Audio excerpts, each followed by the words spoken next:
What's going on, guys? What is happening? Good morning, good afternoon, good evening, whatever it may be in your time zone. Good to have everybody on here. Let me see what we've got here. Oh, yeah. Waiting for this audio to come through. What is happening? Okay, let me see here. Good afternoon, good evening, whatever it may be in your time zone. Good to have everybody on here. Let me see what we've got here. All right, audio is working.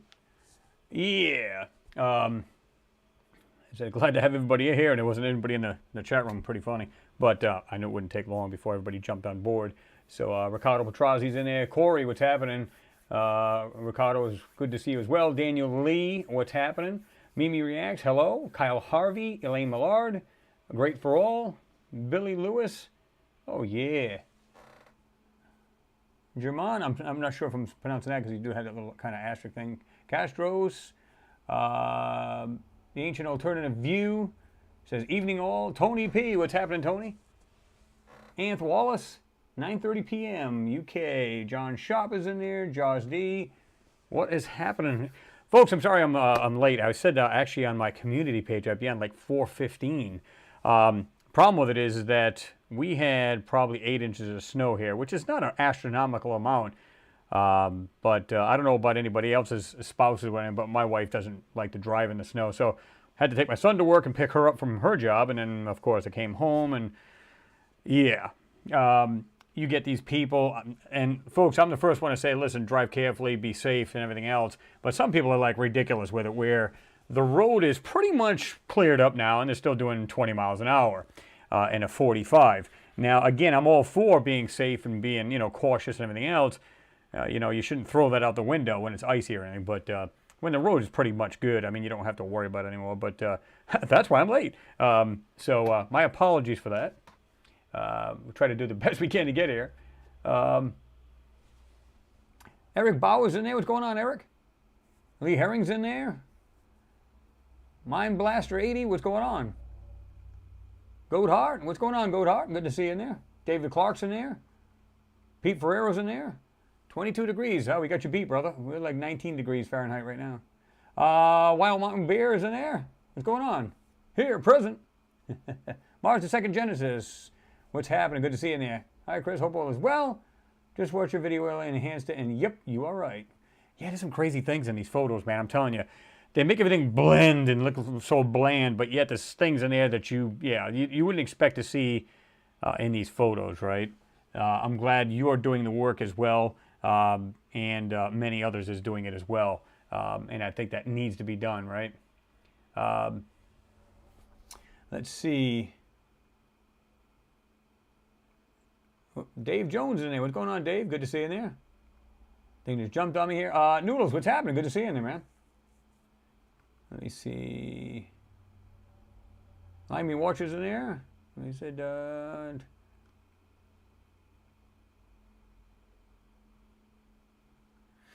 Kyle, yeah, he said, I'm all for being safe, Chris. But Chris, and exact same thing here in Columbus. Like I said, I'm down with everybody being cautious. Nobody wants to get killed or cause an accident. Of course not. But like I said, I'm like, I can easily do 35 and a 45, and these people are doing like 15 and 20. I'm going, is it a school zone here, people? Let's go here, And you know what the ironic part about it is? They're driving these big four-wheel drive. I'm going, wait a minute, let me get, I'm driving a small hybrid, and it's probably this high off the ground.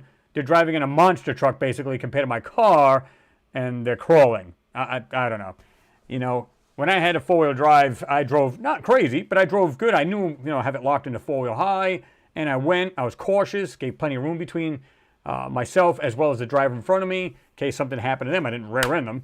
Just being cautious. I was born in the Northeast. We had blizzards galore, blizzard of 78, all kinds of crazy stuff. I know how to drive in it, and I always tell everybody, they go, man, the snow makes me nervous. I went, no, it's the people that make me nervous, not the snow. I could care less about the snow and the ice. I know how to drive in it. It's the people I worry about. Shady Man, what's going on? He said liberals are aliens. Well, I don't know. I think a lot of people are aliens, either side, right? It's like, It's hard to tell nowadays. Long Island, New York. What's going on? Good to see you there, brother. Hope you're doing well.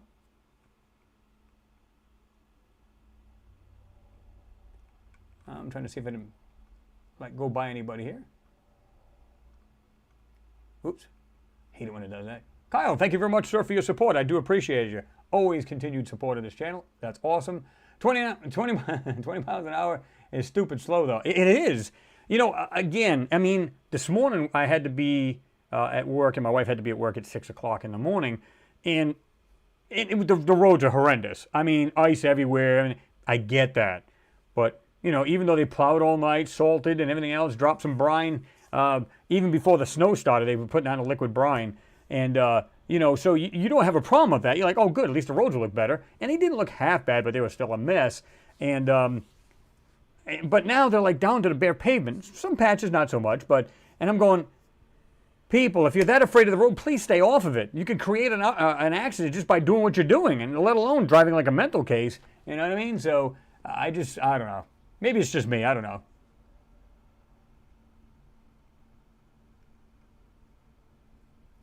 John McDonald, what's happening? He said, Happy New Year, all. Let's hope it's a better one, better year, rather. Chris, your work this week has been mind-blowing. Many thanks for your effort. I appreciate it, John, and I appreciate them kind words, man. Yeah, I mean, I'm actually going to go back to some of these older ones as well, the older Curiosity and stuff like that. And there's still some crazy things in these photos. When you look at it, again, you get those dark photos, or you get these really bad, you know, you get noise they put in them and stuff like that. And it's like you got to, you know, basically get rid of the noise. You have to brighten them up, kind of like what I had to do with this last photo, right? I mean, it's crazy how they do this. So right off the bat, I just bring up the exposure in those just to start off with, and then you can start to see the shapes of some of these crazy things, right? And you just don't know what you're going to find in there. You may go, I don't see anything. Start looking for the lines, you will. Some of the stuff is just absolutely insane and awesome at the same time, right? Let's see. Mind Blaster 80 says, we need the truth about Mars. Oh, you got that right. You absolutely got that right. Les Singleton, what's going on? What's up with you, man? Say, hey, Chris, what's up?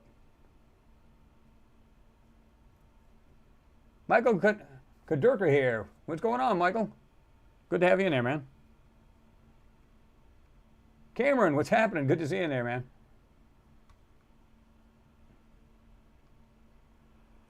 Oh, it's been crazy today. Funny thing about it is, I get to the job, and it's only like literally me and one guy, and no, I lied. There was one guy, because my buddy gets in there earlier.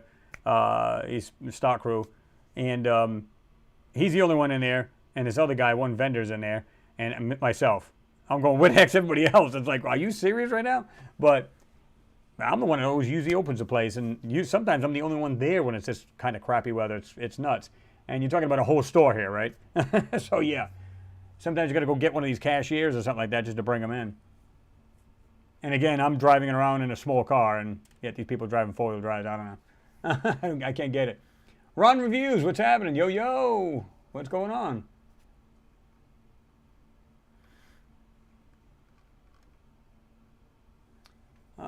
Let me see.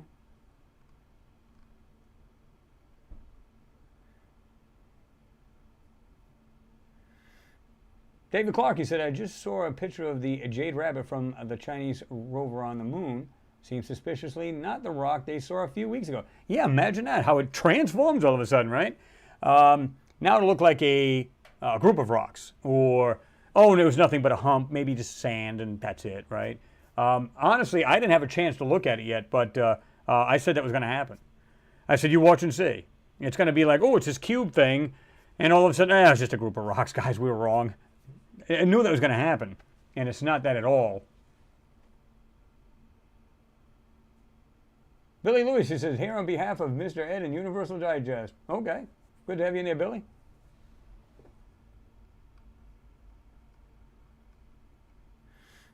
Renee V, what's happening? Hello, Chris in chat. Why do I get notifications so late? Hey, Chris, very nice videos this week. I appreciate it, Renee. No, actually, I got on late, so it's nobody else's fault. You didn't get a notification late. I got on late. In fact, it was probably just about 4:30. And again, I had to, drop my son off to work and then pick the wife up. And of course, like I said, I was explaining to everybody that everybody's driving at a snail's pace. And again, I'm down with everybody being safe. Just some people are a little anal about it, where it's like, well, if I do 10, I should make it to my destination. Yeah, but nobody else will. That's the problem. It's like, damn. Gary Morgan, what's happening? He's from Liverpool, UK. Got a bunch of you folks from the UK over here. I'm glad to see everybody there. Glad to see everybody join us. Peter Ferreira says we had lake effect snow, 16 inches someplace. Yeah, see, my dad lives up in Buffalo, and he used to. He showed me pictures one time that as soon as he walked out his back door, there was no stairs. A bunch of stairs going down to his driveway. Couldn't find the car. It was not even there. None of the cars were there. You couldn't see it. I went, good Lord. You're talking like 5 feet of snow. 6 feet easily. I'm like, God.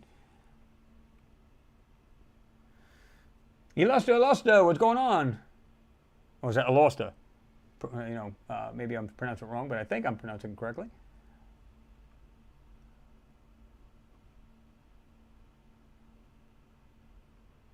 Yeah, Kyle, you said, it's not just you, Chris. I'm with you, yeah. Yeah. Ricardo, you said, hoping Jean Ward will join us, but he may be trying to get his latest 3D creative finished and ready for release. It's a belt. I've seen that, Ricardo. Really good. Where he's trying out the game that he had put together. Really, really cool. I was watching how he has, got the jetpack on, and really, really cool stuff, right? I think he'll do okay with it. If he decided to market the thing, I think he'd do okay. That's pretty cool. And of course, he said he did add some things where some other objects that he's found. And what I like is that you can like land or walk over to that particular anomaly in the photo, and then of course it's off to the right or left or whatever, just right around the corner from it. So I think it's really, really cool how he did that. Yep. Man of many talents. It's like me, I'm the jack of all trades, but master of none. Oh. Yeah, I think everybody's got a certain knowledge, right? Kyle Harvey says, government already knows the truth about Mars, and you're right about that, Kyle. Absolutely. Anchor Point, what's happening? Good to see you in there. John Schaub, say Scarborough. Scarborough, is that correct? We have a Scarborough up in Northeast. Are you going to Scarborough Fair? Matt Patterson, what's happening? He says, hey guys, started a new shift at work. Won't get off until past 6 p.m. due to a promotion. So this may be the last time catching one of these. Oh, that sucks, Matt, but it's awesome that you got a promotion. Ain't nothing wrong with that, brother. Show me the greenbacks. That's what it's all about, right? Yeah, Kyle, yeah, they took a snow day over 1/2 inch of snow. Spot on. Gold High said, imagine what the real photos from Mars have to offer since they are still leaving stuff open to see. Yeah. And like I said, I get that asked all the time. It's like, why would they do that? It's like, I don't know exactly specific reason. But like I've always said, I go, well, how do we know it's not because, why is that thing not in full screen here? Let me get that full screen. There we go. I was like, yeah, watch me click this thing right off. But I was thinking, like I said before, the only reason I can think is that the people who want to find the truth can actually sift through these photos and find, I don't use the term fraction of the truth, right? Because we don't know the whole thing. We've never seen a whole photo that was untouched and, unaltered, right? So the only thing I can think of is that that's it. It's the only thing I can think of, because why would you allow these things to be seen in a photo unless you wanted them to be seen, or it's the AI. It's skipping over this and not doing a really good job of it. And I'm thankful for that. Whether it is a person, wink, wink, doing it and letting it out, thank you very much. And if it's the AI, thanks for being stupid and we love you. So either way, it's a win. So, yeah, I would rather have, somebody either slipping this out or they're doing it purposely for slow drip disclosure kind of thing.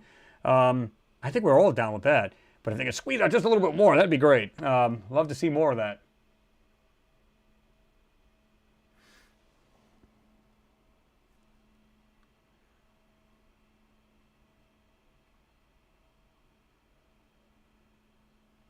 Scarborough. Sean Sharp. Oh. Kyle Harvey says, warning, these scary mysteries shook the authorities. Yeah, I don't know. It's crazy. Julio Flores says, well, your question was, what inspired you to start out bringing out the truth? Your inspiration. Well, like I said, I've told the story before where I was already looking at these photos before I had been doing these videos, right? I was already looking at them, analyzing them. And I wanted to start doing these, and I noticed a buddy of mine, Will from What's Up in the Sky, this other gentleman, Michael Witter from the UK, was doing these.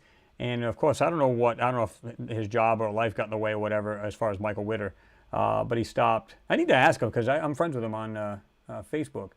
I need to ask him what's up and how he's been and everything else, because every now and then, once in a while, I'll say hello to him. And but these guys were doing this, and I'm going, well, how do I go about doing this live, first of all, right? And secondly, let me do this.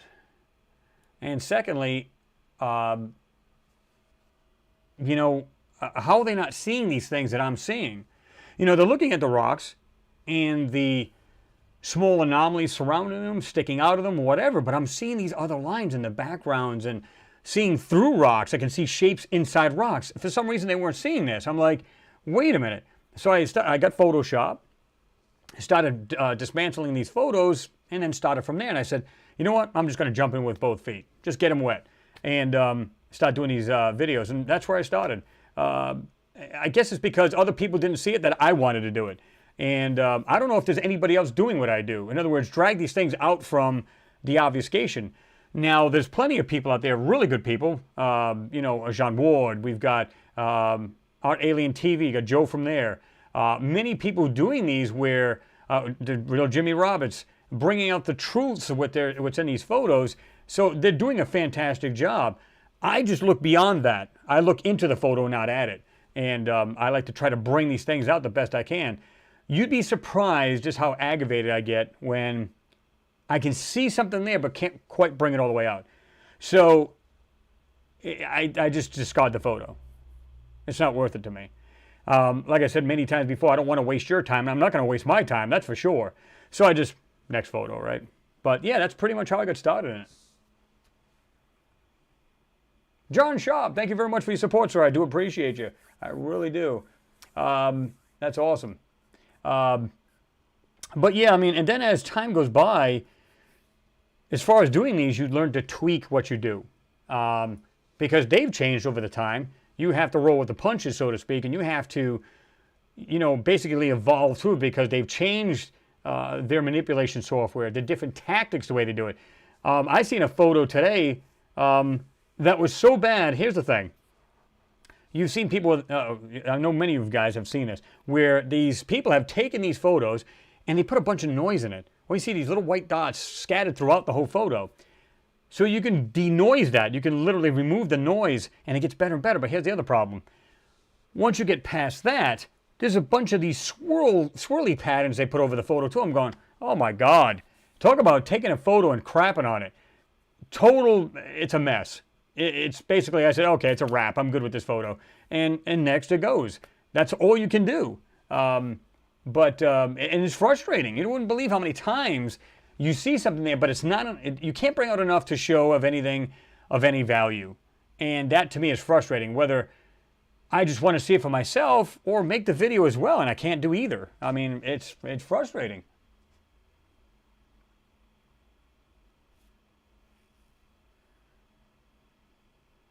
Mimi Reaction said, Chris, the photo of the Mars rat led me over to your channel. LOL. Okay. See, I think I might have talked about that because there's an area where I talked about that particular thing, because it does. It looks like this little rodent type thing. I don't really think that it is a rodent, although I don't know if it was an actual statue or some kind of little figure. I don't know what it was, but I know there was things in the background that I covered, it looked weird, like some kind of structure with some kind of like wraparound terrace type thing. It was just weird, really strange photos. And you know, even if you can't figure out what these things are, right? You still go, okay, clearly it's not a rock. I don't know what the heck it is, but it's not a rock. So what is it? And that's the mystery. That's why it just keeps you going with these things. You want to keep doing them. And you want to find out, you know, try to pinpoint what you think it may be, quote unquote. Obviously, we're never going to say, that's obviously this. Like, oh, that's a phone laying in the sand or some other crap, which reminds me, somebody had mentioned to me about another channel, another fake channel going around. And it was funny. Folks, this was great. It was a legit Martian photo, but they literally had CGI a cactus in it. I was like, I even told them, why would you do that? I said, why are you spreading disinformation? You're making real channels look like crap. It was really sad. And then they had like stills and these photos of ancient structures here on Earth. And they had like Grand Canyon photos and some along them lines. I'm going, why are you doing this? Here's the funny part. They had, I'm going to guess it was 3,000 to 4,000 subs. But guess what? They had 24,000 views. I'm going, wait a minute. I'm curious. How does that even happen? I'm convinced a lot of these people, even the mainstream real YouTubers that have been on for a long time, they're buying their subs. Think about it. That's how some of these are jumping leaps and bounds. I've seen channels where they like probably got 10 to 30,000 more than I do, and they get like 1,000 views. And they go, oh, that's because I don't really, you know, they're not letting me, you know, anybody see my videos. No, it isn't, because you're buying your subs. Think about it. If you got, let's say, 100,000 subscribers, and I've got 66,000, which I'm very thankful for. Just that alone, I'm thankful. I'm glad everybody's jumped on board, even the newcomers. Thank you. And yet, I'll get 6,000 to 8,000, you know, which is, you know, you might get more than that depending on the actual subject, right? But then this guy's got 3,000 and gets 24,000 views. I'm going, let me figure this out. So you know they're either buying the views or subs or something's going on, because I know you could do both, right? So, and then you got people, like I said, they're lying. They say, oh, I got like 100,000 subscribers. Well, then if you do, then why aren't there more people watching your channel? You got 15,000 views. I mean, 1,500 views. That doesn't make any sense. And then bragging about how they got like high subs. Are you buying them? Because you can do that. I've heard that. And of course, this went back, what, 3 or 4 years ago. There was a big thing about that and how YouTube was cracking down on that. But I'd rather do it honestly. Let people come to me. If they get word somehow or get suggested, I get suggested in their videos or whatever, or somebody mentions my channel, and I'm grateful for that. And the people will make their way over there. They're going to say, not for me, or yeah, I love this. Awesome. So, you know, but there's a bunch of bull crappery going on, and I'm going to try to be nice about that. But you get what I'm saying. I'm sure you folks have seen the same thing at some point.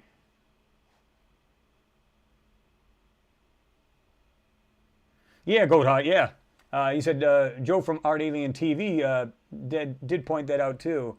There are so many fake channels. One needs to be yeah. And it's just like, oh my God, it's so insulting to the people that are trying to do the real thing, right? And this guy's got a cactus on there. I'm going, seriously?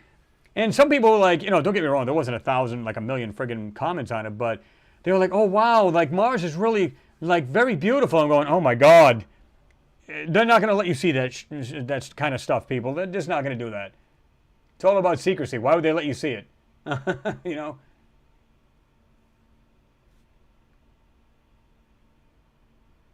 Frank McCann, what's going on? Viva Colombia. What's happening? What's going on, Frank? Good to see you in there. Vera Pilupchuk, if I'm pronouncing that correctly. Forgive me if I'm not. You can just break it down. Maybe I'm not saying it right, but good to see you in there, Vera. Ron Sykes, what's happening? The dielectric vortex technology by Ronald Frederick Sykes. Just G it. Okay, you just Google it. I'll learn more. Oh, so you're talking about the electric scar? Is that what they're saying? They're calling the Valles Marineris? You know, well, they call it the Martian Grand Canyon. Is that the one you're talking about where they think that's an electrical scar? Is that what you're talking about?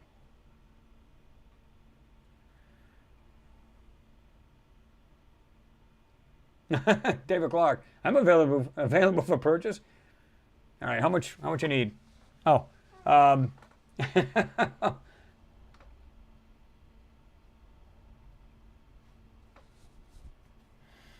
yeah, exactly, Goat You said it's almost funny YouTube doesn't do a thing against these fake channels. Yeah, somehow they're just like getting all these views out of nowhere. It's like if you started off a channel, you go, oh wow, I got like maybe 1,200 subscribers, and yet you got 30,000 views. How does that work again? Unless somebody happened to feature your particular video on somewhere, then you're going to get the views. That makes sense. But it's like every time one of these channels put out a video, suddenly they got 30,000 views. It's like, what? Yeah, that makes no sense. James Cragen, what's going on? Good to see you in there, man. Good to see you.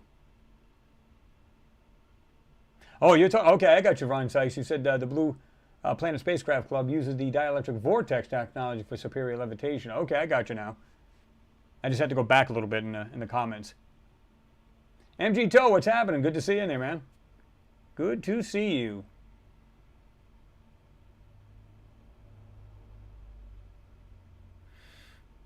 Matt Patterson, he said, how would it be if Mars stayed green and never changed to what it looks like today? Well, I mean, there was a time when India went with its mom satellite, its orbiter, and the very first photo it put out, I took the photo, stuck it into Photoshop, and I let Photoshop do automatic contrast, automatic brightness, and automatic color. And guess what? It looked just like Earth when it was done. 3 simple automatic steps. Click, click, and then click. And all I do is made it darker. Just bring in the contrast a little darker. And that's all I did, and it looks just like Earth. So people go, yeah, I know, but I've seen it through a telescope, and it is, in fact, this reddish kind of planet. And I don't doubt that. I agree with them. Problem is, we're not close enough to Mars. So in other words, what if there's patches of green in, soil that has plant life, but it's so small, you wouldn't see it from a distance away, so all you see is red.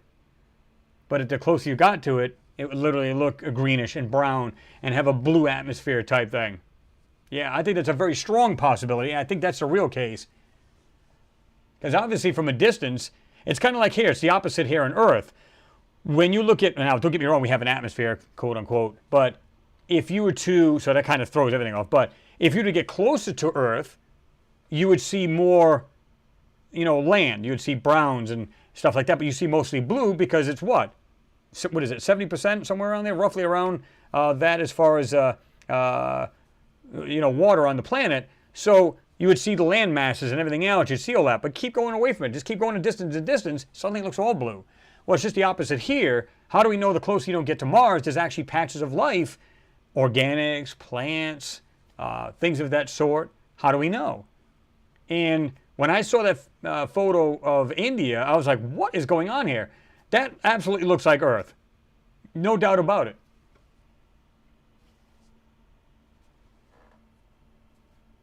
Renee V, what's happening? Your new intro is awesome. It makes you curious. So great, man. I appreciate it. Yeah, if you notice in the beginning, where it actually has Mars then, in the past, and you see the 2 explosions, like nuclear explosions.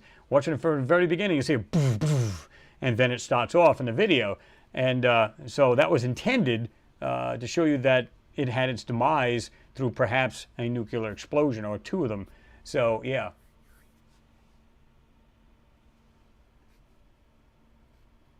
Oh, Tony, you are taking off. He said, just a quick visit tonight, guys. Early crew roster tomorrow. Enjoy the rest of the evening. All right, Tony P, thanks for dropping in and saying hello. I do appreciate you, man. Be safe and have a good day tomorrow there, right?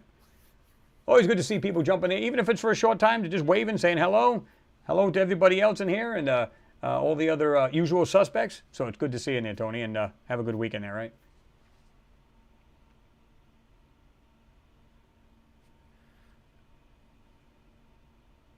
Jerry Lahane is in the house. What's going on, Jerry? Black Magic 8 Ball, under the dust. Several heats Mars because sun penetrates to volcanic black.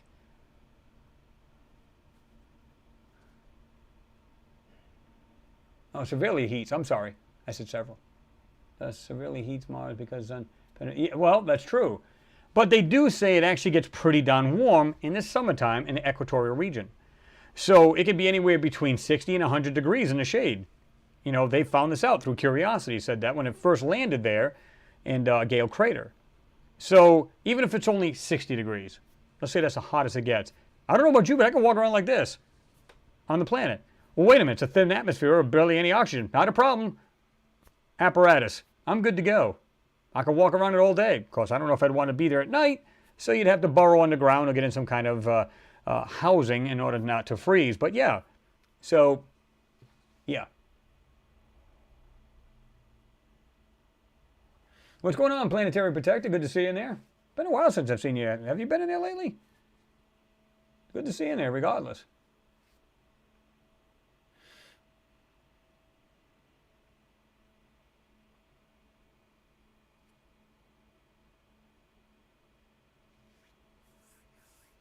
OBX Lady 1, what's going on? He said fake channels like fake news. More BS from CCP. There you go, in a nutshell.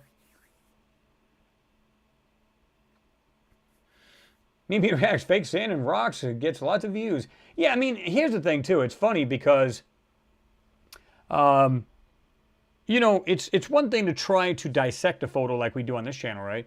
And we just purely speculate because we don't know what these things really are. But we can tell the difference between a fake rock or rock and something that looks intelligently made.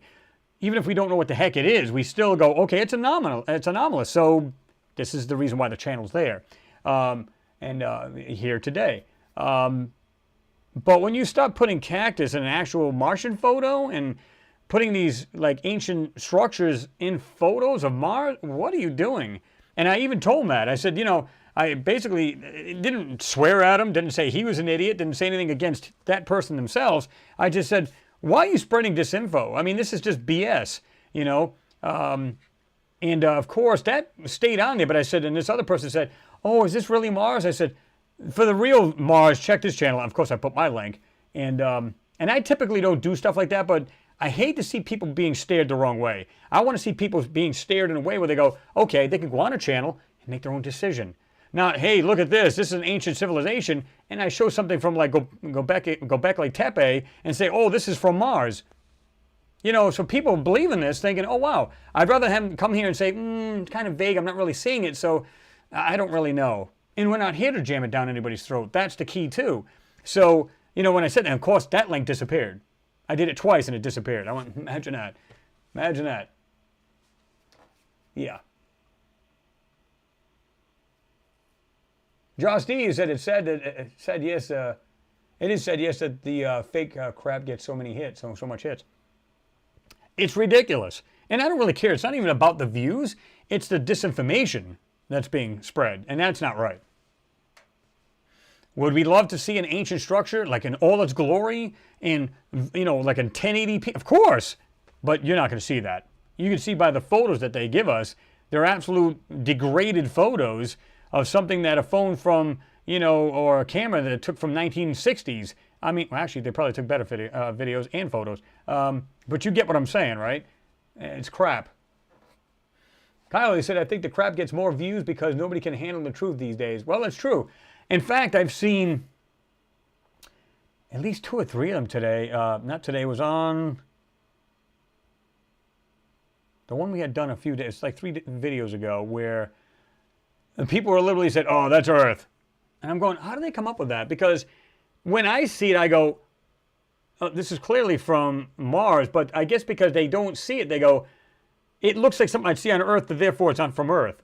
You can't make that, you know, that you can't equal that and say, oh, it looks like something from Earth, so therefore it's Earth. Or is it actually on Mars? And that's the key. I don't know how they equate that. It's just weird how they do that.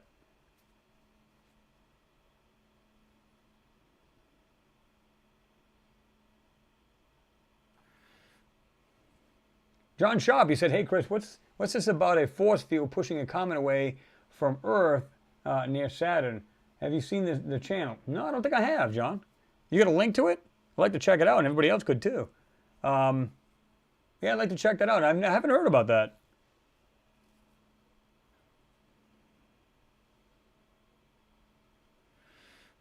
Jerry Lahane says Mars is covered with spores, a dark covering, which was mistaken for wide lines canals. Huh. Yep. Frank McCann says, easy to believe BS. That's true.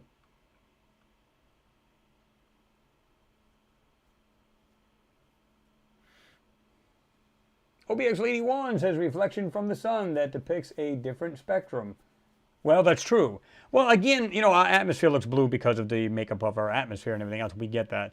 But I'm saying as long as, well, if you go into, if you get very close to Earth, you can define, right? You can see oceans are bluish, greenish, and depending on where it is on the planet. And of course, you can see the land masses, which are brown, and different browns, and so on and so forth. But as you pull away, you no longer see the land masses, at least not as noticeable, right? And if you just go way back, you know, it's basically the pale blue dot. Well, if you move into and close to Mars, you'd probably see areas of lush green and like a bluer atmosphere. But from a distance, it looks like nothing but a red ball. So it kind of makes sense that it does that. You got more land, and you got like some greenery, a little bit of greenery. You're not going to notice that from far away. Now, if you're closer, obviously you'll see it. Kind of like Earth. But yeah, I mean, the sun has everything to do with reflection. It's got a lot to do with the, you know, the makeup of the atmosphere or lack of. So, yeah.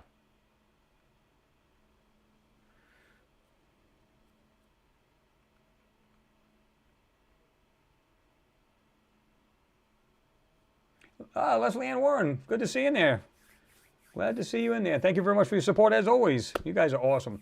You folks are awesome. The amount of support and everything about this, you folks is just amazing. It really is. You know, I never dreamt in a million years. I think, oh, you know, I'll just, you know, talk to these guys. I start off one day. I said, I'll just start off and talk to them. Look how much we've grown. It's like, you know, there's times where there's like 200 people in here. So it's kind of like really, really cool.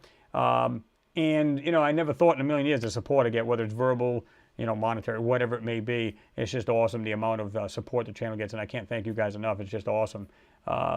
You know, because like I said, I just thought, we're just going to do a couple of things and that's going to be it. But it's like we've become friends and family over a course of time. And I think that's awesome. Because again, especially in times when 2 years ago, a year and a half ago, when all this BS was going on, we had a place to go. And I think it was just awesome that, you know, everybody grew to be friends here and everybody just gets along and it's just cool. So give yourselves a pat on the back as well, you know.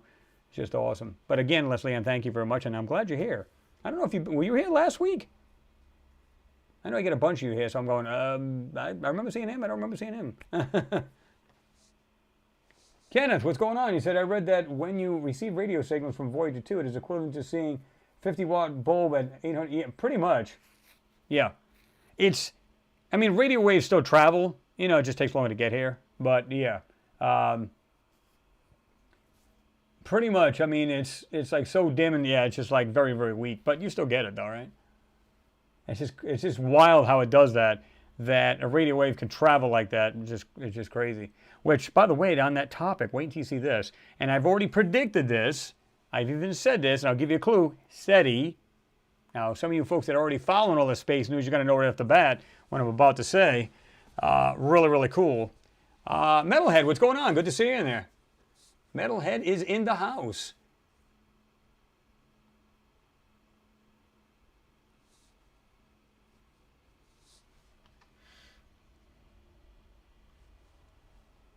Abrahadabra, one on, or one on. NASA pees on our heads and then wants to sell it as rain. Pretty much. Pretty much. The workout hours, fitness, and motivation. Shout out to Jean Ward. His last couple videos were all, yeah, they were. And like I said, we were just talking about that where he's basically making his own video game. And I've talked to him personally on like on a FaceTime type thing. And he was a coder from way back in the day. And he's just basically bringing it back. And it's like, you know, I think that's awesome. And I think if he started doing that, I think he could just like drop videos, just make, just make games. I mean, if you're a coder, you could do this with ease. I mean, you know, a buddy of mine used to do that. And we'd play games on his computer. Say, oh, where'd you get this game from? And so, oh, I made that. I said, yeah, sure you did. He goes, no, I code these things. I was like, oh my God. So, yeah.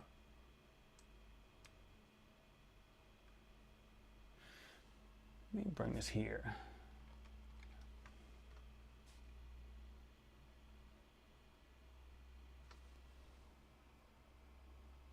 Oh, okay, Leslie Ann, you said I've been very ill, but still working on my project.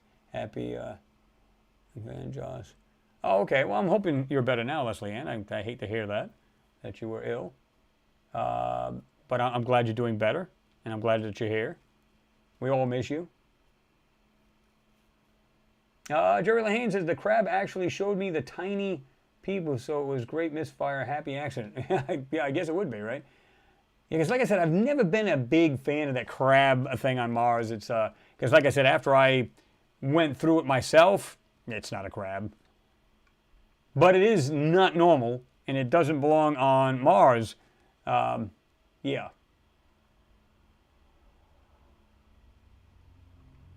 I don't know if I said hello to Claire Mead, but hello, Claire. Good to see you in there. Turklerin, what's going on? Says, hi, everyone.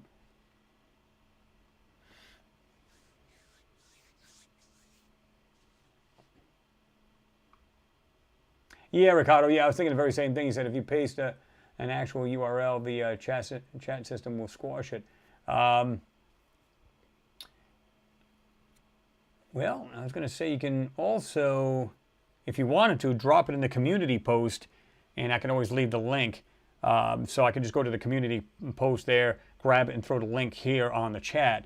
If anybody wants to do that, like a certain link to a page or channel that they want us to check out, you can do that. It's better to have the link, because this way I can just pass on to everybody else, and instead of trying to go find it, because most people are not going to even bother to do that. When you get a link, it's like, click, boom, you're there, you know? So you can always do it on the last community post I just put on, because I said I was going to be on at 4:15, end up getting on here later. But you can do that, and of course, everybody else, I can grab the link and throw it on here.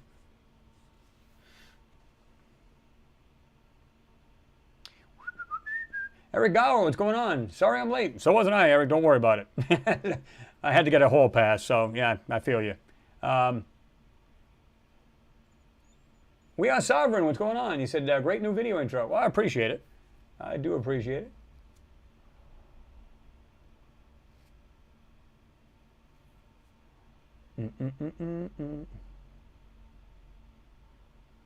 Oh, that's cool. Leslie Ann, you said, well, I'll have my video soon, health permitting. Well, I hope you do. I'd like to see that. William Scott, all aliens like ourselves have one thing in common, maths. Well, math is universal, right? At least that's the way they believe, which it should be, truthfully.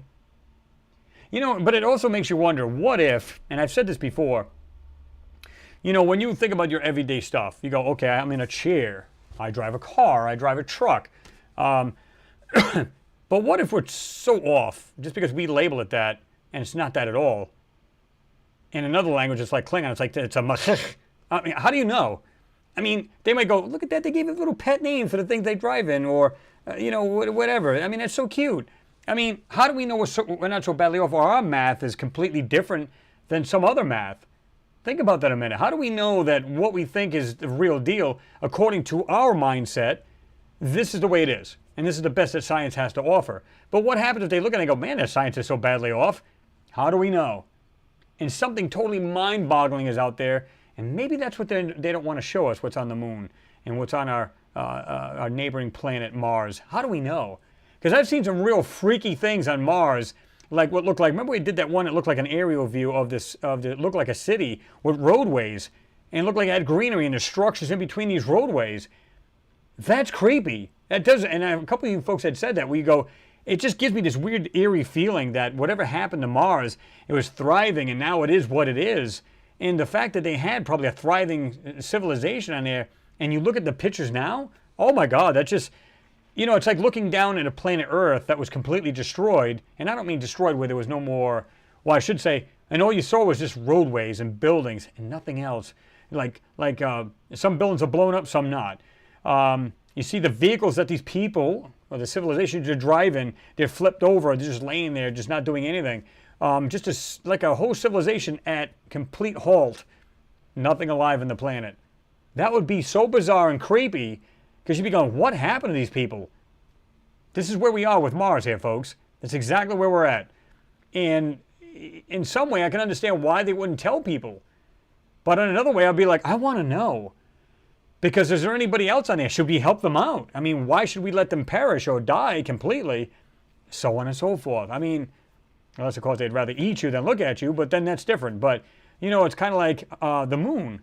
Some of the crazy things. It's really eerie. Like, if you could go on there and see these things, like if you're standing there, where we saw things like from the Apollo missions, and you can see these what looks like machines and weird structures, and they're right next to these astronauts. What was that like? What was that like? That had to have been the most bizarre feeling in the world. Because, like we talked about many times, like the Apollo 11 missions, where these guys came back and they had these press conferences, and these guys were so distraught they didn't even want to be there. And every time they'd ask a question, yeah, whatever. Yeah, it was all right. It was pretty good, and we did this, and we did that. No enthusiasm at all. It was kind of like, hey, guys, why don't we just go out there, we'll answer whatever questions they have, and then we'll get the hell out of here. That's basically the feeling I was getting. Like, they just didn't want to be there.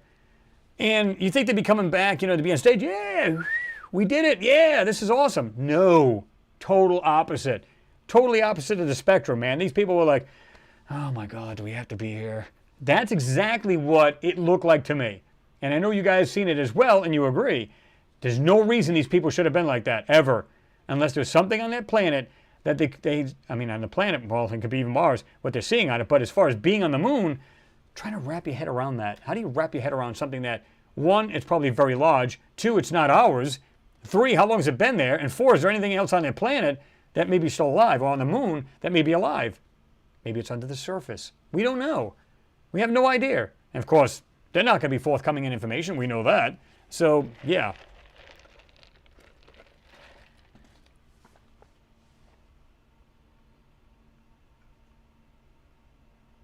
Let me see.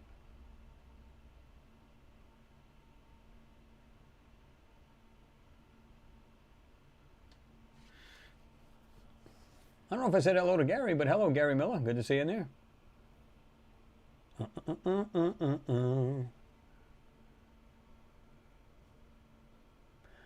Or Borton. What's going on? Borton?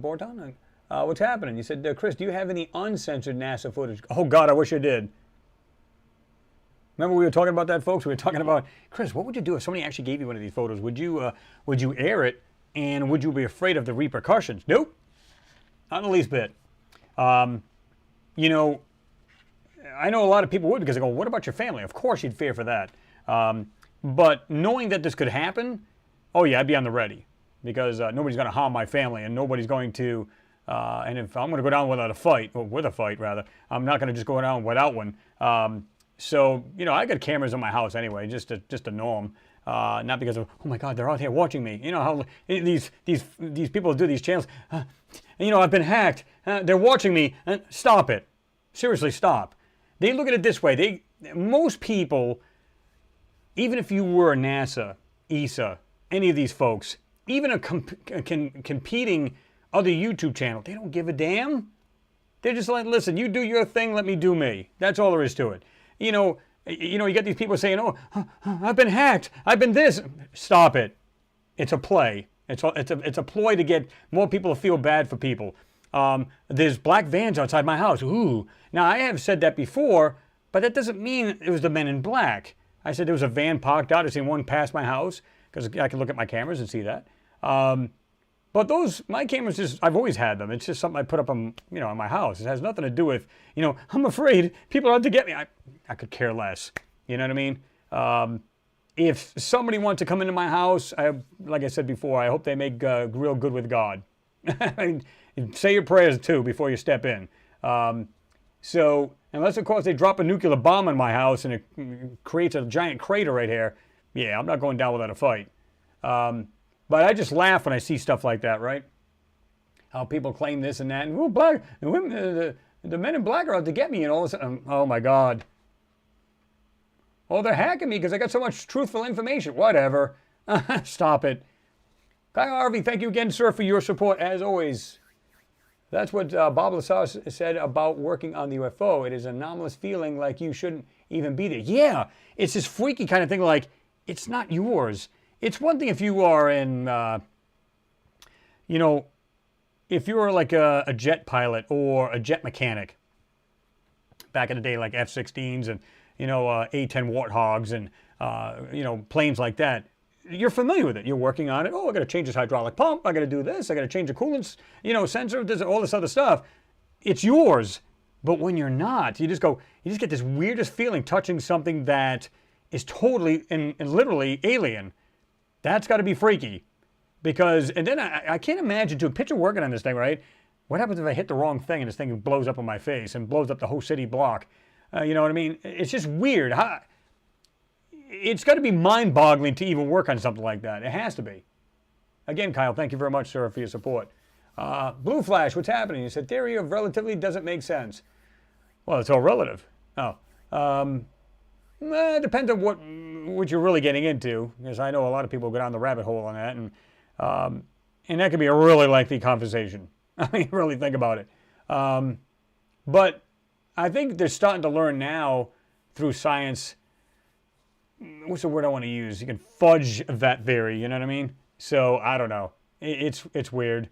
It's like going into dimensions. Oh, we only had like, remember it was like, you know, four dimensions that we knew of. Now it's 11, now it's 15, now it's almost, what, 20? I forget what it is now. They're learning, constantly learning. That's what I love about science. You learn, you make mistakes, you learn again, you learn new stuff, you evolve. That's what it's all about.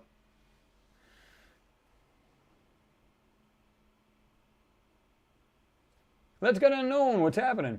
He said they knew on the haul to the moon that they were trespassing. Well, it depends on how you look at it. Let's suppose for a moment, because there's only two scenarios there, right? One, they know there's still beings living on that moon. Now, they may be underground, and they don't give a darn about the structures or what was...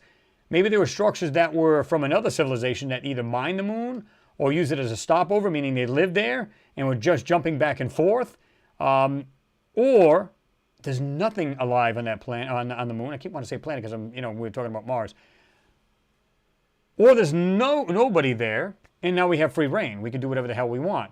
And of course, we're just putting up stakes. This is mine. And of course, China will do the same. Russia and whoever else decides to go to the moon and stake a claim on whatever part of the moon they want. And of course, like I said, they're bedfellows. They're all working together. Some people go, no, that's not true. But look it up. If you go to like the Kennedy Space Center in Florida, and of course I think they call it the Space Coast. If you go to that one, I've been there, and I think I even have a photo of me there because it's this giant. I wonder if I still even have that. I don't know if I even still have it. And we'll show you that in a moment too. I need to clean up the screen. It's getting really nasty. I don't know if I even still have it up here anymore. I did. Oh, here it is. This goes back probably 4 or 5 years ago, where you can see the space station right there. But look at Canada. You got all of the countries right here. Now, when you go into these buildings, doesn't this shirt look familiar, folks? I just had this on in the other video. When you go into these areas and a lot of these exhibits and stuff like that, when you go into there, you can see, like, it shows, like, ESA, NASA, and all these other countries working together.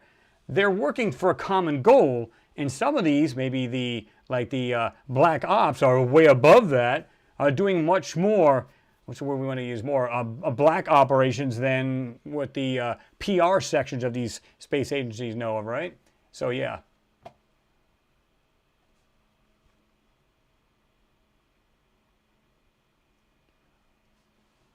Brian Goodser, he says, big hello from Scotland. What's going on there, Brian? Good to have you in there.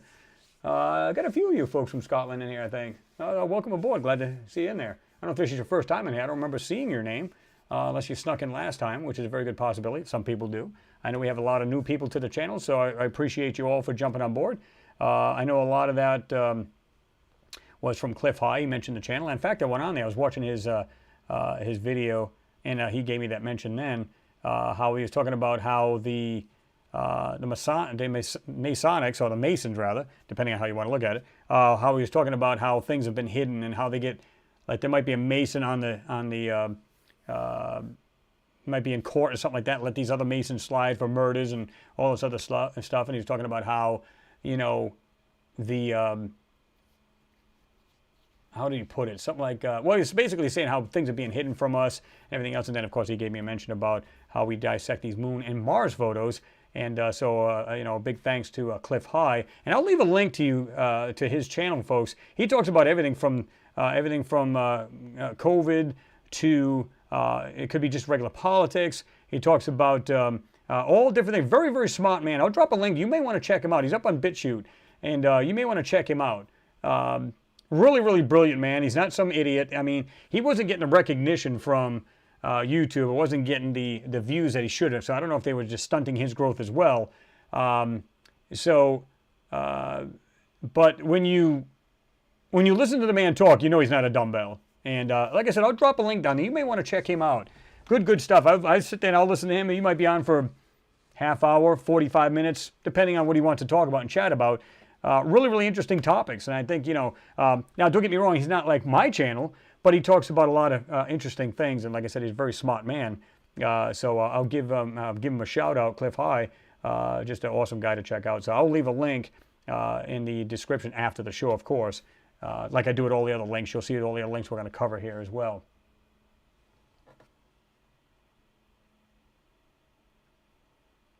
This thing just jumped all the way down the bottom here. John Ward, what's going on? Keep that up, man. I like that. We were just talking about you, where you're setting up that game, that new game you've got, and coding that. And that is awesome. I love the jetpack thing. Put that on. And you've got your anomalies in the photo. That's awesome, dude. That's a good way to do that. I'd like to see that come to full fruition. That's cool. So keep up that work. I like the work you're doing. Jean Ward. Now, I know there's some new people in here. Check out Jean Ward. You can see him here. He goes by that name on his channel. He does a lot of satellite views of Mars. And some of the stuff he finds, these megalithic blocks, things that are square, rectangular, could look like a boulder, but yet the square things on the top. Just really, really cool stuff. We check out the ground photos. He does the satellites, so it kind of goes a hand-in-hand thing. Although I don't believe it's the same exact areas, but it doesn't matter. You still get a different flavor and a different view and a different perspective. That's what's awesome. So check him out if you can. Jean Ward is his name. And you can actually see his name in here if you look through the comment section. So, yeah, really, really cool. So keep up the good work, Jean Ward. Let me see. Mick Gust, what's happening? He said, Happy New Year, everyone. Finally made it back on here. How's it going, Chris? It's going good, Mick. I'm glad you are back. It's been a while since I've seen you in there. It is awesome to see people jumping back in there. And I know some people, listen, life gets in the way. Got to do what you got to do. You know, you got to supply for your family. You got to make them greenbacks. Nothing wrong with that. Do what you got to do. Your family's first. Everything else is secondary. That's the way I view it. And I'm sure you guys have the same sentiments.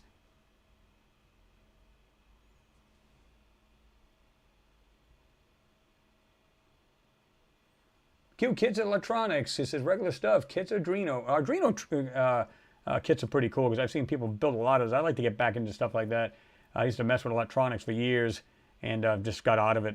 I like to get back into that stuff.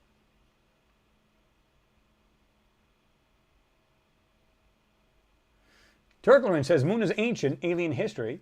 When Earth was flooded, they need some motel to save humanity. Well, a lot of people think it'll be like the Ark, and you know somehow we come on the moon, and then when it was finally brought here to Earth, because again the ancients talked about a time without the moon. So, and then of course it was like we just all got off there and then started living here on Earth. How true that is, I don't know.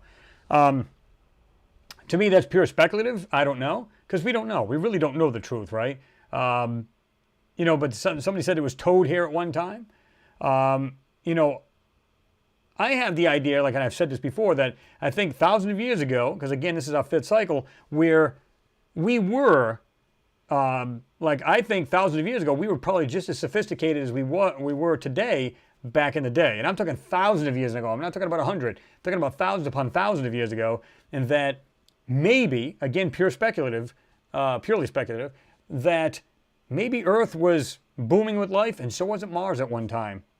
And we can go back and forth. This is the reason why we see a lot of similarities to what's on Earth and what's on Mars. And you go, how is that possible? How are we seeing this kind of things on Mars? Is that a possibility that that's what went on? Or that is what happened in the past? Again, I don't know. But it would make sense that, because of the similarities, it kind of makes sense there. But that doesn't mean it's true, right? It doesn't mean it's real. But that would be pretty neat. if that was the case, but somehow they saw a pending doom, everybody come here. And then, of course, we had our own cataclysmic events, whether it's what we did, because we had the Great Flood. We've had 65 million years ago with basically a giant rock. Took out the dinosaurs and any other life that was on this planet. Pretty much. Fire, could have been anything. And pretty much almost wiped out man, but we rebuilt every time. Who knows? So, either way, it's kind of interesting to think about stuff like that, right? Yeah, what is now, Kyle? You said that's not Black Ops. It's called Space Force, or Space Wars, or what do they call it back? Yes, yeah, Space Wars. I think it was. I'll think of it in a second because there was another branch of this too. But yeah, I mean, come on. I think if we actually knew the whole truth, we might be actually frightened. I mean, really, because if you think about all the stuff going on around us, it's crazy. I remember I just watched another excerpt of Joe Rogan with Brian Cox. I don't know if you guys have seen this, but he asked him about life somewhere else, and he didn't believe that we are. And the reason why he said it, he goes, well, we need to think, he wasn't saying we should, but he's saying, I think that we are the only life form, and that we have to think about how fragile we are, that our life forms are, and is it possible it's just a passing thing? In other words, our sort of life is happening on this planet. Of course, it'll die off eventually, and maybe another life will come along, and and he means it could be like microbial, could be macro, it could be anything, and that will come and go. Now, he did say, well, I believe there may be like 2 civilizations within a galaxy. So, of course, there's many, many galaxies out there throughout the universe. So, I'm going, Brian, seriously? Come on, man. There's much more to that than that. You know that.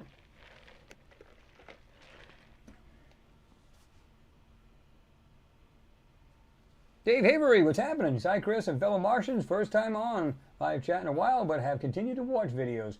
Love the new titles. I appreciate it, Dave. Good to have you in there, man. Like I said, a lot of people have been saying that. They say, I'm just getting back on. And somebody else earlier had said, well, because of promotion and a new job, that it'd probably be the last time you'd be on this at this particular time. And I don't blame them. Listen, you got to roll with the punch. You got to, whatever life gives you, you got to say, I got to keep making them that money because, obviously, unfortunately, it's the way the world turns. So there's not a whole lot we can do about that. Tony Introvert, I like that. Irish here as well. Oh, yeah. I'm just about 100% Irish. 100% Irish.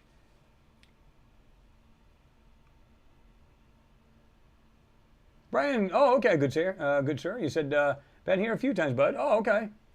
Like I said, people jump in there. Sometimes I don't even see some of them because, like I said, I'll be scrolling right now. The same, I've got 2 computers running, and the one over here, I'm seeing exactly what you guys see. So in other words, one computer here, I want to show you what I want to show you. There's my software for streaming and recording and everything else. And of course, this computer shows me what the same exact thing you're seeing. So what I see is like a 20-second lag, which you guys do not see. You just see me actually broadcast. But I can see it here through the real time, and then I can see it through here. It's like a 20-second lag. So this is the reason why sometimes with people, hey, how come you didn't see my comment? Well, I'll scroll down, and sometimes it'll go, and it'll just take it off. I don't even know you're there. So I'm glad you're here then. That's cool. That's awesome. Metalhead, you said somebody is already living on Mars. Who is maintaining the rovers and keeping the lens clean and solar panels?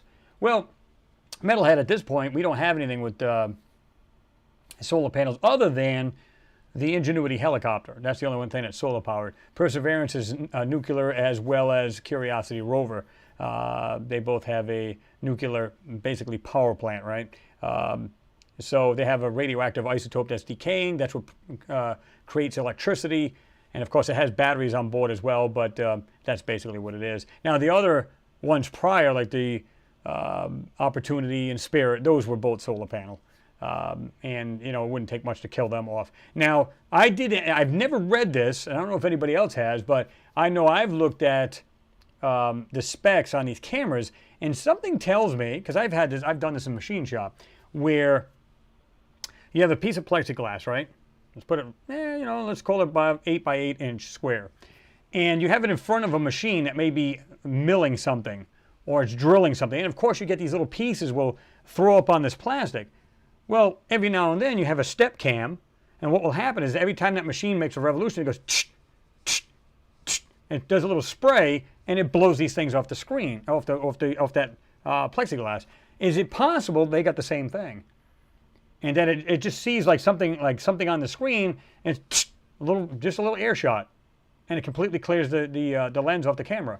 Could very well be. It's kind of like what they had on the Opportunity and Spirit rovers, where they had dust on there, and they had electrostatic skin on the solar panels, and it would just literally repel the dust.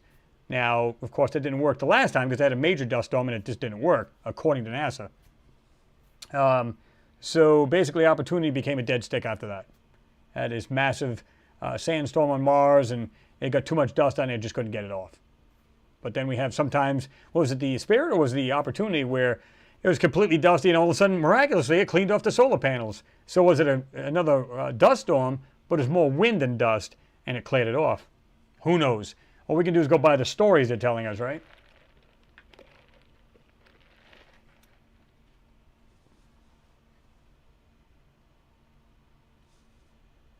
Oops.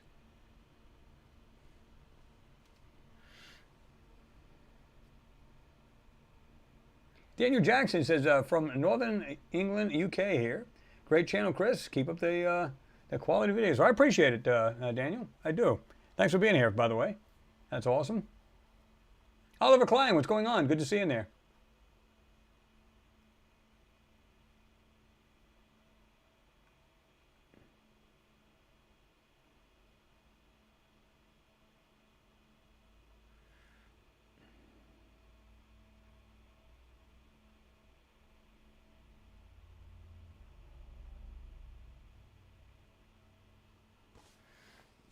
I haven't seen somebody on here. I was like, what the heck? Somebody said, hi, Cliff. I'm like, is Cliff here? I mean, I was talking about him earlier, but I'm like, is he actually here?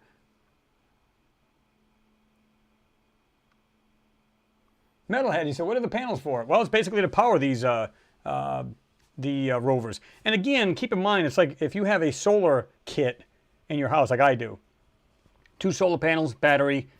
So you need to be able to charge them up, and then, of course, everything runs off of the battery.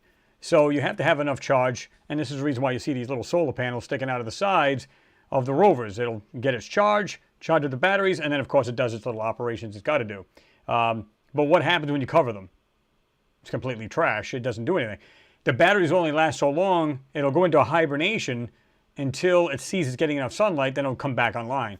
But because it went into hibernation, then the battery just completely died. Because you still have, it'll shut it down automatically, or shut down different things it doesn't need until it can sense the battery voltage going up. And if it doesn't, well, eventually the battery dies off and this thing, it ceases to function. So now even if the sun came back out, if the battery's completely dead, there's no way of bringing it back. You just can't recoup that battery. It's junk. So that's what's going on. You know, and that's what those were. That's why they kind of failed. Where these rovers now, like I said, they radioactive isotope and basically nuclear-powered rovers, and they do the same thing, but they get it through a decaying isotope, and of course it charges the batteries up itself, and of course it can continue to run. In fact, the wheels and everything will fall off that thing before the power plant completely takes a dump, right? Let's see, Steve Garnham, what's happening? Good to see you in there.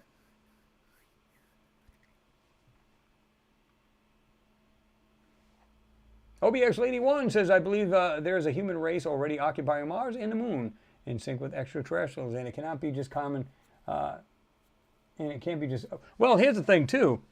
You may actually be right on this, because many people have stated that we were actually going to Mars either in the 60s or 70s, and that we may already have a civilization there, as well as the Moon. Like I've said, you know, when you go from the Apollo missions up to Apollo 17, again, we're digging holes and bringing some little rocks and some soil back. I don't think that's what it was at all, kind of like what they're doing on Mars. This is a recon mission.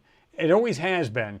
And I think they're going up there and they're checking out these, whether it be UFOs or spacecraft rather, or, you know, structures, whatever it may be. And they're going up there to see, what the technology was, what kind of materials they're made out of, can they bring any of it back, so on and so forth. And I can almost guarantee you they've been doing this for years. They didn't stop. They kept going. You know, just because they said, oh, the missions are over, we don't have any more funds, that doesn't mean they stopped. They just wanted you to stop watching. You know, because you're thinking, oh, next mission's coming up. Oh, Apollo mission, it's got to be the 18th now. It never happens. Of course, some people say it did up to Apollo 20, but there really is no proof of that. However, that doesn't mean there wasn't. There just wasn't, the public didn't know about it. And I strongly believe even if they stopped at 17, they just still kept going. But they just didn't call them Apollo missions. Now they called it like basically, yeah, it's just covert ops. They were just doing their thing after that. I don't believe you're going to stop going. If you found something, it's like going into a gold mine, finding gold. You're not going to go, we got our shit. Well, that's the last time we're going there. No. You're going to continue to go there until you strip the mine clean. So that's the same thing that's going on with Moon and Mars and any other, you know, body in our solar system that they can get to. They're going to end up doing that too. Guarantee it.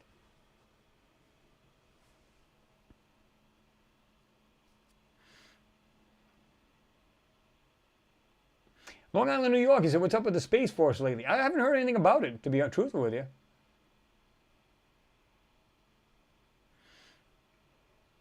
John Schaub, he said, will a hot air balloon work on Mars? Well, they've had parachutes on there. Of course, that's just, it's not staying up in the air. But I don't know. Are we being told the truth about the atmosphere itself? Because like I said, when we had the... when they first came down, they were in these giant balloons, right? Like the Opportunity and Spirit.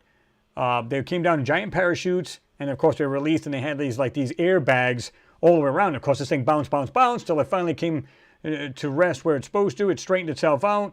It opened up, and of course, like a big flower, and this thing just drove off. So, you know, you say to yourself, okay, so how do these parachutes work? Of course, they had to be quite large, because of lack of air or atmosphere. So, yeah. But are they lying to us about the atmosphere? And if they are, and it's much thicker, then I don't think you'd have an issue. It's kind of like the helicopter. Some people are going, no, there's no way that air is that thin and that thing's flying. Don't get me wrong, since, you know, they've changed it from summer to... now it's cooler temperatures like here on Earth. Now they had to speed up the rotors on the Ingenuity helicopter. It's like 2,800 RPMs as opposed to 25 to 26, I believe. So they had to speed it up by like a couple thousand RPMs to get more lift, because obviously cooler air and stuff like that is more condensed. So, so that becomes an issue. So, yeah.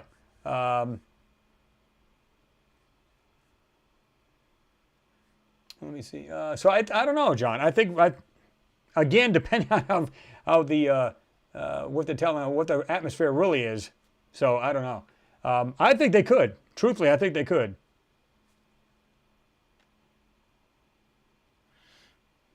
Metalhead, you said, but we don't know for sure how they get cleaned.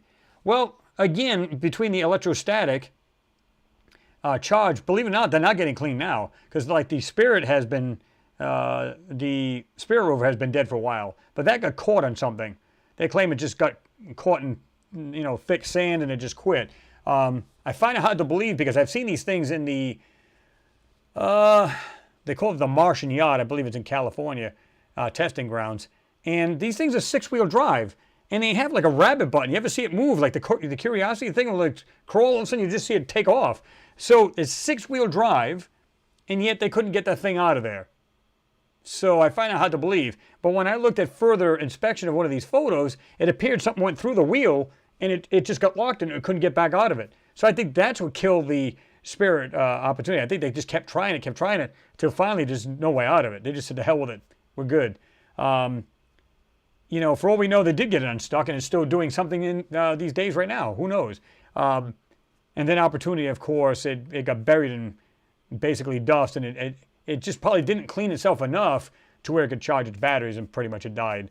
In fact, I had a thing saying that. It says its last message was, it's getting cold, it's getting dark, and then, of course, they never heard another thing from it.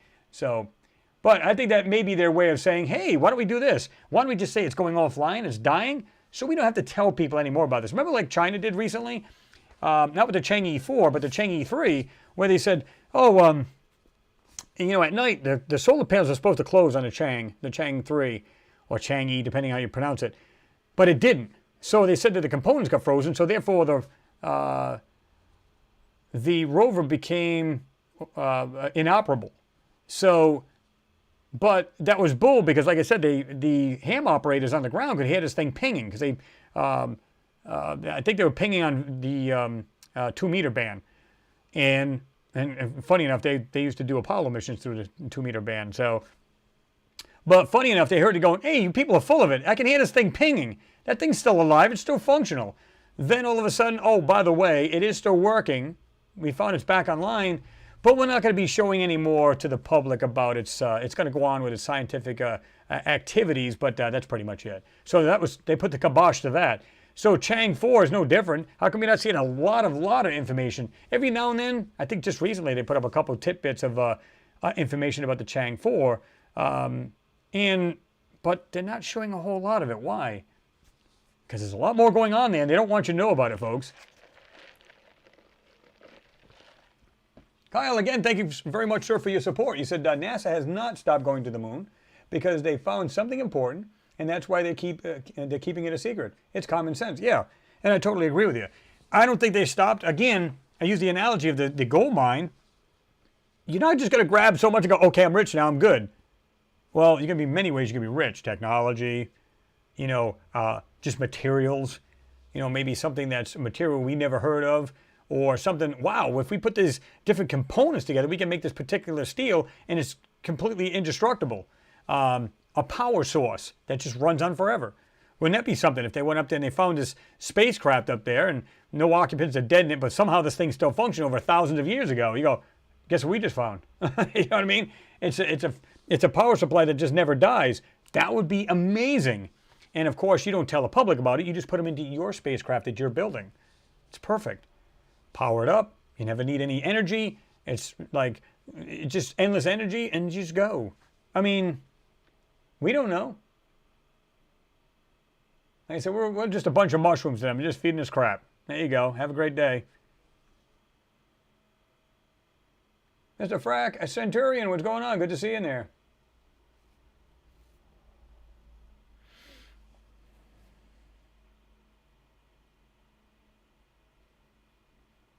James Cragen, again, thank you, sir, for your support as always. You said, exactly, man, they never stop going. No way, man. Yeah, and I totally agree. I don't think they're going to. Again, they went up there for a reason. And the reason was, to me, as a recon, from what we're seeing in these photos. There's structures up on the moon. There's look like spacecraft, all kinds of weird stuff on the moon. They're not going to stop. They're going to go up there. And then they're going to go up there and they're going to bring parts, like they do with the, here we go, like on the screen, where they took the ISS, they went up there with the space shuttles, and they went part by part. They put the modules together, each one. They brought these modules up inside the loading bay, inside the bay. And of course, they had the doors that opened and closed. And they would take these things up piece by piece and put them all together. And this is how it became what it is today. How do we know they didn't continue to use those, even though they said we're retiring them and they're pretty much done? How do we know? Retrofit them with different engines. Send them. It's like a trailer truck with wings. You bring it up there, you bring your supplies, you build something there, and maybe you can retire them after that because you built maybe better spacecraft by then and better propulsion and everything else. And now you go back as the norm, and it's no big deal. Now you got a base there that you go out every day, you pull these things apart, you bring it in there for scientific studies, and you try to replicate it and everything else, and there you go. Now, we don't know that for sure, so it's pure speculation, but that doesn't mean it doesn't happen.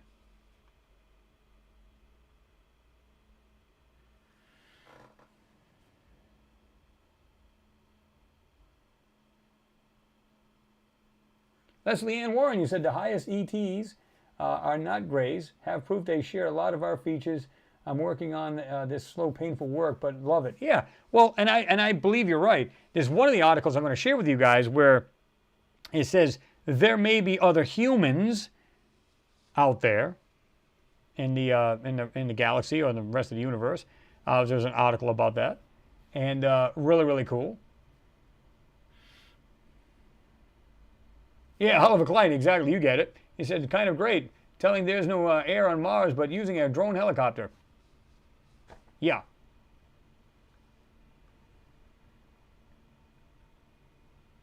Tony says NASA, never a straight answer.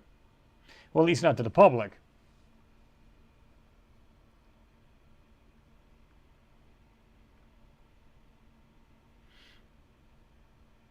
Oh, what's going on there, Channel UTM? By the way, I did get your, email. I wanted to get back to you on that. Hello, Chris and people. Speaking of views and subs, I'm having major problems getting seen. It's difficult. What to do? My vids take a long time to do. Brian Cox, don't get me started. I know.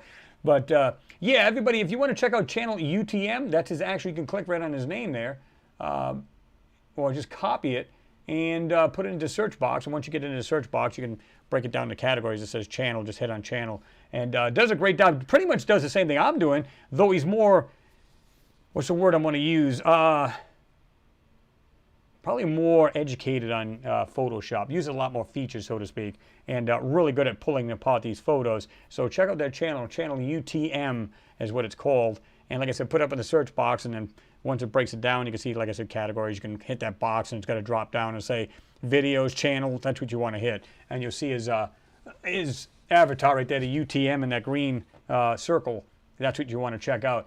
Yeah, I mean, I feel you, man. It's like, a lot of people have been saying, I said, Chris, how do you not have more subs? The only reason why I'm getting more subs is through other channels. People just happen to be mentioning my channel. I'm like, oh, cool, I didn't know that.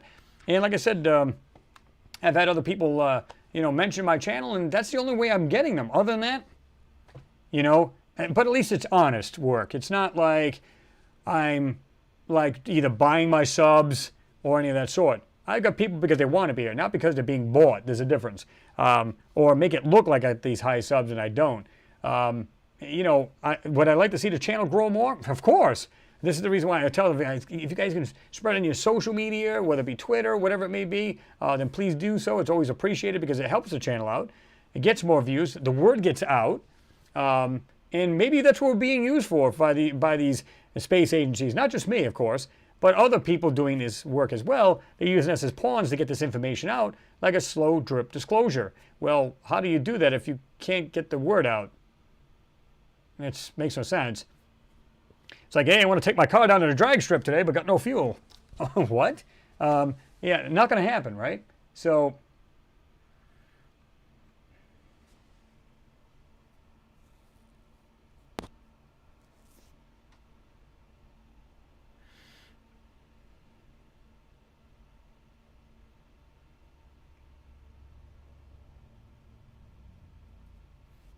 Tony Introvert says, Mulder was right. The truth is out there. Pretty much. Anchor Point says, so if they had access to alien technology, they were able to create UFO-like crafts, they can create a fake UFO event. Absolutely. Yeah. But see, I mean, would you fall for it? The only way I think you'd fall for it, because I'm going to probably feed this to them, and they're going to go, great, we know how to do it now, is that they would literally have to come over a whole city and blow it up, kind of like Independence Day. To put some massive fear into a mass, put people in mass hysteria and mass freaking out kind of thing, right? So that's the only thing I can think of. I mean, abductions, it's not like we've never heard that before, so you can't be freaked out by that, although if it happened to you, you would be. But you know what I'm saying. There's no way that I'd be freaked out about it. Now, if I went outside, like I said before, and I walked up and I looked up and I went, oh my God, what is that? And it's literally hovering over my house, only my house. Yeah, you'd probably be a little intimidated, sure. No sound. All you see is like little lights and stuff like that, just quiet, just right above your house. Yeah, that would tend to freak you out a little bit. Yeah. And I don't know if I'd go out there and start shooting it, because that could turn out really bad. But yeah, I don't know. I mean, if I see one flying around, they go, oh, look, there's one around, the White House, blah, blah. So what? Back in the 50s or 40s, there were like 15 or 20 of them around it. So it's not a secret. It's not like they haven't been there or haven't been here or around here. I don't know. I wouldn't be freaked out. William Scott, yeah, I know. I've seen that too. Now, I don't know if that's 100% accurate, but that's what I heard too. So 1950s, President Eisenhower met with aliens and signed peace treaty. Now, I believe that in a certain sense because you're going to try to go to your higher ups, and they can figure this out, I'm sure, through our either radio or TV transmissions, right? They pretty much know that. So they can pretty much figure that out. So I believe that's true. And what was the, was it his granddaughter or his daughter? Laura? Was it Laura Eisenhower? But anyway, she talked about many times about her dad and stuff like that and what went on there.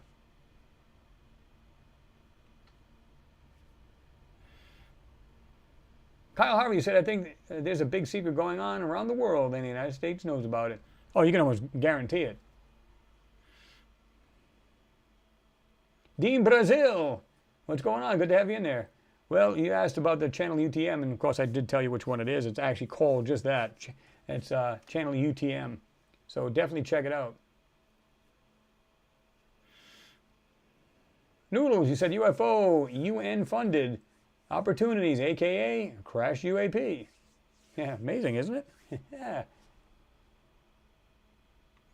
Leslie Ann, you said I'm a contactee, was saved by ETs in 60s, 3 years old, on a military launch. It nearly drowned my mom. My mom could save one else on launch who saved me. Oh, wow. That is pretty cool. I remember you saying that before, where you were, like I said, well, like you said here, a contactee. And I find that really interesting. That is cool. And I've heard about it all the time. And now, some you can tell, they're just spinning this, right? Now, you've mentioned this more than once, and you get into detail, which I think is great. And but yeah, I mean, you know, put this on your channel. I think people need to see it. And you know, I think you already have a few videos on there, so put some more on there. We'll tell people to go right to your channel and check that out. Because I know it is Leslie Ann Warren. And if I'm not mistaken, a while back I watched one or two of your videos, really good. And it's basically just talking about her experiences. I mean, it's not like she's showing UFOs and everything, but she's talking about her experiences and just down to earth, like if you were sitting there with her. So it's really interesting. Indrid Cole, what's going on? Good to see you in there. He said, evening, everyone. Amazing work lately, Chris. Just incredible work. I appreciate it, Indrid Cole. Glad to have you in there. That's awesome.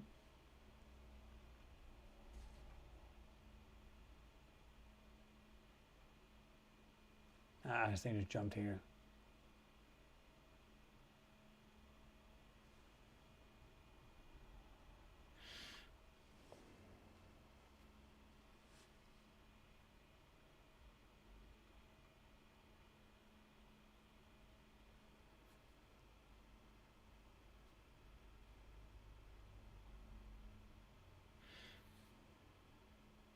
Enigma says, sheet, they would destroy a real city because they just don't care. Well, that's true. But I mean, you'd have to make it believable, right? Think about it. You can't just say, well, 3 people are abducted today and we have a view that shows a UFO abducting them. Yeah, you'd be kind of freaked out if it happened over and over, if they claimed it happened over and over again, and they happen to have video of this every time somebody got abducted. You might start questioning it, right? But like I said, to me, I've been so desensitized to it now. And why does everybody automatically assume that this invasion is bad? I can invade something. It doesn't mean my intentions are bad. You know, of course, the word invade kind of alludes to that. But the thing is, if I'm visiting another island, you know, in the Pacific, this indigenous, beings on a little civilization on there, of course, I'd probably be chopped up and eaten. But the whole point is, if I go there, my intentions are not bad. Maybe I'm curious. Maybe I want to go there to see how they live, but just do it in secret. And I think they're the same way. I don't think they're evil. I don't think they're out to get us. I don't think they're out to do anything, because they would have done this a long time ago. All you see is these jerky videos about, oh, look at this UFO and night vision, and look at this one in here, and what do you call it?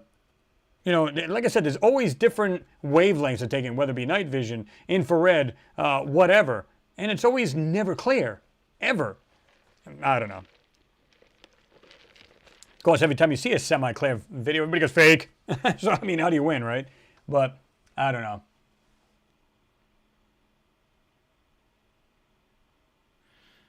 Hey, what's going on, Lee? You? Good to see you in there. I did miss your live, so now I've gotten on. I subbed to you. I don't know if you knew that, but I subbed to you. So the next time you have a live, I'm going to jump in there and say hello there. But yeah, keep up the good work. I like the way you just like no nonsense jump right in that kind of thing. I was watching your last live feed. I think I got like a part of it, and I wanted to check it out a little bit of it, but I didn't get the whole thing, and it wasn't when you were live. So I know you said, hey, jump in there, and of course I missed it. I think it was a day behind. So you know, but I'm going to try to jump on the next one. I don't know when your next one is, but I'll try to get on there and say hello.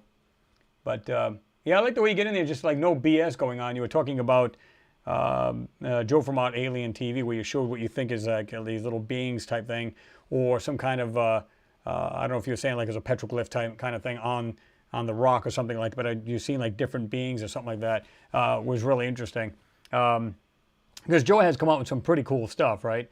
So you know, I think he does pretty darn good work. So, but I mean, it was actually good what I did see of it, because like I said, I was in and out of here, and I said, well, let me just check it out, and I saw parts of probably 10, 15 minutes of it. It wasn't a whole lot of it, so I'm going to try to jump on your next one.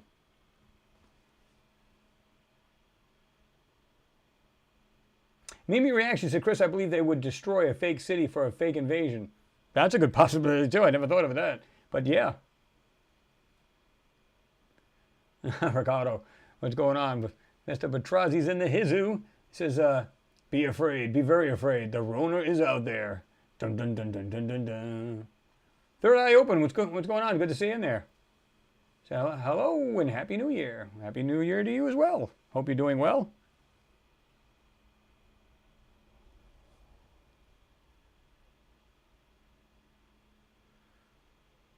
Let me see. Let me check this out here. I don't know if this is... let me do this. I mean, folks, I'm just tweaking this thing here, too.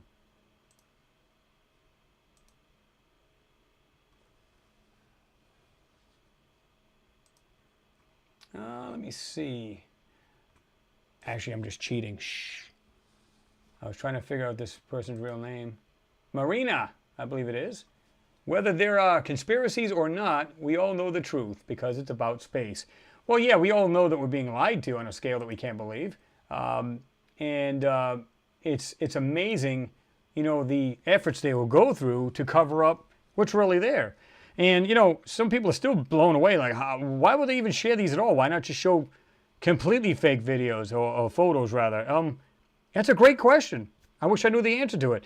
The only thing, like I said, I can think of is that they're using it so if anybody really wants to know, they'll sift through them, find little bits and pieces, and they'll kind of figure it out for themselves. But again, they're very small pieces. Because, you know, like I said, if we put the pieces together, we can figure out what's going on. And I think we've already figured this a long time ago. But like I said, each of these videos are kind of like a Cracker Jack box. You just don't know what you're going to find in it. And that's what makes it cool, because you go, I don't know what I'm going to find in this photo this time. This time, let's just go ahead and see if there's anything in there. All of a sudden, things pop out. You go, wow, that's cool. And some photos I've enhanced, I was totally blown away. I didn't even know the stuff would even be in there. And I'm like, what is that? And I'm like, I keep going, oh my God. And it's just crazy things. And some things are like, kind of mundane, no big deal. But nonetheless, it's still something to see. Like when I did the second part to this, the last video I did, you know, what is this proof of a war on Mars?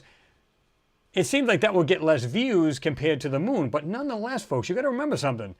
It's still something that's in a photo that we did not see prior. And that's a little piece of the puzzle, I like to call it. And, you know, we're learning something more. We're seeing, even if it's a little piece here, a little piece here, you're learning more and more. This is the reason why I encourage people to watch all the videos. It's not just about just the moon, or maybe you like Mars more, whatever. The thing is, I try to watch every one of them because, you know, because there's other channels I like. I try to watch every one of them because there's always a piece of that puzzle that they're conveying, and that's what it's all about, right? So that's what I like. What the heck? Okay. Let me see. Oh, hold on. Let me do this. I'm not going to say the person's name, but they just asked me about this. And I didn't even have it on this time. This is... oh,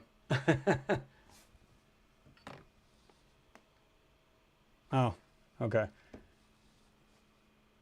And some people would rather not be, what do you call it, have their name mentioned. And I don't blame them. I'm cool with that.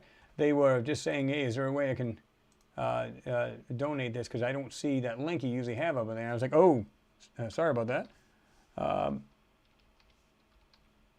Let's see.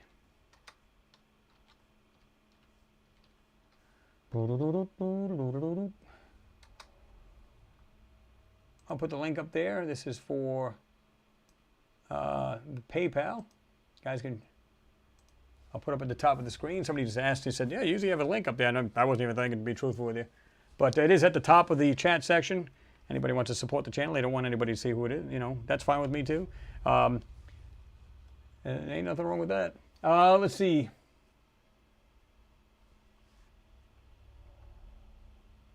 Leslie Ann, please excuse my text.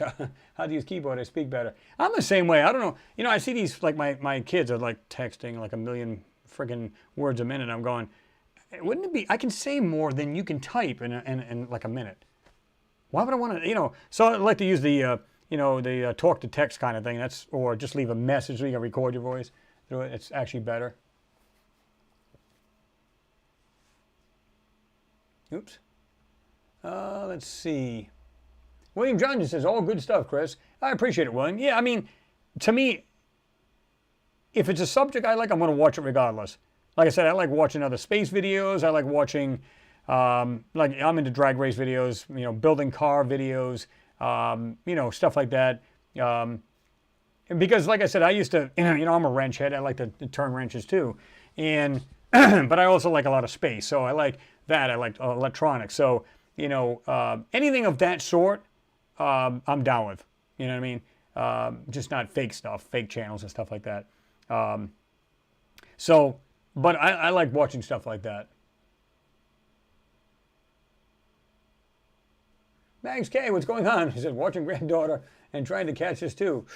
Got your hands, oh yeah, you got your hands full. Terry Calling, what's going on? He said, good evening, Chris. Hope you are well. I am, Terry. I hope you're doing good. Glad to have you in there, man.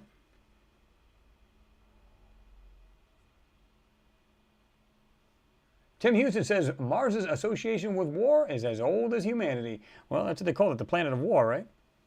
Because some of the other older ancient civilizations called it something different. But basically it says warring in some fashion or another.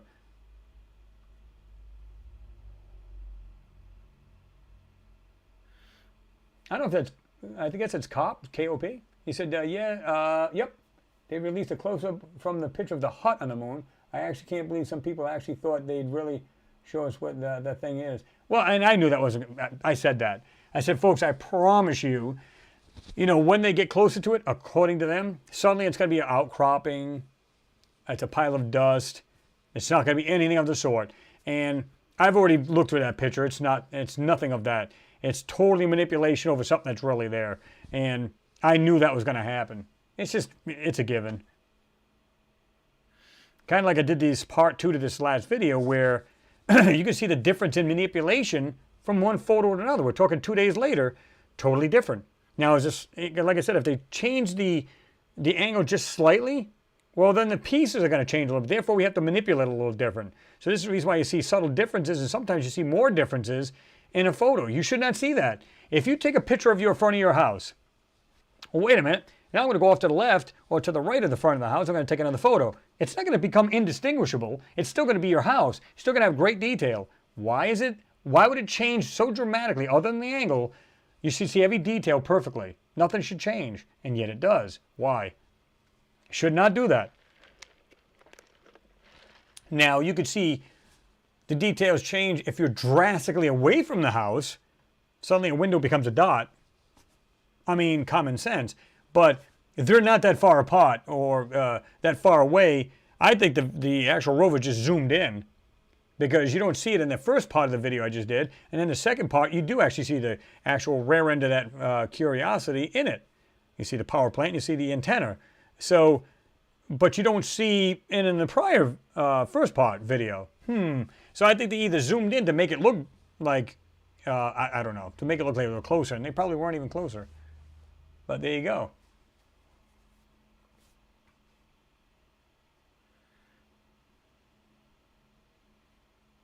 Tony Introvert says NASA Unexplained Files. I've seen a couple of those. Pretty cool.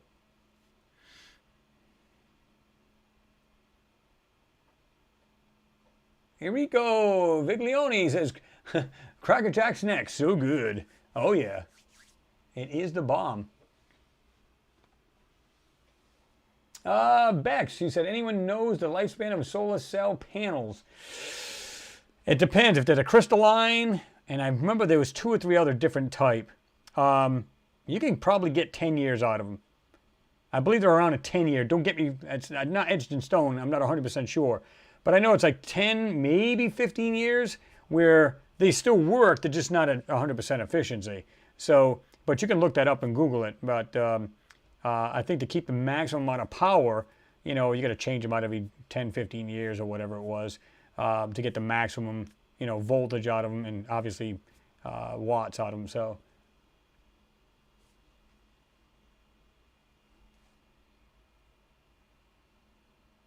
Anchor Point, you said, the question was, Chris, any new video on Earth coming soon by any on Earth? Oh, you mean like either Antarctica or something? Somebody asked me that too the other day. And like I said, I've been telling you guys I would need to knock that one out, and I haven't done it.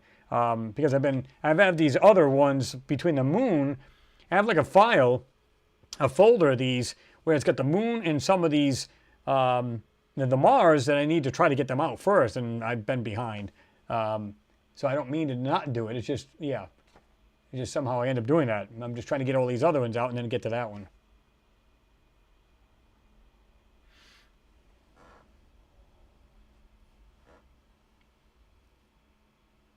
Mark Stevenson, you say, hey, Chris, from Perth, West Australia.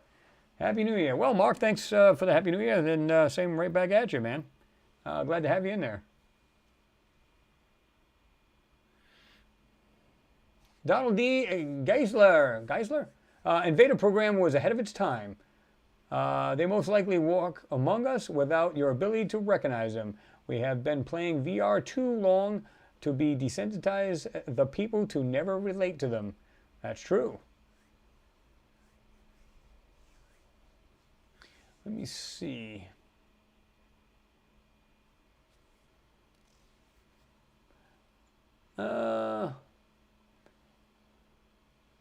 David Soanes, he said, Chris, hi Chris, when I used to do UFO research, I came upon the Treaty of Nine. It was a treaty between ETs and the military. How true it is, nobody knows. Keep up the good work, and thanks again, Chris. Oh, I appreciate it, David. Yeah, I mean, it's pretty interesting, guys. I heard something similar to that, too, with these treaties, because, like I said, we get this space treaty as well now, and I think that's been going on for quite the Star Wars project happened in the 80s, and now I think they just evolved it to this Space Force. But I believe way back in the day, they had these space treaties, like we were talking about earlier about Eisenhower, where these space treaties were a long time ago. Because they knew, think about it, if you're an alien race, and let's say you live closer, and maybe you do live in this solar system, and you see this civilization now lighting off bigger bombs, atomic bombs, then nuclear, and you're going, what is this? What are these people doing? They try to kill themselves? So you say, listen, it's not our, we're not here to, get into your affairs. You do whatever you want. But like I said, we have a treaty out here. You need to know you will not bring this crap out in space. We don't care if you kill each other off, although we'd rather you didn't. But because if you do, you won't know what the real big picture is, and that's what's really going on in the universe. So this is the reason why you see these UFOs supposedly going to these military places and shutting down, missile silos and the whole base and everything else. Well, there's a reason for it. They're probably saying, can you please stop? I mean, it's one thing to use like rocket launchers and stuff like that, but when you're using major weaponry, that's huge. You can pretty much, decimate the planet, let alone just an area. Never mind a part of a country, right?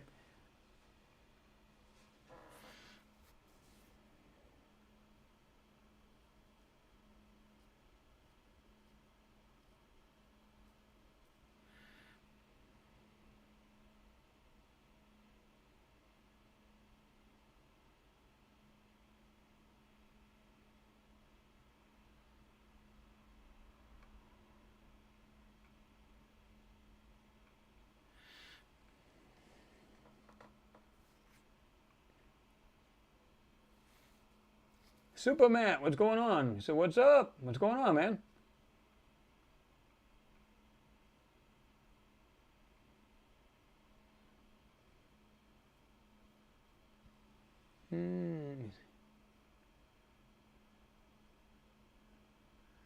Marini said, I guess refueling in space is of a vital importance for UFOs. Well, I mean, how many times have you guys heard this, where the UFOs they would be over storms because they're getting basically the energy from these lightning storms and they're refueling off of those. How true that is, I don't know. Maybe they have this power supply basically in their UFOs or their craft where they can get either plasma or different kinds of energy sources and refuel. It's kind of like a flex fuel in our vehicles where you can use certain types of fuel and you can get away with it. And, you know, if you're using like E85 or whatever, it's supposed to burn cleaner and everything else. Maybe they have something that works like that where they can literally recharge off different fuels, and maybe that's what they're doing. I don't know. Or like some of them talked about the sun, how it gets plasma off the sun and so on and so forth. I don't know. I'd love to know the truth behind that because that's cool. Now, this was from Graham Smith. He sent me this. And this is from the MOD. What do you call it? You can see this is from the UK, rather. And of course, it's the Defense Department over in the UK. And what I find interesting about this says right here, received December 7th of 2000. I went, okay. You'll like this. You can go down, look at it, it says December 2000, right? Keep going.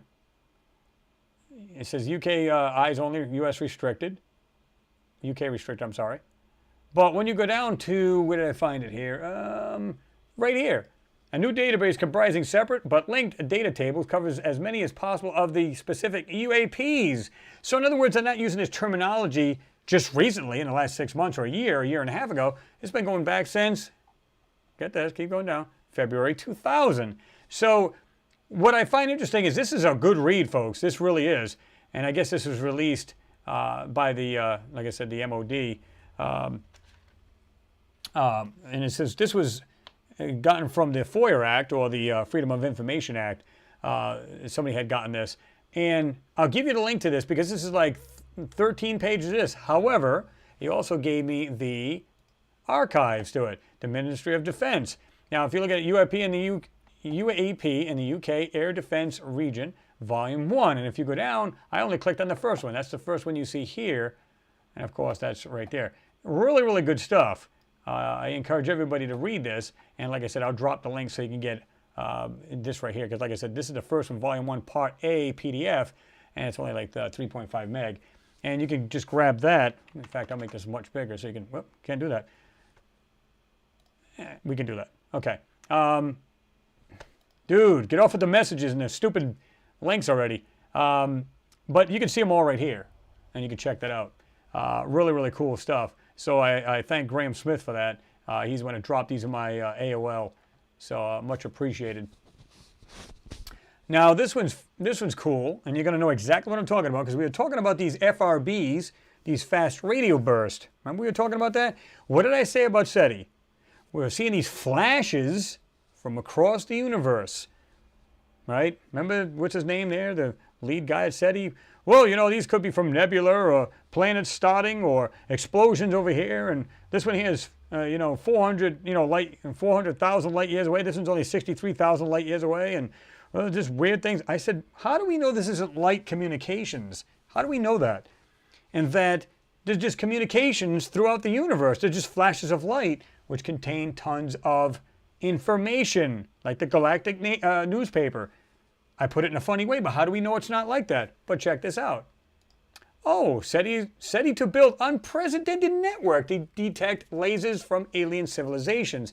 I called this BS a long time ago. I said, I can almost promise you, they probably already have been doing this for quite a while.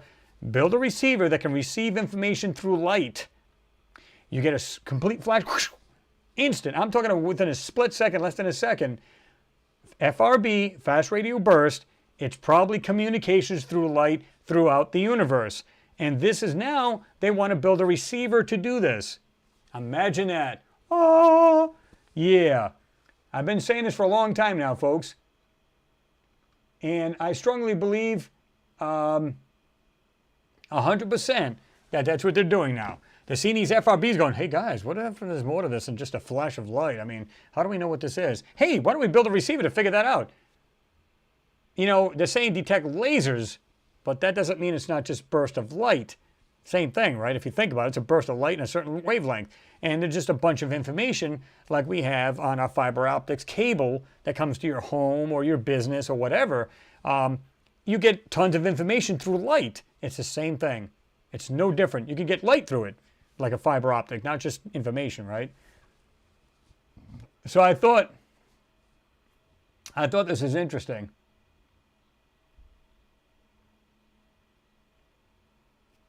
Marina says, I remember reading a book, whole bog book about aliens. It says about different types of aliens. Yeah, I mean, I heard the same thing. Now, I'm really still not a fan of these lizard people type thing. Now, do they exist? I have no way to say yay or nay. I can't vet it either way. Is it possible? Sure. Maybe they live in more of a moister climate. Maybe they live within water. I don't know. I don't know. But it just seems a little more far-fetched than people like you and I, or similarities to you and I. So I'm more apt to believe it's more of like a human than it is a reptilian, okay? Again, I'm not saying I'm right. They could very well be, right? But I thought this was interesting about this SETI here. I thought it was really funny. But yeah, I mean, 100%, it could be either way for me as far as lizard people. I just hear it and I just think, it's worse than seeing like little aliens with, you know, almond-shaped eyes. But they claim those are real, and that could very well be. Those are the different aliens. But when you start talking about lizard people, I guess it's possible. I mean, look at us, and then look at these little grays, like little buddy here. Oh yeah.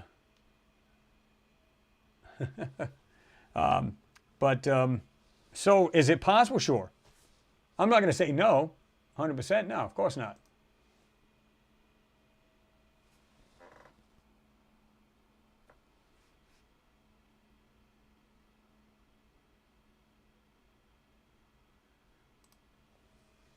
All right.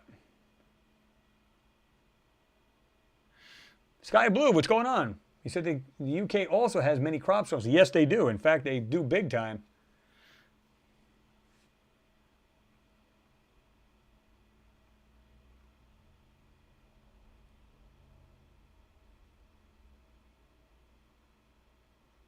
You're talking to Noodles there, Vladimir Miofkov. Miofkov, I like that. Cat lovers unite. Cat lover here. I love dogs too. I just prefer cats.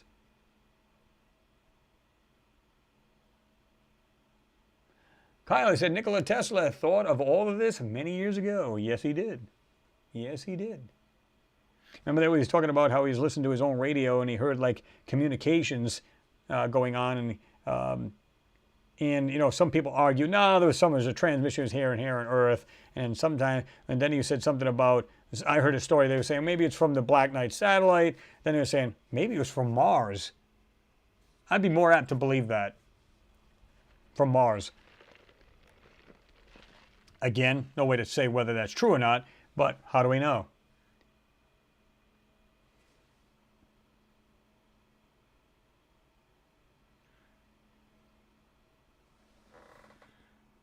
Gaullism? Am I pronouncing it correctly? If we can technically receive it so easily, FRB is communication. It is meant to be received. Exactly. Well, again, they claim the FRBs are nothing more than just, like I said, something from a nebula or something from a flash of a planet forming or some weird thing going on in there. And that could very well be. I'm not denying that because science is science. But on the other side of the token, like I said, how do we know it's not communication throughout the universe? And light is so much faster. It's like microseconds, right? Milliseconds. So you don't know what's going on, and they're probably going, hey, I wonder what these things are. Maybe, just maybe, these are communications. And we've been going about this the wrong way. We've been using old-style radio waves when this is like probably cutting-edge crap compared to what we even have as far as, you know, the fiber optics. But it's still basically the same thing. Now, even if you could receive this, you know, you got it through a deep space network or whatever, you receive it, let's say you got a digital receiver, now you have to try to decrypt the language that's coming from it. So how do we know what the language is there? Unless it's a lot like what we use. Then, oh, we're in like Flynn. Will we ever know about it? Probably not.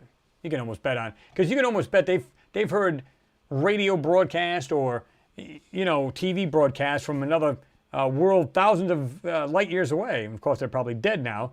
And like I said before, they got one, supposedly there was a satellite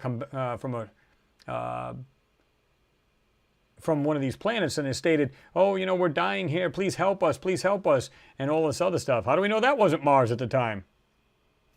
I don't know. I find it weird because they say, well, life didn't exist on Mars. It had to have been like millions upon millions of years ago. And yet we're still seeing these things on Mars.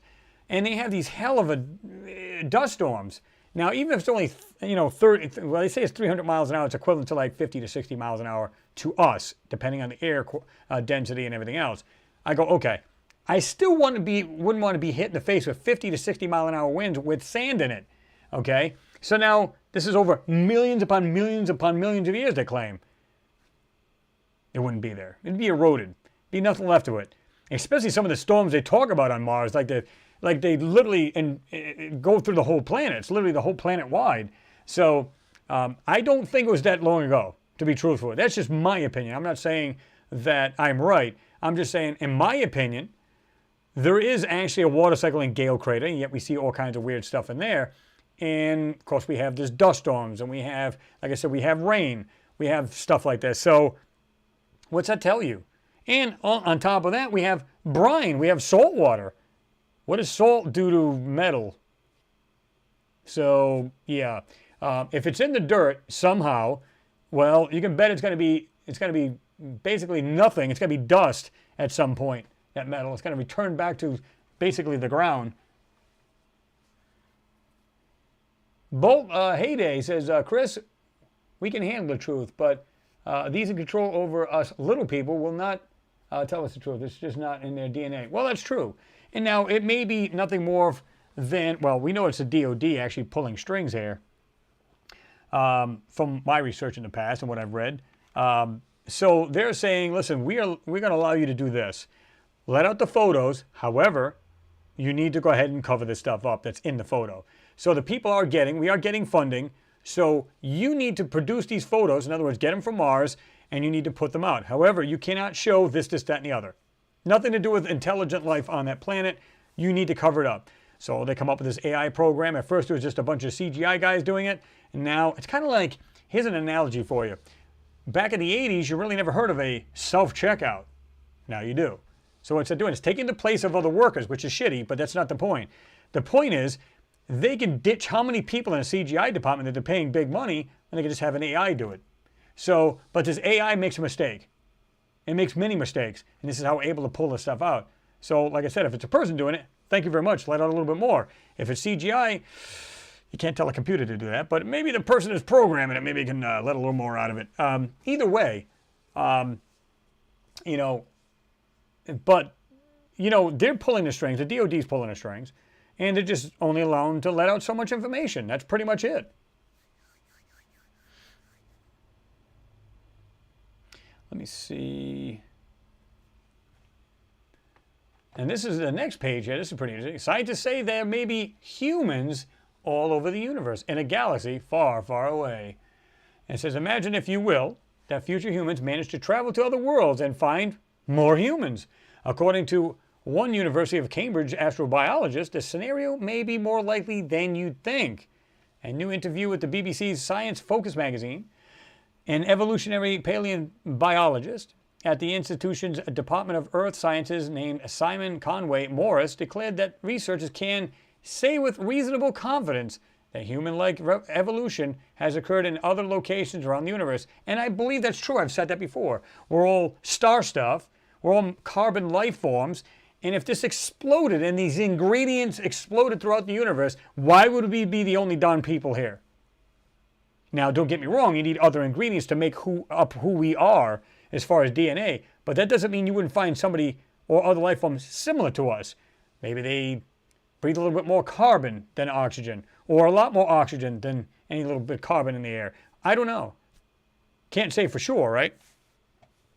The core of Morse's belief comes from the theory of convergent evolution, which claims that, as Science Focus puts it, random effects eventually average out so that evolution converges, tending to produce similar organisms in any given environment. The magazine used the example of flight, which has evolved independently on Earth at least 4 times, in birds, bats, insects, and pterosaurs, whatever. It's a tongue twister for you. But so, again, interesting. In short, a convergent evolution theory posits that evolution itself is a law of nature, and as logical endpoint, it's likely that evolution would operate the same way on different planets as it does here on Earth. In other words, it's theoretically possible that the blue or green alien humanoids you see in Star Trek could be, well, actually out there. Morse isn't the only Cambridge man who believes alien life would be evolved in ways analogous to a human. Well, yeah, pretty much. Eric Kirschenbaum, a zoologist at a rarefied, what the heck's going on here? Rarefied British institution, wrote a whole book about the concept of alien evolution, because evolution is an explanatory mechanism for life everywhere. Kirschenbaum told Quanta magazine earlier this year. Then the principles that we uncover on Earth should be applicable, if you want to pull it that way, break it down that way, and the rest of the universe. I should have screened this out. Yeah. Suck it. Ads? What ads? Because sometimes it'll still block you out. Kirschenbaum argued that while it's tempting to envision alien races who don't have same cultural interests humans have, such as philosophy and literature, we have to remember that they didn't just spring up out of the vacuum as advanced technological beings. Even alien life forms with greater technology than humans, Kirschenbaum said, would have evolved from pre-technological species. And that's what I'm saying. Everybody assumes that, you know, if there's other life forms out there, they've got to be much more advanced. I believe that's true if you're way out in the outside of the planets, meaning you're further out in the universe compared to where the Big Bang happened, where you'd be the lowest evolutionary because you're like the new kid on the block, right? So I think that would be the case there.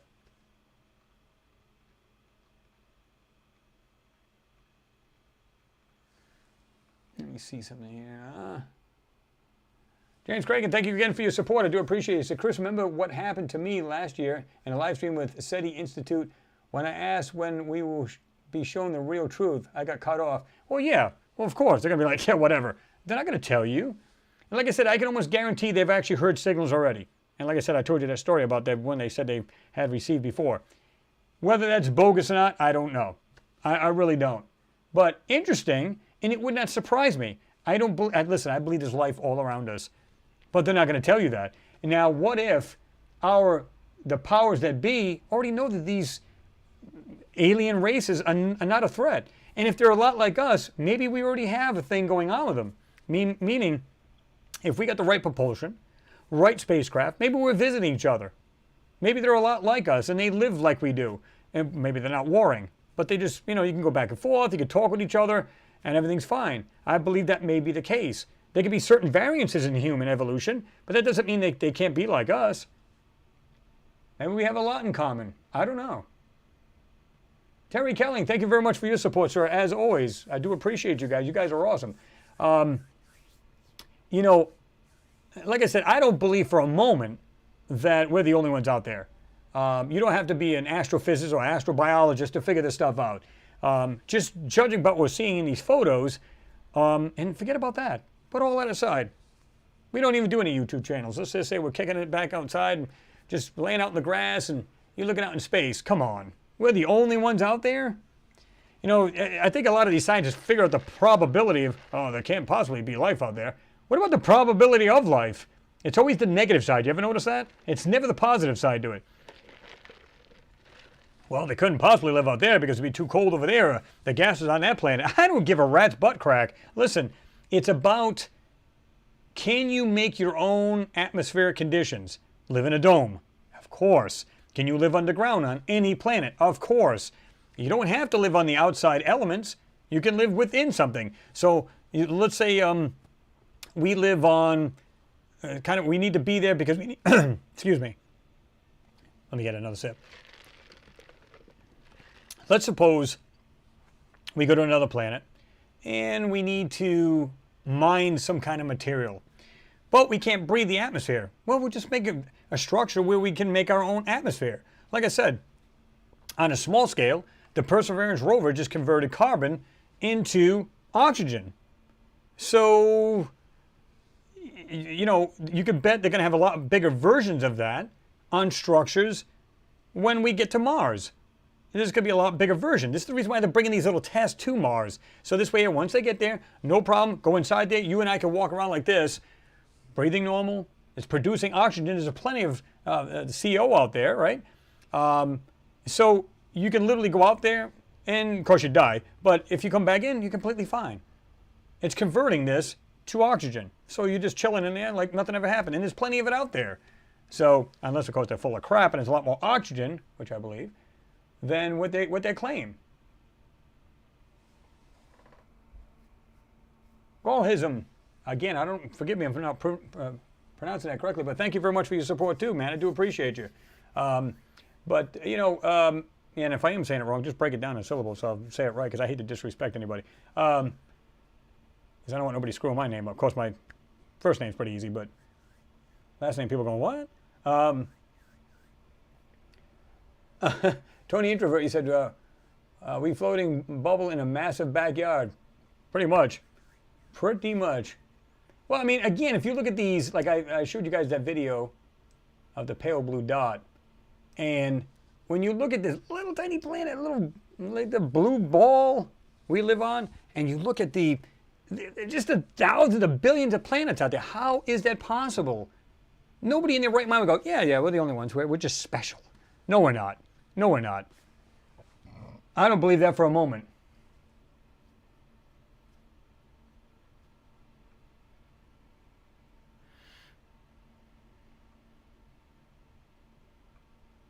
Mick Gust, he said, have a good weekend, everyone. Great hangout, Chris. See you next week. I appreciate it, Mick. Thanks for joining us, and you have yourself a good weekend there, right?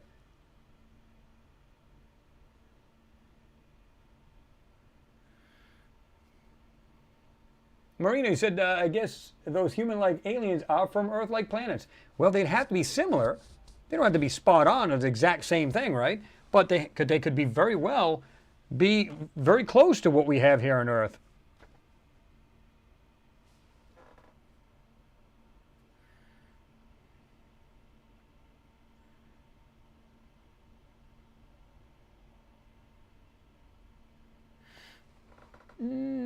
This thing jumped out. I hate when it does it.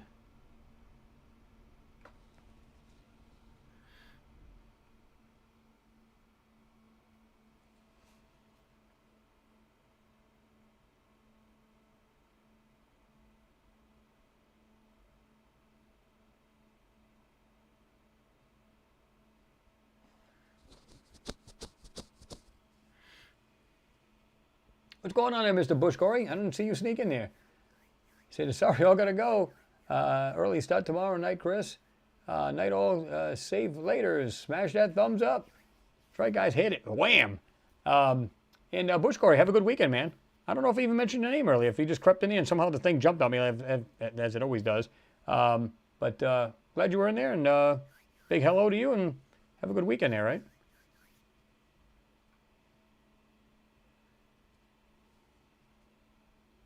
Max K said maybe that's why they're visiting. Could be, right? Frack, Centurion, he said, we did not evolve, we were made. Well, if you go by the ancient civilization, when you talk about the Sumerians and things like that, where they changed our DNA, you know, they're talking about the Anunnaki, how they, again, changed our DNA and made us from, like, basically apes or cavemen type thing into these thinking beings, and we were being used as slaves to mine the gold for them. If you go by that story, and that's a very good possibility. Because even a lot of scientists are stumped how we jumped in evolution as far as brains, right? Our brain pans are totally different. Because you would think that the common ape, or ape family, if you will, orangutan, chimp, whatever, that they would have been right along pretty much with us. And now they're only finding now that they're some of these chimpanzees or apes or whatever, that they're literally making little tools now to break open stuff for their food. Imagine that. But they're a little behind the times, don't you think? So it's like we jumped evolutionary and brain, mass and, the way we think. So that could very well have been altered, and I think that may be the case.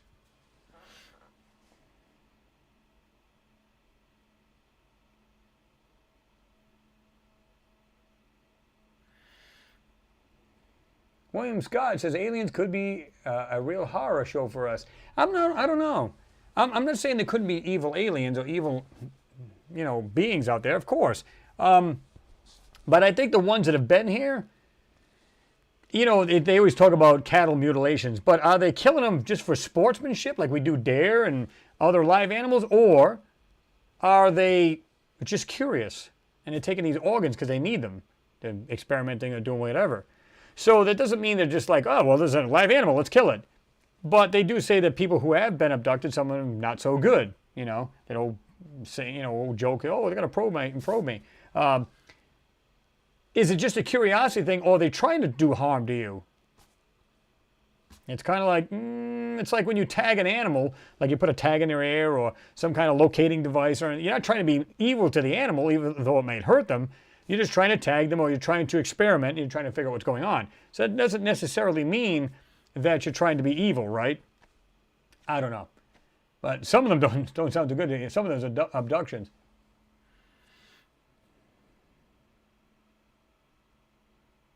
Kai Harvey says, we have been coming and going off of this planet for millions of years and all over the universe. Yeah, I mean, if it's not us, it's somebody else that's been here before. I mean, between what we see in Antarctica, we see ancient civilizations where they talk about their gods came down from the heavens and taught them different things, whether it be agriculture, building, laws, different things, languages. So what are they talking about? To me, that's aliens. That's other beings. They're trying to guide us in a way where we can actually, someday become a human race, and that we can stop warring with each other and somehow maybe get around that. What happens? Guys, I got a question for you. What happens if we never do that? We always continue to war. What happens then? I said this before. Once they go to Mars, it's going to be like a utopia compared to Earth. It'll be a prison planet like we were talking about before, where they're not going to allow any of the BS that happens here on Mars. They're going to say, listen, all the mistakes we made on Earth, we're not going to do here. We're just simply not going to do it. What we're going to do is we're going to, we're just going to, anything that we've, like I said, any mistakes we made, we're not going to do this time. So once we get people up there, more and more, me personally, I wouldn't have, let's say you broke the law. They said anybody breaks the law, we just deal with you swiftly. There is no prisons. We either feed you to the indigenous life or we just throw you out in space, and that's it. There's no prisons here. So right off the bat, scare the crap out of people. So they go, I'm not going to break the law here. So they say, no, we're going to have probably the richest people up there first, or scientific people up there first. Then they'll start to get, regular civilians up there. Of course, they'll have their own job up there to work because they'll be part of the system to work up there and make a civilization better and better and better, to where there's a civilization normal like we have here on Earth, meaning you come and go, you go for food, whatever. But they're going to make sure it's a total utopia compared to what it is here. This will be the prison planet where, okay, that's that planet. We kind of screwed that up. Let's not do that to here. It's kind of like if you kind of messed up your old house and maybe you're tracking, maybe you're an auto mechanic and you tracked all kinds of crap in your house over the years and you ruined your rug. Well, I moved to my new house. I won't let that happen again.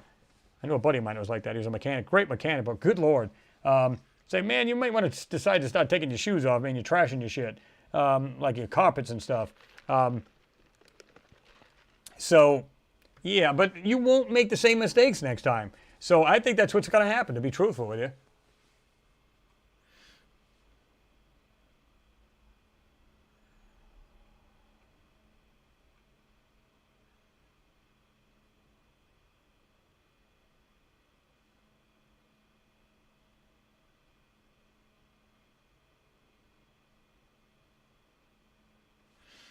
Let's see.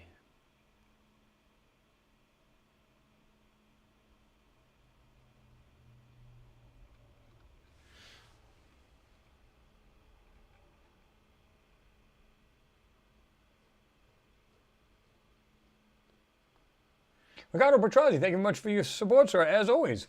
You said, great hangout to get 2022 going. Always remember that every day you are making a journey into the great unknown. What is meant to be won't be and won't go by you.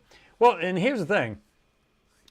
It's, you know, I like the way you put that, because it's like we're all learning. We're on a learning curve. We're just trying to figure out the truth in a topic that we all love and we all talk about and freely here, and nobody's ridiculed and all that crap. And that's the whole thing, right?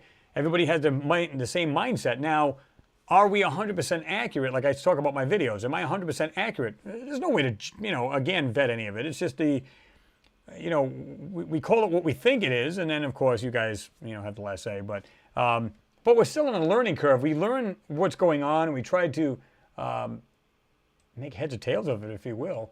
And that's what it's all about, right? So again, Ricardo, thank you. And of course, everybody else has supported the channel like you do. I appreciate you guys all.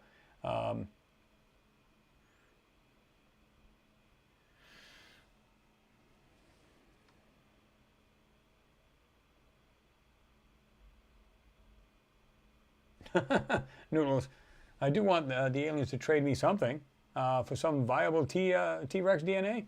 That would be pretty interesting, wouldn't it?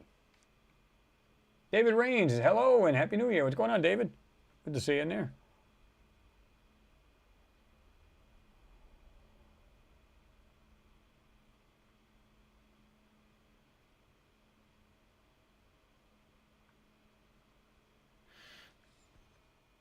Vladimir, he said, had to block George Kamani. This guy's insane. We are talking about other planets in this universe, and he is trying to get us to focus on a prism, planet Earth. Well, I mean, it's like the way I talked about it, where the only reason why I use that terminology is because of, like, what do you call it? Like I said, Mars. It's like yourself. If you were going to make a new civilization anyway, what would you do? You drop the rules right there. There's going to be no way around this. Now, all that crap that you were doing back there or what was going on Earth will not be tolerated here. So basically, it's like the trashed planet, if you will. Although I don't see it that way. I think it's a great planet as long as people start caring more about it and do their part to just be a better person. We all become the human race, and perhaps we'll, like I said before, we'll be welcomed into the neighborhood or galactic neighborhood, right? So you can bet if they're out there, they're watching everything we do on Mars. You can bet on that because they're probably thinking, oh my God, they're going to trash this planet like they're doing that one, you know, or just robbing it of its resources and whatnot. I don't worry about it. I think it's a great planet. And a lot of people say, well, what you should do is concentrate more on here and don't worry about Mars.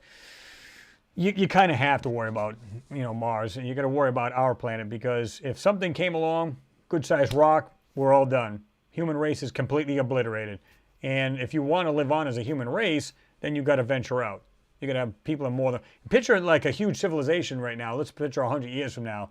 And there's like X amount of thousands of people living on Mars. Suddenly a big rock comes over and slams Earth and kills everybody on it. We're still alive, but the human being is still alive. It's on Mars. So that's what that's all about. You got to be spacefaring. You got to be at some point, or else you'll die off.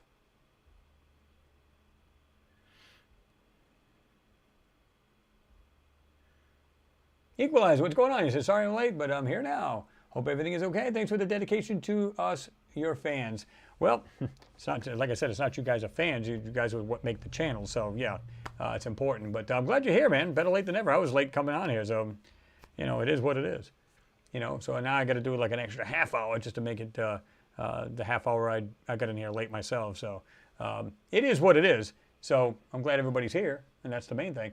And anybody who hasn't hit that thumbs up, please do so. It helps the algorithm and helps YouTube get this information out. And of course, it's always greatly appreciated. Did I just see an Ian in there before this thing jumped? I think I did. What's going on, Ian? Good to see you. They said nuclear weapons almost certainly damage the fabric of space in ways we don't understand. Well, you can almost bet on it some way, shape, or form. But even if it did not, right? Even if it did not, it's still what's it doing to us and our planet, right?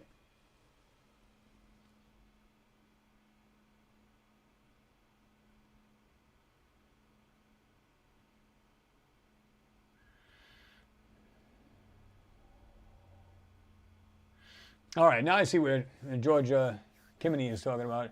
If all of y'all Big Bang Theory believers really believe in it, I guess it's supposed to be then who pushed the buttons to cause it? Where did all of this humongous matter that created all this supposedly billions of stars come from? I'm more on the evolved idea of it's always been. Now, that's a short answer. I mean, if you think about it, it's like, just because we don't understand it, you know, everybody says, well, it has to be a beginning to something. That's the reason why. And of course, you know, I don't know if you've read about this, George, but if you talk about when they analyze like from our space, from our perspective, we can see the universe, we can see the planets moving outward like a red drift. So they know it's still expanding and it's still moving away. So something stopped it. It's kind of like a pebble in a lake kind of thing. It's center and it's all expanding. That's what they're seeing. So that's their best theory for what happens. So they believe it's a big bang theory. So how that was triggered, chemicals, whatever it might have been, something to trigger, I don't know. But, because I'm not an astrophysicist. But how about, who was the one that said this? One of the scientists said, maybe the universe has always been. And we just don't understand how it started. We're just using the best, you know, if you get this think tank, and this is the best they can come up with, these astrophysicists, that may be the most logical thing going on right now. Now, to me, I go, what if the universe just always was and we just don't understand it yet? That could very well be. Now, I don't know what your idea is, but where I'm at, it could just have always been. And we still don't know the answer to it, but that's our best hypothesis, right?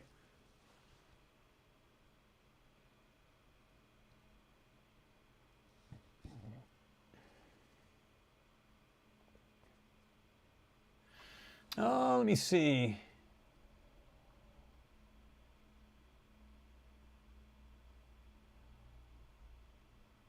Recluse Lord 666, what's going on? Said Recluse Lord standing by. Well, good to see you, Recluse.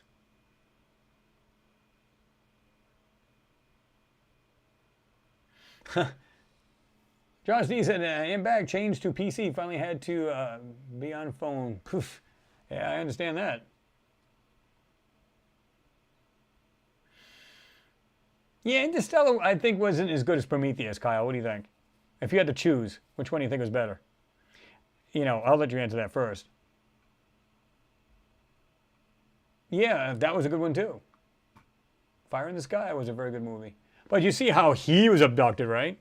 And he still claims, and him and his buddies still claim it was true, that, you know, you see him, he's like, oh, got like the skin over his face kind of thing, and, you know, they're doing all kinds of experiments, and so that's the first thing people are left with in their mind. What happens if these aliens come? Oh my God, all these bad things. You know, Independence Day, like I said, you got Fire in the Sky. What's the first thing people think of? Nothing but horrific things are going to happen, right? Doesn't necessarily mean that. If that is the case, we'd still be seeing it today.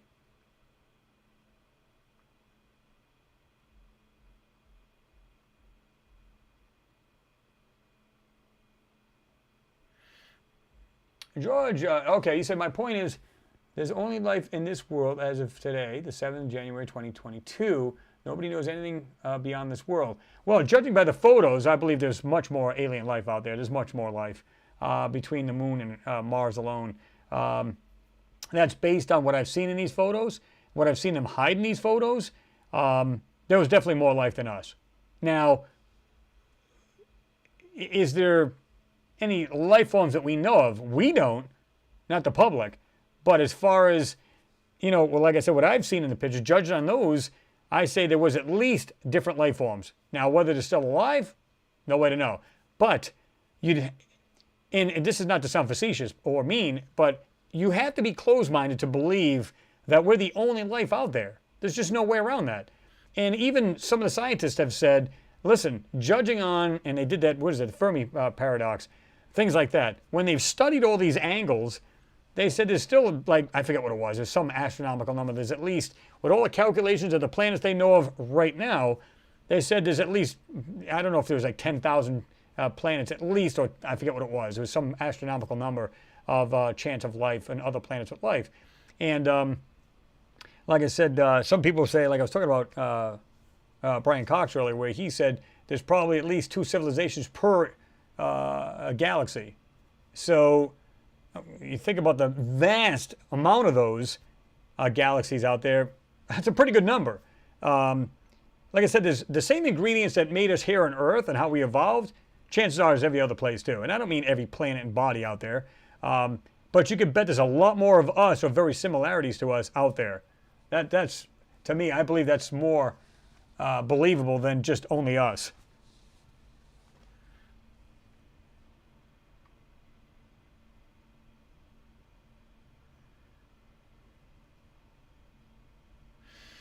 The Observer says religion taught people that we are all there is. Well, I don't know. I mean, some people, like when you read the what is it, the King James Bible, where they said there's like 99 worlds out there or something like along them lines. So there's other worlds out there, and even it's recognized in that particular edition there. So how true that is, I don't know. But I do believe, and in my own opinion, I believe there's a lot more life out there. And like I said, just judging on what I've seen in the moon photos as well as Mars, that stuff is not ours. That stuff is alien to us. So I believe, obviously, there's other civilizations. Unless, of course, it was us thousands of years ago and we don't know it yet. Meaning, because again, the planet practically died off 5 times, and every time we come back, we get more technologically advanced. Or were we technologically advanced thousands upon thousands of years ago? And because of these cataclysms, we pretty much lost our knowledge, and maybe there were just stories back then. And, you know, people say, well, we used to have this back in the day, and now every time we build up, we start getting more and more technologically advanced again. Again, all pure speculation, but as far as life out there, no, we're not the only ones. You know, like I said, I don't believe that for a moment.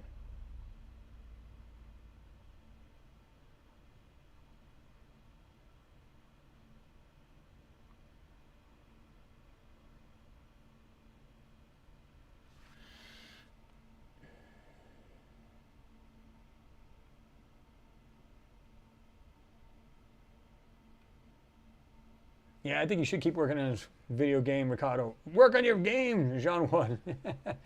I did last night. You said I can't do it again. Well, can again. Sky Blue said, I've heard that space is being made everywhere. That's why everything is flying away from everything else. Well, I mean, I think it's just things expanding, right? It's planets, universes, galaxies. Well, not universe, but galaxies. Stars, they're just moving outward. Again, like I said, a pebble in a lake, boom, and it's just going outward. And like I said, they can register this by red drift. So they know that this stuff is expanding. So something happened, and there has to be a center to that. So that's why they're going, well, of course, there's other things than just that, but that's why they're saying there was this big bang. There's an origin of this explosion. Now, what happened and how did all this come to be? They break it down. Like I said, how do we know we just always weren't just always there? How do we know that? They say it's what, 13.9 billion years old, the universe? How do we know that? How do we come up with these numbers? Now, I actually kind of understand what they're doing, because based on the measurements from like the Hubble, and they can tell distance, I'm not sure how they know exactly how that is, but they're saying, well, this is what we determined to be the end of where the planets end, and of course the vastness of space still goes on, but this is it. We can judge from this time period to the light coming back to the telescope. We know it's this old. I still don't think that's, you know, it's probably the best way we know how of today, but we could be so far off we don't even know. You know, our measurements could be so far off. We come up with our own measurements. Doesn't mean they're all accurate to the universe. So, I don't know.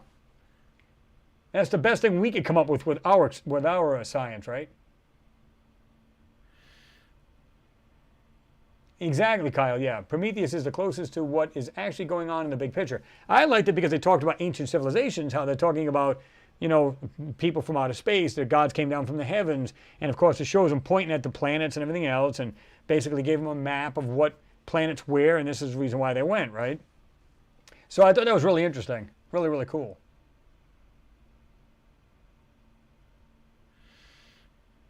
Robert Morgan, what's going on? Good to see you. And he said the Masons called him the Great Watchmaker.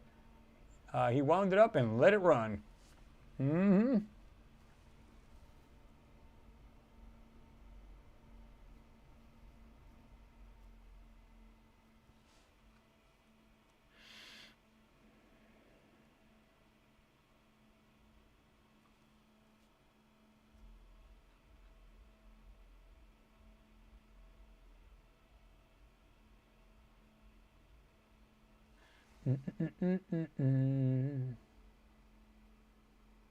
Mimi's taking off. She said, I'm taking off here. Good night, everyone. Stay safe and sleep well. Disclosure will happen. Good night. Well, I appreciate it, Mimi. Thanks for being here. Thanks for your support. As always, continuing support. You guys are awesome. And thanks for being here. As always, have yourself a good evening, a good weekend. And you and the family stay healthy there, right? And stay safe, of course.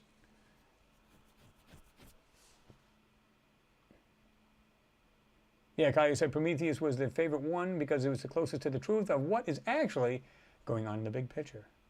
Absolutely.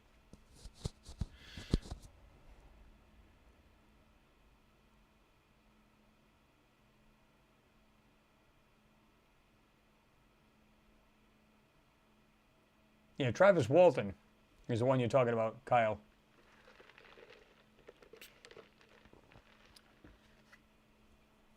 Oops. Oh, I hate when this damn thing does this.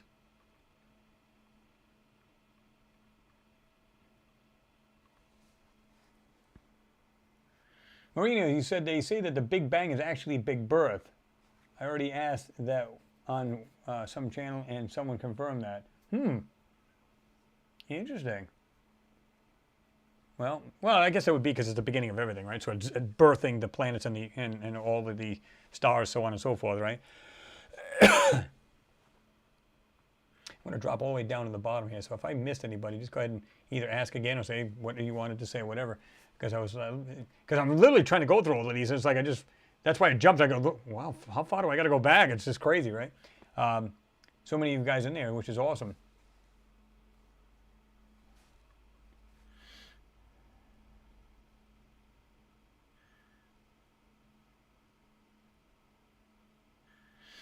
Scientific search for extraterrestrials says, Chris, you were right. Status quo scientists come up with these numbers, and the mind control masses believe everything they say. Well, I don't know about mind control, but I think it's, like I said, I think it's the best hypothesis we have through the science and numbers, crunching numbers and everything else. I think they're accurate to what we believe. Now, like I said, what if the universe always was? And we just don't know the very beginnings of it, right? We're just going by what we see around us, right?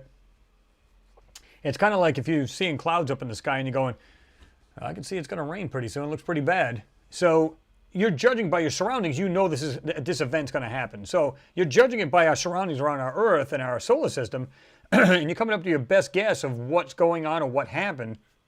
And this is the best thing you could come up with. That doesn't mean that they're wrong. That's just the best knowledge that they have at the time, and they're basically running with it. Now, I don't believe that. I'm more apt to believe that it just always was. And we just don't know the beginnings or the origins. Now, it is kind of weird if you were to look down and you see it expanding on all around us, then, yeah, something at some center happened at some point. So you can't deny that. It's like throwing a pebble in there going, and you just happen to walk in and see the outer waves coming up, but you never seen anybody drop that pebble. Well, clearly somebody must have dropped something in the center of that in order for that wave to go outward. So that's why I'm saying that's the best hypothesis and the best science that they know right now at the time that that's what happened. Again, judging by red drift and the way they measure this going outward, right? So, yeah.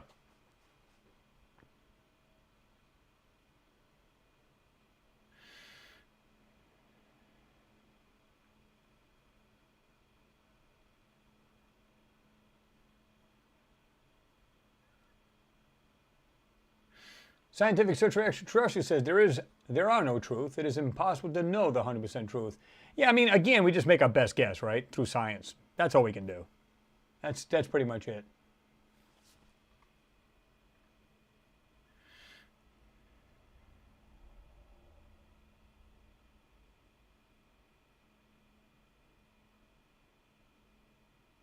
Yay, Jean Ward's getting it. They say, okay, at last it's working now. Phew. Now I need to adjust every 3D object in the game. This is going to take a while. Yeah, but I mean, but when it's perfected, it'll come out awesome. And like I said, I like the way you did that. That's awesome, man.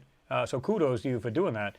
But I remember you and I talking before on, I think it was Facebook, I think it was, or Skype, and you were telling me that you coded before and you were making different games and little games and periodically, and I think that's awesome, you know. A buddy of mine used to do the same thing, and he was very good at it. I said, man, why don't you put that shit to use? I mean, make some money off the damn thing. That's what I'd do. So yeah, that's unique. Pretty cool. Jonathan Waddell says, glad to be here. Well, I'm glad you're here as well, Jonathan. Good to see you in there as always.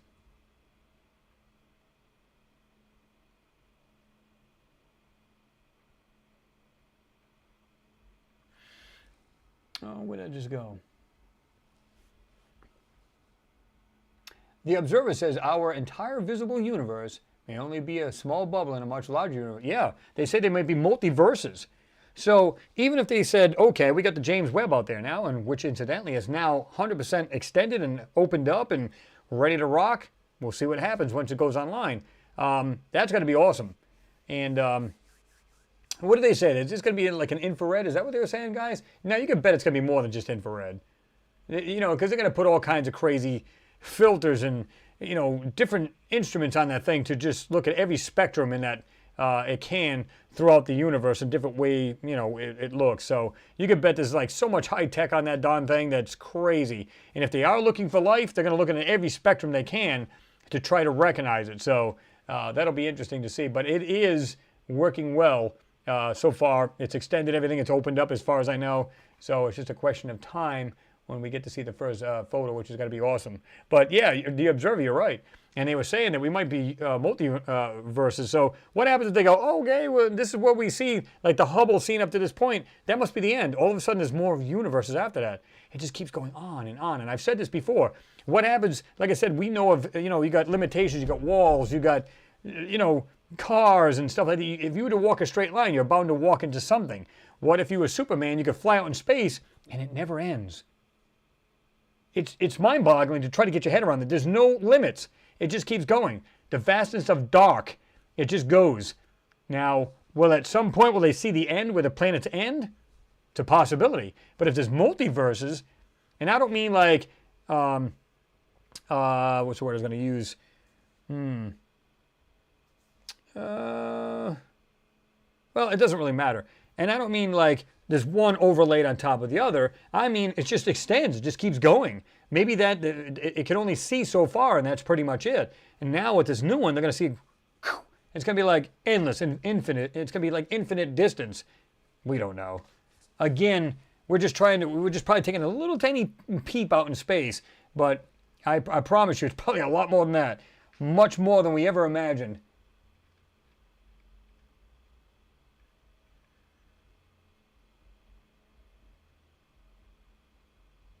Kyle Harvey, yeah, again, yeah, you're right about that too. He said, everybody here, go watch UFO TV crop circle videos here on YouTube. Yeah, it's actually pretty good. I like UFO TV. It's got a lot of good stuff on there. And I'm surprised. They've been out for years. And again, thank you for your support, brother. I appreciate you. Yeah, I mean, I used to watch that channel quite a bit. Now, because I'm doing my own, it's kind of hard to do that. But really good content in that thing. I like UFO TV.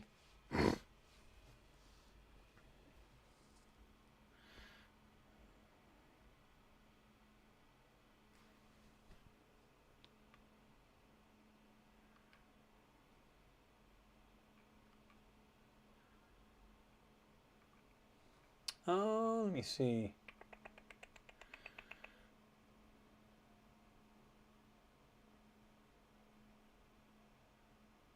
Oh, that's cool, Jean. That's cool of you to do that. So, guys, the game is going to be really cool. I'll try to make it, try my best to make it available to all of you for free over the weekend. That's awesome of you to do that, man. That's cool. That's really cool. What you should do, I know you said people were giving you ideas about this. You should try to do like really expand on a thing, like I don't know if you could do like an underground thing where, you know, you can make it like an adventure game. Like you find like little nooks and crannies in these caves, and you know, maybe there's a giant city underground, and I don't know what it'd take to do that. I'm sure that's a lot of work. Because right now you're just putting up your pictures and showing the actual 3D models next to it, which is cool. But can you imagine like going on an adventure kind of thing where you can go underground, you find like, oh my God, there's this old structure there, and you go inside it, and you know, you can actually, you know, you go down and find out there's a city underground, and that would be pretty cool. Like really expand on the game, because I'm sure that's a lot of work to do that.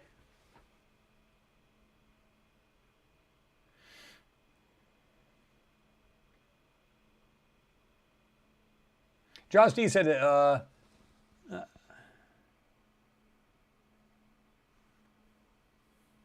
he said one side of the main mirror has to be swung out. That will be tomorrow, and it works in middle and high, infrared, and goes, well, follow it practically all day, rather. Yeah, I mean, that's what I'm saying. It's almost completely opened up as far as I'm concerned. Well, at least I know they said that. So they just had the final ones. Of course, they got to do a systems check. It'll do it by itself. And then, of course, everything's working. It'll tell everybody here back on Earth, all the scientists, we're ready to go. So that's going to be cool to see. And like I said, but you can bet there's more. It says high infrared, you said down there, middle and high infrared. Because I think they're aware of things that are out there that the human eye cannot see. Can you imagine that? A civilization that builds things or has like a field around their floating cities out in space. You know, Dyson spheres, things of that nature. Can you imagine if they can literally cloak their stuff, like and the only way you can see stuff like that is through infrared? That would be interesting. Can you imagine just turning this thing on for the first time and see all these weird things around all these planets, and they're not like a moon or some kind of like body just orbiting around their planet? It's something else. Would that be awesome or what? They'd probably go, God, what is that? It's like, we knew it. We knew it was there. So that would be interesting. That would be cool to see.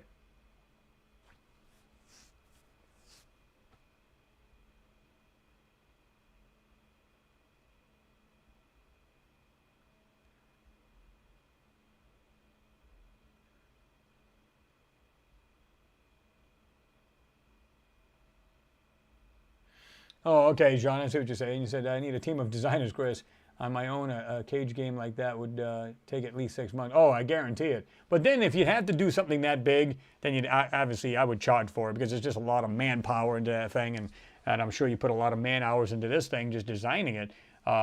It's not simple, although, like you said, it's probably a lot more simple, not as complex as it is to do something like I was suggesting. That would be pretty cool, though.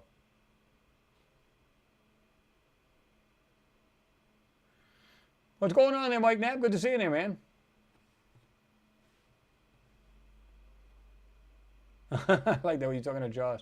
Fell asleep before I ate. So it's 12 a.m. now, and I'm starving.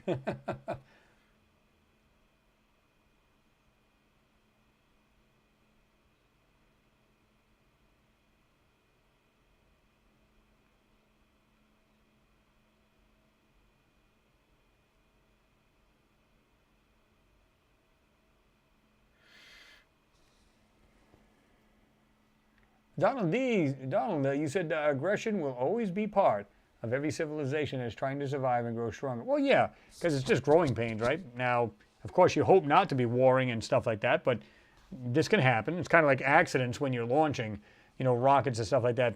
Unfortunately, some people will die from it. But they say, well, it's all in, you know, science. You know, it's a name of science, so, you know, these happen. Well, you still don't want to see fatalities, but it's all in the name of science. It's growing pains. It's trying to get out there and explore. And that's what we are. We're explorers. And so I think that's cool, but it's like, still. Kind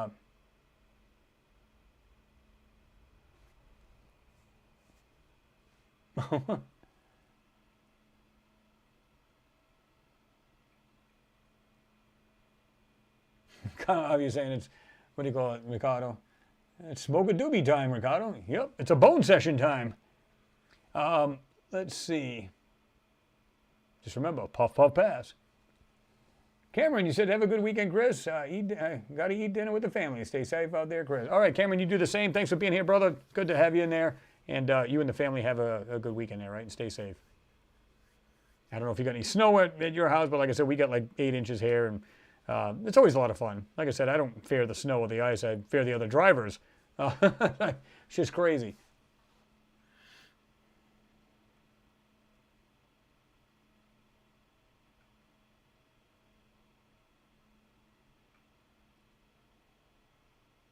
Well, yeah, Kyle, you're saying that's why they prescribe it to patients with glaucoma and cancer. I mean, a lot of times for pain, though, isn't it?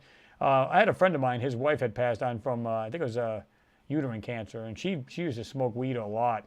And obviously, it still took her life. But I think it was more for pain, she said, more than anything. For her, that's why it helped her. Yeah, it's definitely good. It's good. But now, as far as preventing it, no, that's not going to happen. It will help if you have it. It's supposed to be, like I said, less pain. At least that's the way she told me. That's how it helped her. David Ranger said nothing can be proved except by oneself. That's true. And just looking at the temperature, 18 degrees. Wind chill right now, 14.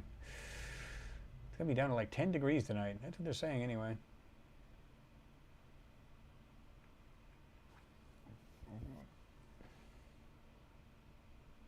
Mags K said, Chris, do you think they'll get any further to real disclosure in 2022? Yeah, I think there's going to be steps. I think it's definitely going to be closer. You know, every step we take is going to be closer anyway, unless, of course, they're going to tell you the old stuff that's going on, and then a lot newer stuff is way ahead of us. It's kind of like the SR-71. Remember we were talking about that, where, you know, this thing was probably, blueprints were probably made up in the 40s. It was designed in the 50s and made in the 50s, and we didn't hear about it until the late 80s, maybe early 90s. I think it might have been in the 80s.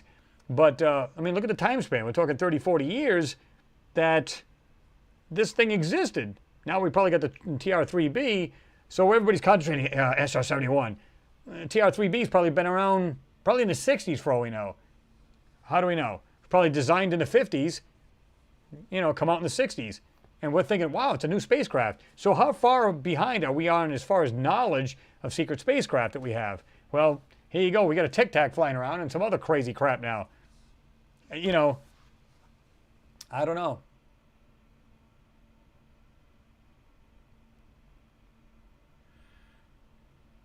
Mad Poke says, going below 0 Fahrenheit. Wow, where are you at? What's your location?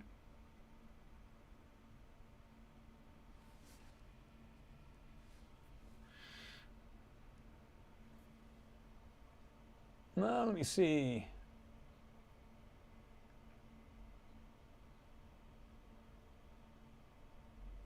Mercado, 2 years now, no smoking and no doobies. My lungs sigh in relief. Like, oh, that's good shit.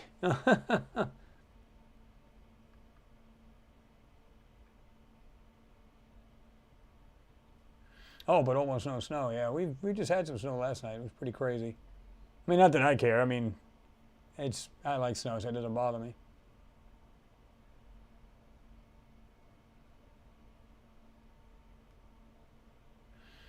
Scientific Search for Extraterrestrials said Paul Craig Roberts said that the vaccines are worse than the COVID. Yeah, a lot of people argue that, and I think it's probably right. Oh, you're up in Wisconsin. No wonder. I know it's biting ass cold up there.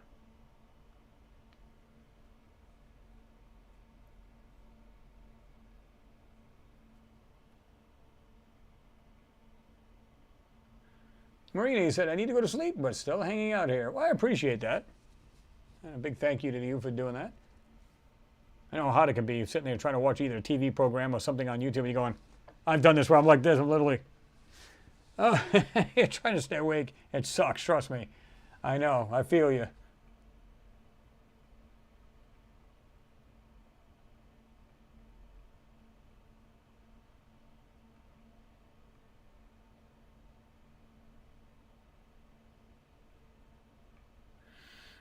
Terry Kelly, your question was, why do we call it the Big Bang? How could all of this stuff come from one single event? Well, how can all the DNA we have in our body make what we are today? You know, when you look at evolution, according to them, as we are like basically goo, Of course, that's not the scientific term, but everything kind of come out of that. We evolved from everything from like aquatic life to what we are today. How did that happen?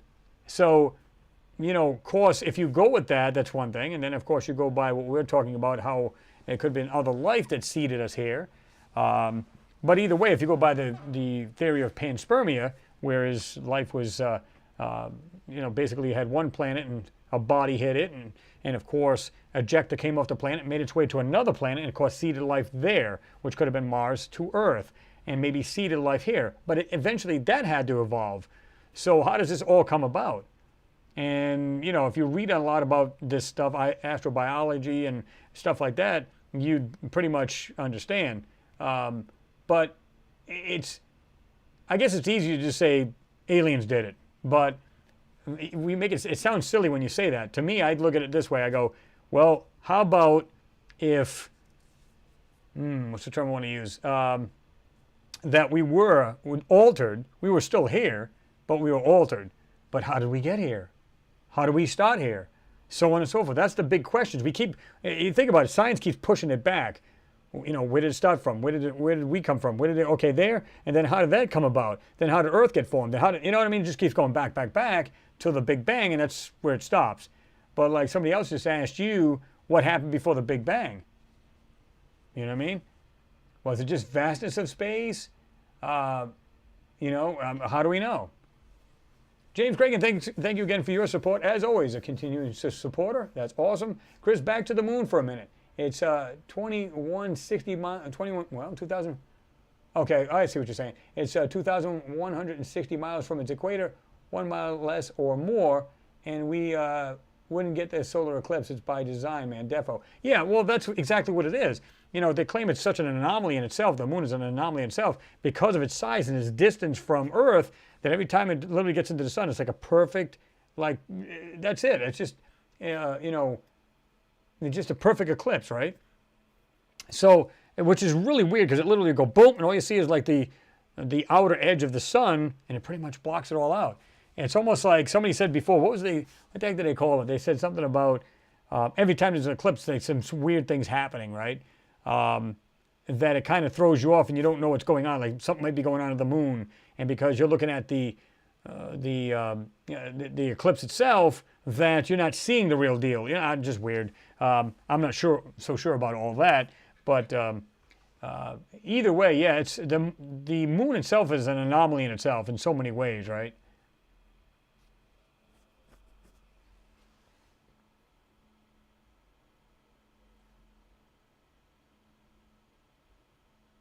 Leslie Ann says it's it's -1 here, freezing. It can be. We haven't had any weird. Our temperatures have been really weird. Like a couple weeks ago, we had like a straight week of 60s. That's never happened here since I've lived down here. So it's just weird how the weather's kind of crazy around the world right now, right?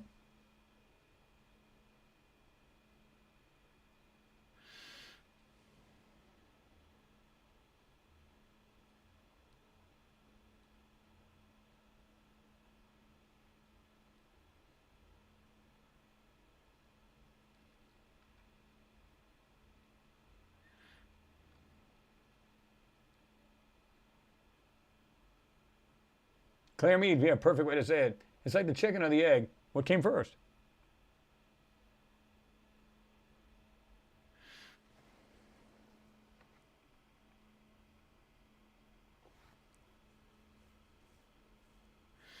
Kyle Harvey said, you guys, that's why I say that everything happens for a reason, and it happens for a good reason. The moon is set and locked. You're right about that. Title locked, Kyle. Yep.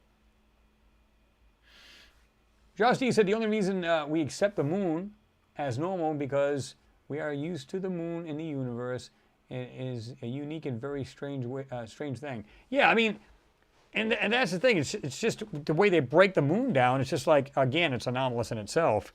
And just the metals I find on it, the size, the distance, the whole 9 yards. That it's just really bizarre. When they try to do certain tests, they couldn't dig into the soil. They could only go down so far. It's like really complicated to try to get a core sample type thing. It's just crazy. Just a lot of stuff goes on in that moon, and they can't justify it, they can't figure it out. That's why they think it may be like designed as opposed to a natural satellite, right? Marini said, I think there are different origins of life on Earth. It could be. It depends. Maybe, but still, did it branch off from this one part, and then it just kind of like when they say about evolution, where we got chimpanzees and like the ape family and stuff like that, like everything kind of branched off. That's what they're saying. Now, at some point, though, it had an origin of one area, and that's, you know, that's where it becomes really complicated. The observer said, funny with all of the motion, we feel nothing, though. Not a thing. Well, it's like I said, I use the analogy, like a buddy of mine, I went to England where we were on the Autobahn, and you know, he was like in his BMW doing 175 miles an hour, you know. Now, I never felt that. It was quiet. Just going down the road, never felt a thing until he either applied the brakes or the accelerator. It's kind of the same thing. If you're already on something that's moving, you're not going to feel it. And unless it either A, stops or B, accelerates. So you're not going to feel that. And that's what a lot of these people from these flat earthers, well, oh, how can you not feel that? It's turning at, you know, 1,000 miles an hour or 700 miles an hour. How come we don't feel that? Because you're already in motion. You know, you're not going to feel that. Again, like being in a car up to top speed, you can hear the engine rev, you can see things passing you, but you can't feel it other than just kind of cruising along until, like I said, deceleration or acceleration, right?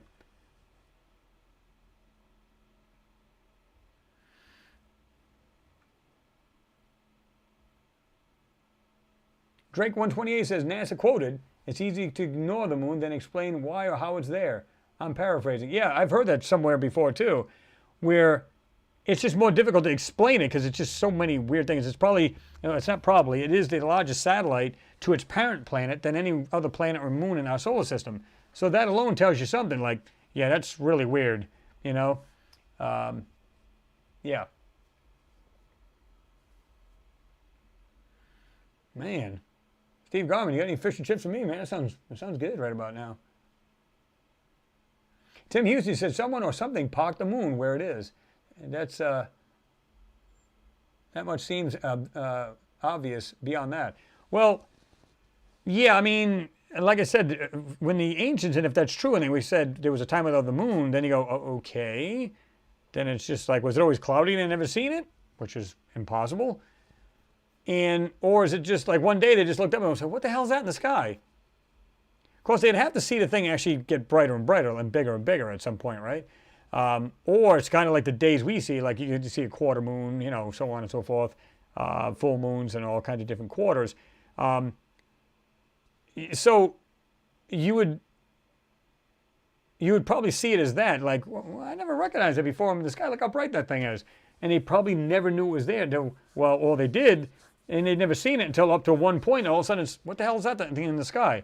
That's pretty bizarre to see it not there and all of a sudden there. So it was probably a great mystery to them, and they wanted to see it up closer. And of course, eventually somebody decided to put some kind of crystal in front of it. Oh, wow, you can see that. And then, of course, along came the telescope.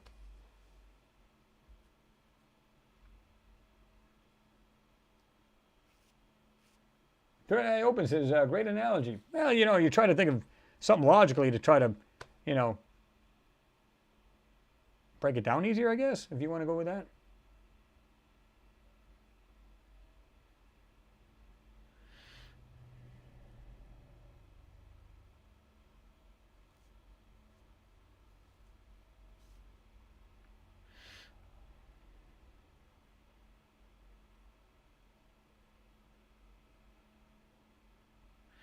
Donald, he said, the King James Version leaves the doors open. We have to read between the lines. Ezekiel Wheels leaves a lot of room. Sometimes what is left out is more important to understanding the study of the Bible. Yep. Yeah, Ezekiel, as far as the book of Ezekiel, that's awesome in itself if you read that. And a lot of people have broken that down. It's just really, really wild, right?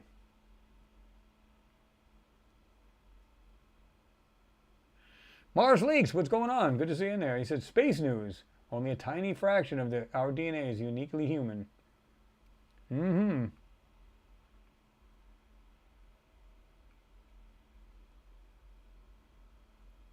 Great for all, he said, bringing the moon to the Earth would change the Earth's weather too. Well, that's true. I don't know. I mean, obviously we know the impact. We know tides, you know, in and out, high tide, low tide, stuff like that. But has anybody ever seen it without the moon? In other words, if you were to take the moon out of the equation today, would that still happen? According to the news or to the science, no. Because of its pull and everything else, that's why we get our low and high tides. And of course, other things on Earth happen as well. If it acts on water, and you're what, 70% water? And then that's why they say sometimes it makes people, you know, oh, it's a full moon, it makes people mental. Now, how true that is, that's a whole different ballgame. Daniel Lakota, thank you very much, sir, for your support. I do appreciate you. That's awesome. You know, you guys are great. That's just awesome. And I do thank you, Daniel. You know, it's the moon, like I said, if we were to see how the Earth would act without the moon, that would be interesting. But there's no way to know that. So did we still have tides? Does it act some other way? I don't know. According to science, nope, you need the moon. How do we know?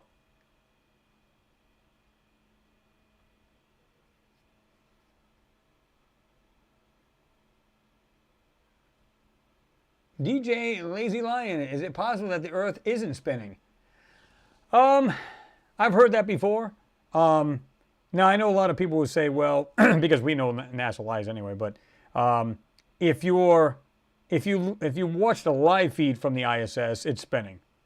You know, you can actually see pretty much, you know, you got the space station supposed to be traveling at 17,000 plus miles an hour. So it's roughly around 17.5, roughly, 1,000 miles per hour.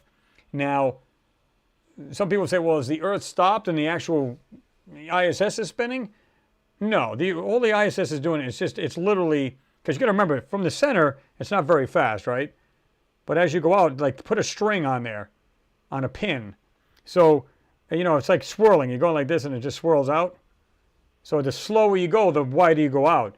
Now, so you don't really feel that. In other words, is it possible, they say, well, maybe the Earth's not spinning, but the ISS is traveling. No, it's just orbiting. The only thing the ISS does is just keep it, it keeps out further enough for the gravitation to hold it, but not bring it in, but not let it go. So it's like perfect area.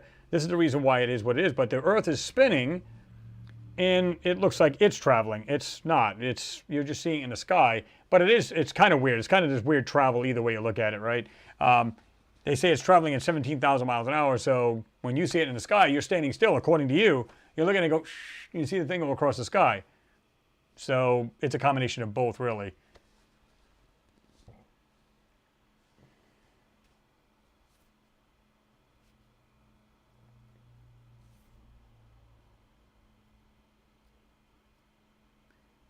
Marina said, yes, we are in motion. Motion creates matter. Matter is so fast that we don't notice when we walk on Earth. Well, like I said, I mean, it's kind of like, you know, again, we were just talking about this where you just asked this question where you said, you know, is it possible Earth isn't spinning? Because people go, well, I don't feel it. But like I said, the analogy is like you're in a car. If you're doing 100 miles an hour, you don't feel that. If you're at a steady 100 miles an hour, other than a road, you know, maybe a couple bumps or two, or whatever you're in, you're going to feel that. But you don't feel the inertia. The second you put on the brake, you feel, you can feel your body pull. You hit the accelerator, you get pulled again. But when you're at a normal speed, you don't feel that. Of course, you don't want to step out of the car at 100 miles an hour, but yeah, you're just cruising along until you try to accelerate. Then you feel it on your body. You feel the G-force. Or, like I said, you feel it reversed when they hit the brake. So you will feel that motion, but if you're already in motion, you don't feel it. That's when people have this, I don't know why people have this problem trying to figure this out.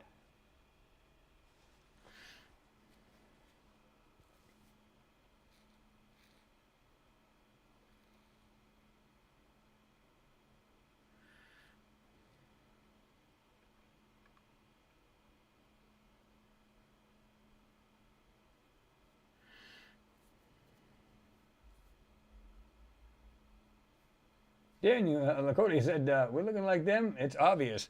Yeah.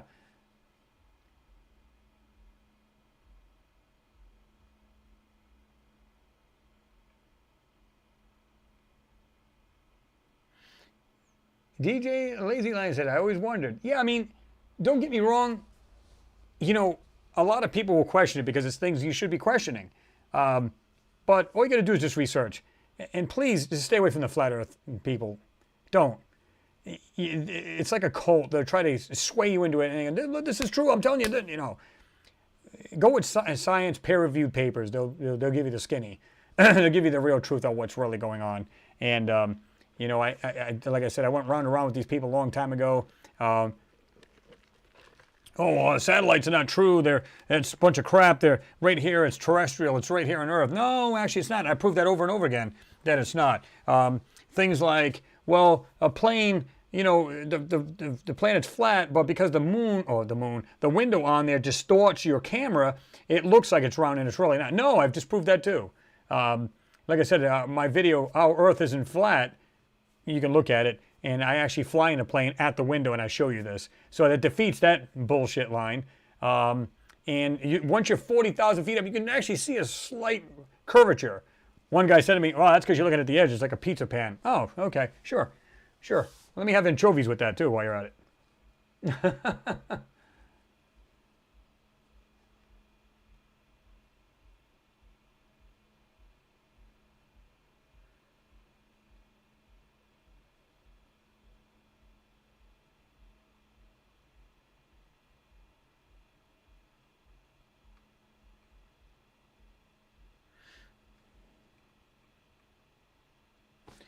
Where does this thing go? It just jumped on me here. Hold on. Is it going to find it here?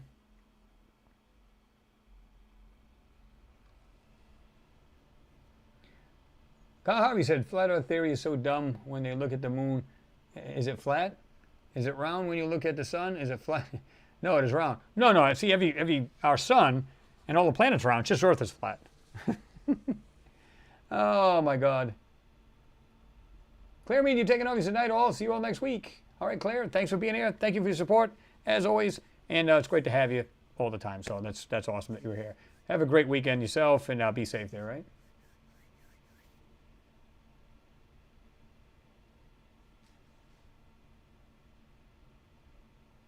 There you go. Flat Earth is not a theory, only an untestable hypothesis. Well, like I said, I mean, they're saying, well, you know, satellites are not in space, but yet, like I said, my hobby, like I said, was messing around with C-band satellite dishes and KU-band satellites, and you know, you had to have them just precise and right there, and it had to be, you know, everything had to be right, you know. And if you didn't, you weren't getting that satellite. And what's funny about it, you know, you got to have the azimuth just right. You got to have elevation up just right. You got to have your skew right on your LNB. You got to have everything just right. And they make it sound like it's like, oh, it's like an FM station. Like you can just go like that, and no, you can't. It's not omnidirectional. You can't do that. It's directional in the sky. And if you're not up in the arc, just right in the air, you're not getting that satellite. They're out in space, you know. That's why I always laughed, and that's what I try to prove to this guy. And then, of course, the cronies on that channel were trying to literally attack me and call me every name that you can possibly think of.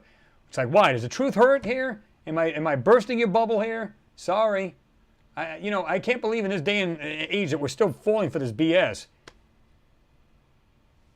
Daniel Webster said, I go nowhere near flat earth theories. I don't agree with the moon hoax either. No, I don't either. KSG Sunshine, great show, Chris. As always, I love all these ideas and questions. Peace. Well, thanks for being here, and I appreciate that. Yeah, I mean, again, I grow. We all grow together. There's a lot of things I don't know. But I love to learn something new every day, and I love to be able to see this stuff and learn more about whatever. I don't know if you guys have seen that. China grew a plant on the moon. It sprouted 2 leaves. The data indicates, right? So this is what they planted. They went up there on the spacecraft. This is the Chang 4, or Chang-E, depending on how you pronounce it, spacecraft. On the moon's far side, the mission was also the first to experiment with growing plants on the moon. And it brought a miniature biosphere called the Lunar Microecosystem to the lunar surface, or the LME. Except for the microgravity and cosmic radiation, the conditions were within the small cylindrical biosphere was similar to those on Earth. The LME included the following: potato seeds, cotton seeds, rape seeds, yeast, fruit fly eggs, and of course a common weed type thing, right? Except for the cotton, all these died quickly.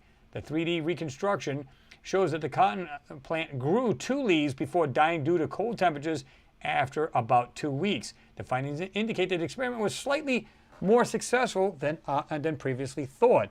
So I find that really interesting. That's pretty cool. And of course, it says right here, NASA wants to grow plants out in space, because this is important, because they want to try to get to, if they're going to use it to get to Mars or whatever, they want to have actual organic food and not just some crap you eat, you know. So it says if NASA or other space agencies want to launch long-term missions, they must learn how to reliably grow plants in space. Simply packing some multivitamins will not be enough to keep the astronauts healthy as they explore deep space, NASA wrote. They will need fresh produce. So that kind of makes sense, right? So if they can do it in almost microgravity, unless of course we can create our own, you know, it's got to have the right ingredients in the soil and all that other good stuff, and of course block out radiation so they can get good food and have it grow. Why not? Sure. I'm sure they can use their own human waste too, if they have like a little greenhouse type thing to do that as well. Of course, that just sounds yummy, doesn't it? Yeah.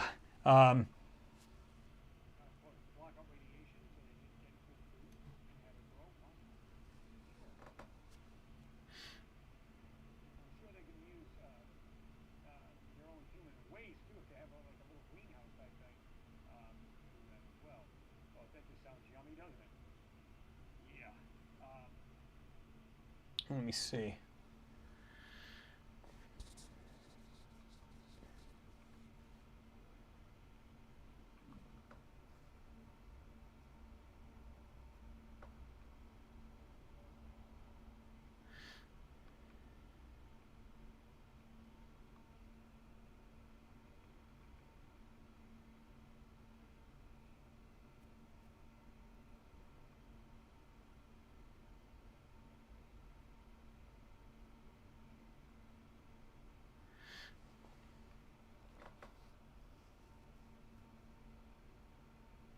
John White said, right, all the models are redone. You can now fly up to the arch and stand in the hole checking out the artifacts. Oh, that's cool. That's awesome, John. Good work, man. That's cool.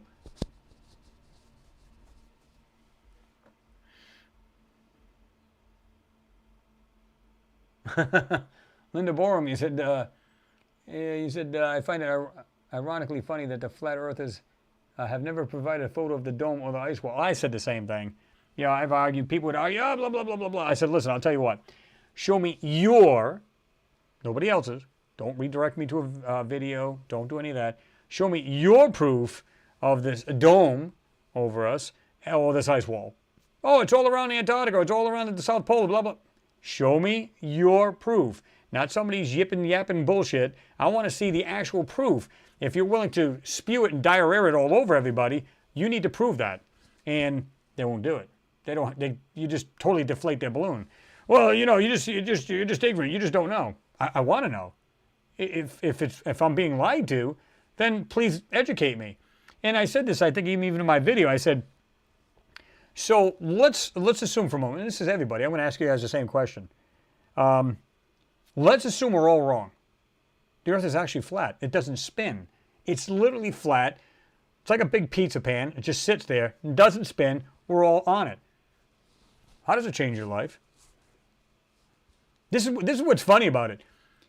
And I've asked several times, I don't know how many times I've asked these people on these channels, I said, how would your life change today? Still keep the same job. Still with your spouse, girlfriend, or boyfriend. Life still functions. You still put gas in your car. You still drive. You still do it. So what is the difference anyway? What are you trying to prove? Oh, the government's lying. Okay, but how does it affect your life every day? Now, you can ask the same question to what we do here on this channel. Why does it matter? How does it change your life? Well, I'll tell you how it changes my life. If there's other beings out there in space, I know I'm part of something much larger, and that to me feels awesome. So that's how it changes my life. And that's how that's the way I view it. knowing that the world is flat or round doesn't change a damn thing to me. It really doesn't. So these guys are so hell-bent on, you don't understand, you're wrong, it's flat, you round global idiot or whatever. I go, I don't get it. How does it change your life? Even if you were correct, which you're not, but even if you were, why does it matter? How does it change your life is the way you get up every morning and go to bed? Does anybody know of anything that would change? I mean, and I'm not trying to be sarcastic. I'm saying, do you know of anything that would really change your life in general if we all were wrong? James, thank you again for your support, brother. It's always appreciated. You said the sun's diameter is 400 times greater than the moon. Coincidentally, the sun is 400 times further away. The odds of being in that orbit, yeah, it's like 1,000,000,000 to 1, right? Absolutely. It's just the numbers are staggering, and that's why that's why they believe the moon is just like it's totally unheard of. Because, like I said, it's the largest satellite in our solar system to its parent planet, right? So you look at every other moon, the proportion, pretty much proportion with their mother planet, and yet ours isn't.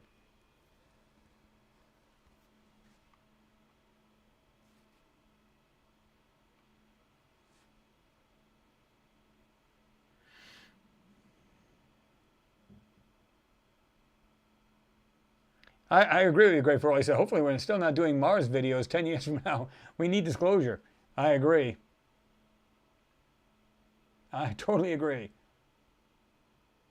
DJ Light, I want to know truth too. It's fascinating stuff, amigo. Well, I mean, we all want to know. That's what we're looking for. We're looking for answers. That's all. And that's basically all we do on this channel. We look for things that stick out. They're anomalies. Hence the word or the name, Mars Anomalies. We're trying to find what's on there and why is it there. And anomalous just means something that stands out from its environment. That's all it means. So if we find something and you go, okay, that clearly doesn't look like a rock or doesn't look natural, and if it's unnatural, what is it? And why is it on Mars? This is what we're trying to get to. We're trying to get to the answer. Same thing with moon photos. It's no different. The observer says, exactly, even if it's shaped like a carrot, we're still here. Yeah, I mean, really.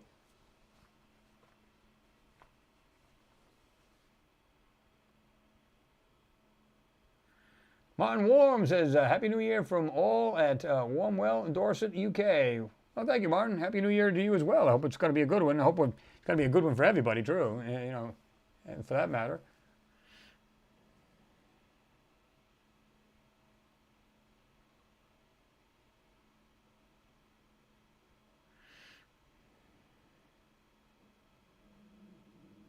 Yeah, Ricardo, you said we all mind gold medals. We all, what? Oh, we all win gold medals for Olympic level mental gymnastics exercise for thought. Yeah.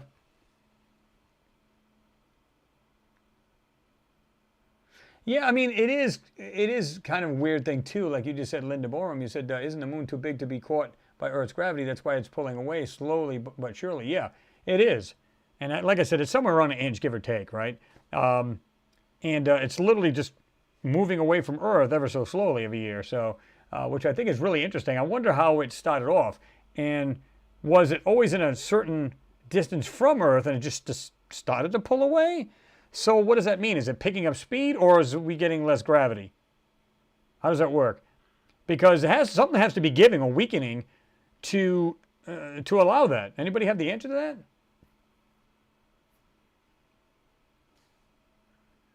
Johnny Riggs, you said, even if it was proven the Earth was flat, it would prove God or that we are something's experiment.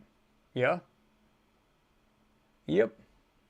Well, I mean, I don't go full, fledged, like, out of my mind with that kind of stuff as far as flat Earth. I go, stop. That's all I can say. I mean, it's as simple as that. Because like I said, my video, our Earth isn't flat. And like I said, I was literally going on a trip to go down to Florida to see my daughter because she lives down there. And I literally sat at the window purposely for that experiment. And I literally had my hand like this on the window. I'm going to call it a window sill, even though it's just the outer frame. And I literally try to keep it as straight as I can, even when we're flying, because you get a little air turbulence and stuff like that. But we're on the tarmac, and I'm saying, look, here's the window. Look at the control center. You can see the antennas sticking up. Nothing's bent. Nothing's rounded. Everything's completely straight up and down. You can see the prop plane or puddle jumper, depending on what you want to call it. It's literally there. Nothing's warped about it. We got large street lamps sticking up. Nothing's bent. Nothing's weird. It's completely straight. So it blows that theory out. One of the theories that they're so hell-bent on. And I said, even we were cruising, because I could hear the pilot say, we're at 40,000 feet. So I literally can actually see it. And I took that photo, put it into Photoshop, made a straight line across, and you can see it kind of dipping on that side and a little bit more on this side. So it depends on how the plane was at the time. Where you see a little bit of rounded there, it's kind of dipping off from the straight line, and a little bit more on the right-hand side. It just goes to show you there is an actual, curvature. It's very slight at only 40,000 feet. You got to go out a lot more to see this, right? But still, even at that height, you can still see it. So it blew that theory out of the water. But people want to get hell-bent on it. Oh my God, you wouldn't believe it. Whatever. If you want to believe that BS, go for it. That's up to you.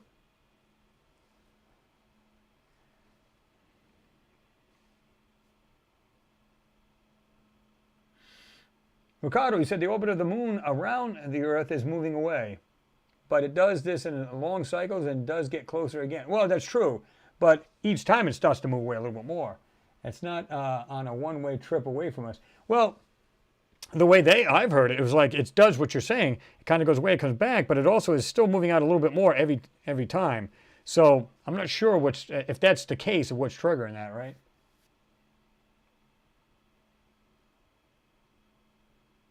The Observer says we still can be someone's or something science. Yeah, we could be yeah,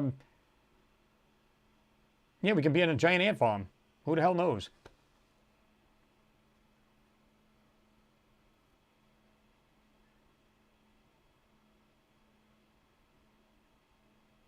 Yeah, DJ Lazy Lion, you said, you see the Buzz Aldrin interview with Larry King where he admits there's a monolith on Mars. Yeah, that's the one that says, wait until everybody sees the monolith on Mars. They're going to say, where the heck did that come from? Yeah, that's a really good interview.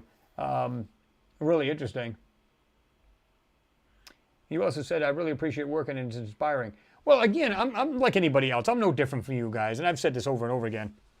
I'm no different. I'm not better than anybody here. I'm trying to find answers like you are. Now, we learn along the way, and this is how we can kind of share this. Now, if I'm not always accurate, or I'm not sure I am, I'll say, guys, can you tell me what you think? Because I'm not sure I got all the answers either. I just go on what I've learned maybe a long time ago. Maybe I got a twist a little bit, so I want to know if I'm wrong. And then, of course, the stuff we know now. So it's an ever-learning thing, I should say, and that's what it's all about. It's a learning curve. We're all on this learning curve. We're trying to find answers, and we get to learn something new, every single day, whatever it may be, right? Marina, you said, I love that in this channel I have the opportunity to say things I learn and learn things here too. It's important and life-changing. Well, yeah. Again, we're learning together, right? Why is the microphone out like this? That's a little better. What the heck? It went south. Drake 128, imagine the fight over that resource. Yeah, exactly.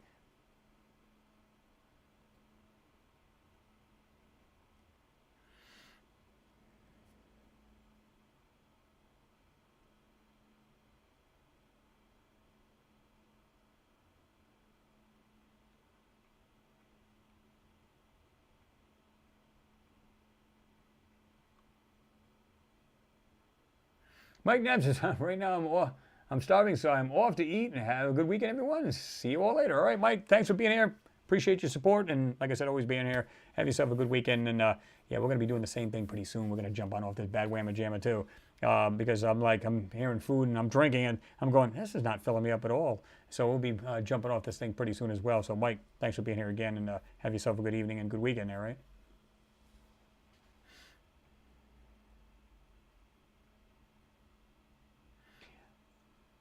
DJ said, is there crashed UFOs in Antarctica? Well, they claim that there are some. Now, to me, there's much more than that. If you go to Antarctica, my other channel, Antarctica, where there's what looks like a bunch of structures on these certain parts of Antarctica, some people think that it's probably we've been there for so long, because we've been there since the 30s and 40s, I think. maybe even a little bit sooner because there was other expeditions before then. But as far as actually being there on a base, I remember seeing, and I forgot what it was called, Project something or other, where the Army went up there, they built into the ground, and I don't mean like deep, deep underground. I mean like it might be like 20, 30 feet underground, tops, absolutely tops. And that was to keep out of the elements, out of the winter and the cold and everything else, because you have a constant temperature when you're underground, right? It could be 50 degrees or 55 degrees constant. It doesn't matter if it's blowing wind, you know, minus 70 degrees, it's still a constant underground. So, and plus you're insulated, right? So what they did is they built everything underground. You can drive their tracked vehicles. They can go underground with them. It's like a giant underground garage.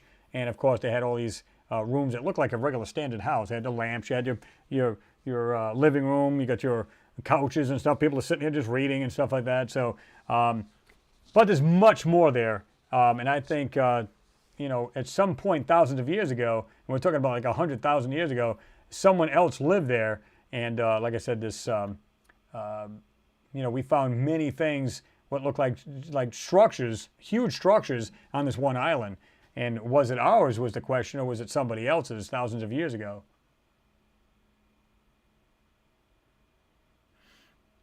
Ian, there you go. We could be some kid's science project, rather.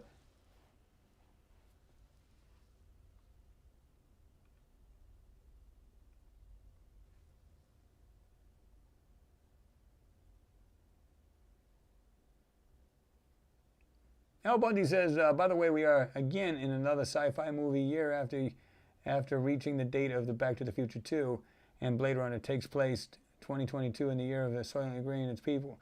Yeah, that is interesting, isn't it?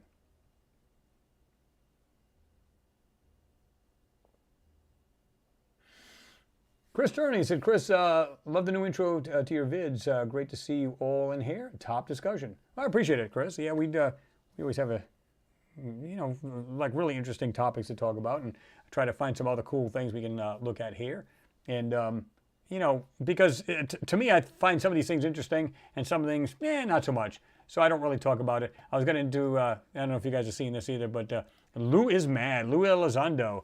And basically he's talking about how the UFO community pushed back and basically, I guess, is dogging him now and everything else. And he seems genuine when you actually read or listen to what he's got to say. And I won't play it here because I'll get a copyright strike, but I will give you the link. It says Lou is mad with the UFO community because basically he's getting beat up because they don't believe everything he's saying. And how do we believe that anyway? Is it true that you know, that what he's saying is the truth? And people are going, yeah, whatever, dude, you're full of it. You know, it's hard to tell. I still don't know why they would have him as the mouthpiece for the government when the government already put out the videos to the public stating, hey, we have videos of UFOs and they're flying in military areas with impunity and all this other crap. I don't know why he's a mouthpiece. Don't get me wrong, being that he's working for government officials. I get that. Then why even announce it? Why would the Pentagon just say, why not just say, hey, Lou, come here a minute. We were going to announce to the world that we have these files on there, but we're just going to leave it to you to go ahead and bring it out. You can see you're the mouthpiece. We won't say anything that, you know, just say the government put this out instead of the Pentagon. So I don't understand why the middleman, and maybe there's a good reason for it. And in parts when you see this, he seems genuine because he's, like I said, he's basically he's getting beat up by the community. Some people are okay with it and they're listening to every word he says and they're hanging on every word. And some people are like, dude, whatever, El Shitsky. So it says Lou Elizondo, and it says deleted scene, disclosure pushback. So I'll let you guys see that too. And I think you'll find it interesting. Josh D said 2 a.m. here. We'll be jumping into bed soon. Oh, yeah.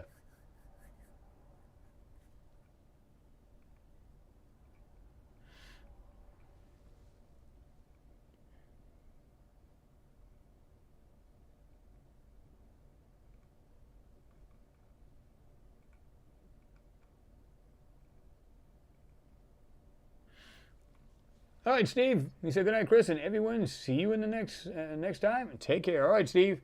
You do the same thing, man. Have yourself a good weekend as well. And, yeah, I got to get that sleep, man.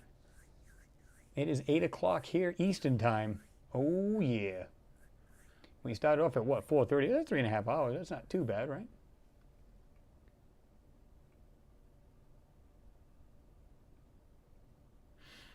Carmine, you said Lou is a disinformation agent. I mean, some parts, you know, when you, if you've been doing a lot of research into any of this, right, whether it be UFOs, what we're seeing in these photos, you know that what the Pentagon is putting out is actually, well, we're on the fence as far as like the Tic Tac, I believe, is made here. Now, I believe UFOs have been out for X amount of years, and we have photos of them back in the day when there was no Photoshop.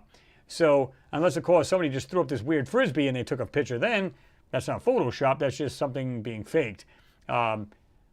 So in some ways he seems genuine, in some ways, no, not at all. Again, I don't understand how he can be the mouthpiece, even though he's working for governments, or the government, you know, different whatever, you know, branch he's working for. I don't know if it was the CIA or whatever it may be, I don't really care. But the thing is, I find it interesting that they use him as the mouthpiece when the Pentagon already brought this out. So, whatever. For whatever reason, like I said, I'm 50-50 on the fence, but I don't believe in all what he's saying. Again, they keep saying, you know, like Corbell, and oh yeah, they're flying around military ships, and they've done nothing. What does that tell you? So I think we're in this fake invasion thing already. Remember people were saying that? Oh, get ready for it, it's coming. I think we're here. And this may be the fake one. This may be our Tic Tac. We're flying around our own warships. Think about this for a minute, folks. And everybody's going, oh my God, yeah, it is. Again, they're never in a clear day. You never see it in daylight and it's a clear picture. You never see that. Because for some reason, the military just can't get a good camera. Or they only see these things at night. Amazing. So that's why I believe that part's bogus. But if you were to make your own spacecraft, and it could be a simple drone. If it's a drone, you're flying around your own warship. Oh, look at this. Oh, they're flying around the military, or they're around the military bases. Okay, they haven't done anything. So why are you putting this fear into everybody like it's an invasion? Nothing's being done. So why are everybody in a panic? Why is everybody going, oh yeah, you wouldn't believe it. The UFOs are doing this and they're doing that. My personal opinion, I don't think they're out there. I don't think it's from out there. I think it's right here. Either we built it or somebody else did. If it was another country, think about this a minute. You never hear the Tic Tac in any other country. Now, let's use, for example, China. China made it. Okay. Would it not, in a couple ways, prove superiority? Okay, I'm the one that designed it. I'm from China. I'm not only going to go over to you and kind of basically give you the finger, but I may maybe even shoot something at your ship to let you know you're weak. But we don't see any of that. We don't see any of it. That's why I think it's our own, and I think that's why this is our little fake invasion going on as we speak. That's just my opinion. What do you guys think? You guys have a different opinion about that? Kyle Harvey said they are here to help, and they are not here to hurt. Yep. Well, Vladimir, if they're not drones. If they're drones, they could do it all day long. And what you're saying is Tic Tacs are not made here. Human body cannot withstand with that much G's. And I agree with you. Unless, of course, if it is piloted, then they figured out anti-gravity as well. In other words, inside the craft where you wouldn't be like plastered against a wall and instantly killed. Because, like you said, the G-force. But if it is a drone, and I've seen regular prop drones that fly fast. I mean, they're screaming through the sky. A buddy of mine had one. I couldn't believe how fast that thing was. Look online. Some of them, like, they're loud, but they're like, I mean, they go by you so fast, they're doing like over 100 miles an hour. Some of them like 80 miles an hour, 100 miles an hour. Now, picture something going 4 times faster than that, or a lot faster, because we see the thing the way they describe it. It's over here, here, here, and here. Picture that thing, but it's a drone. And if you made it, what's the big deal? You literally, if you made it, you make it look like you're being invaded, or they're around. Because has anybody else heard it around any other part of the country, or the part of the world rather? Have you heard of this Tic Tac around your country? I've never heard anything about it since then.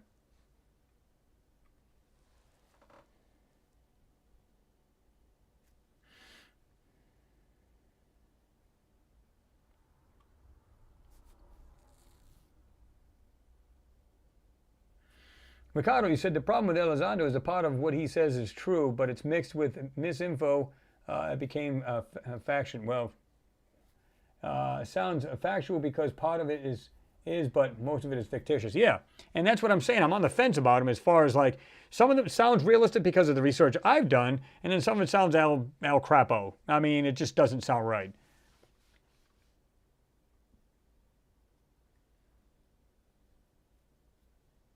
Flowers, 1948 said Warner von Braun warned that a fake alien invasion could happen. I've heard it more than once, and that we could be in it right now. Right now. Kyle, the fake invasion is happening now. It's called COVID. Well, that's just a way to say, yeah, let's trim off the population. That's all.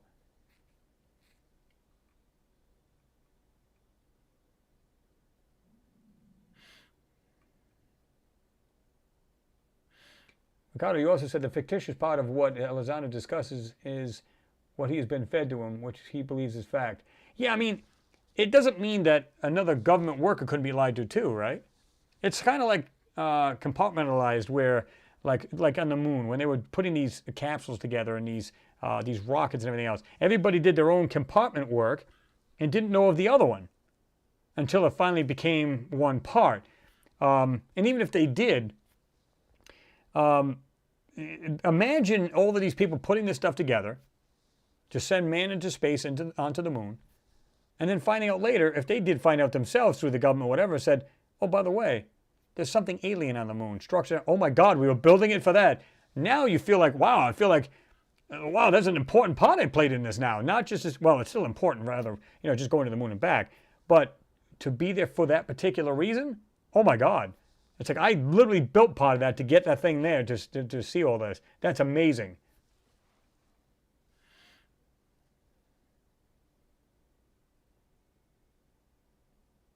Robert Andrews said, he said, I bet Lou has some Antarctica stories he would like to share. Maybe. I don't know. Yeah, exactly. You agree, Ricardo, about the compartmentalization. Yeah. Yep. Yeah, he does. Sean, what doesn't he? Said, Lou looks like he has a cramp. Yeah, poor guy's probably constipated. But like I said, I mean, you watch the video. It's like he's saying, I don't know if they're threatening his family, it's threatening him, and all this other stuff. That could be true. But to me, I go like this. Listen, again, I see this on YouTube channels a lot. Oh, I'm being hacked. I'm being threatened. My family, blah, blah, bullshit. This is the way I look at it. Why would anybody threaten him? They're just going to go, dude, I don't believe you. And leave it at that. No, I don't believe you, so I'm going to go over there and kick the crap out of you? What's the point? If you don't believe somebody, you just don't believe them. And it's his end of story. It's kind of like when you watch a video and you go, this is not what I thought it was. Next. And you move on. You don't say, well, by the way, where do you live? I want to come kick the crap out of you. Why would you care? If you go, I don't believe what you're telling us, Lou, then leave it at that. There's no point in that. I don't know. I could never understand that crap. Mo, what's going on? 42 says, howdy, friends. What's going on, man? You're just coming in here to the tail end of this, by the way. Just want to let you know that. Kyle, he said, we are still going to the moon. I believe that is true. DJ Lazy Lion, how many times did we really go to the moon? Well, think about it. Apollo 8 was nothing more than orbit. Apollo 9, I think, was a failed mission. I think they had, which one was the fire, folks? And then we went from 10 to 17. So it was like 7 times. So we went to the moon 7 times. Like I said, Apollo 8 was nothing more than an orbiting, basically session kind of thing. Probably take pictures and where they were going to land. And then the others were, like I said, I think there was a fire on 9 and people were killed. And then, of course, we had 10 through 17. You guys can correct me if I'm wrong. But, so they went that many times, and I don't believe they ever stopped going, because they weren't just going up there, like I said before, to collect rocks and dust samples, right? Yeah, exactly. Jean Ward, you said, never heard of a Tic Tac here in South Africa. So this is what I'm saying. It's amazing. Nobody else has heard of this, but yet they're just all over the United States. Well, wait a minute. Other countries have technology. Other countries have missiles. Other countries have, other warlike machines and tanks and fighter jets and warships. But yet, wait a minute, let's just fly around the United States. Think about this a minute. And like I said, if it was me and I hated the United States and I built this thing, not only am I going to build it so you can't get me or chase me, you know what I'm going to do? I'm going to just, maybe I'll hit you with a laser and kill a couple people on that ship, just to let you know I'm much more superior than you. And yet you don't see any of that. So this is the reason why I believe either A, it's fake, and there was nothing more than just a made up bunch of crap, or it's absolutely true, and it's ours. That's just my opinion. That's just my way of thinking. Now, if you guys think of something different, you guys believe I'm totally wrong, then say that. Maybe you have different ideas, or your opinion varies, right? Because I like to look at it from all points of view here.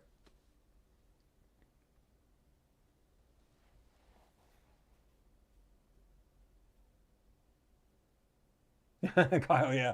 The movie Dumb and Dumber. We've landed on the moon. Jim Carrey was very funny. Yeah, definitely. Absolutely. It's pretty good stuff. Yeah, Tim Houston, he said, I notice we don't see much of Tom DeLonge anymore. Well, you know, he's deep in science and research. Whatever. Just stick to guitars. Which is nothing wrong with that, but I mean, as far as like, yeah.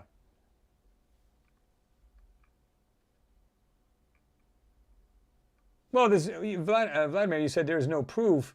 I don't know why your message got retracted instantly. You said there's no proof that they're man-made. But there's no proof that they're not. And there's, again, these may be ours. And I mean, what I mean by here, I mean, it's the United States. It's not anybody else's. Because again, I'd want to prove superiority. Now, don't get me wrong. You can just fly around and show that, right? But just an extra kick in the teeth, you'd do something else. But it's either ours or it's from out there. One of the two. But there's no proof either or, as far as I'm concerned. Third Eye Open said, yep, I saw a Tic Tac about 4 years ago during the daytime. Couldn't photo it with my El Cheapo phone. Oh, okay, cool. Now, I'm not sure where you're at, Third Eye Open, but you don't really hear too much of it in any other country. Now, again, I don't know if you're from here, but you don't hear it about in other countries. So that tells me what? What do you guys think about that? Is it something that's ours and we're faking this invasion to make it look real, or what? What's your take on that?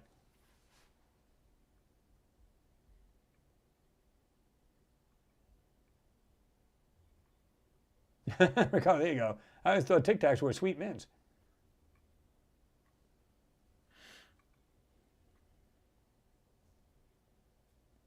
Mark Coffee is just getting off of work.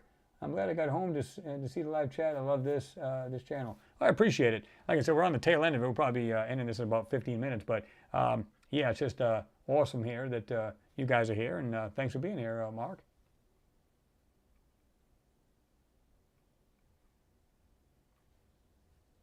Robert Morgan, you sure it was Apollo 1? It might have been. I think you're right, now that I think about it. Because I was trying to remember. I know, like I said, I was trying to do like 8 through 17. And like I said, I know 8 was just an orbital. And then 9. And it seemed to me there was something wrong with 9, though. You guys know anything about Apollo 9, if there was a problem with that one? But then 10 through 17, I think they were all, everything went pretty much okay. And they didn't have any issues, I think, after that. But I know they had several issues here and there, like overshooting landing sites and things of that sort. But as far as technical, I don't believe they had too many. But I know they had the fire that killed the astronauts.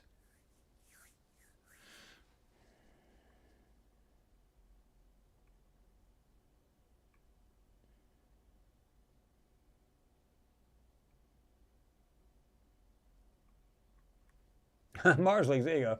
Tic Tacs is just Bob Lazar playing around with this piece of element 115. Yeah, can't tell. Never can. Oh, okay, you're in Wisconsin. Okay, Third Eye Open. Okay, so yeah. But again, United States, right? What gives? What's the deal here? And like I said, I've never heard anybody say it's in China, it's in Japan, it's in, anywhere in Asia, in South America. You don't hear that. You know, it's like, what's the deal here? I don't know.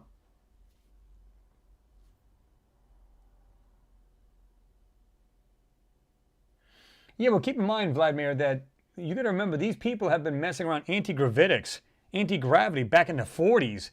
So you can imagine what we have accomplished since then. So I do give our scientists quite a bit of credit. Now, I'm not saying that absolutely this is ours. Like I said, it's either the United States built this thing or it's from out there. Now, it could be either or. I'm open to either one. Because like I said, it just seems a little weird that nobody else has seen it and it's only flying around our military. Okay? Because this is the way I look at it. If I built a thing and I know I can go anywhere and nobody can track me, in other words, I'm so fast that I could disappear from your aircraft like this. Why wouldn't I go to every country in the world and observe your military? Just hover around your cities. Why wouldn't I do this? I can show my superiority any country, any given time I want to. And yet you don't see that. What's that tell you?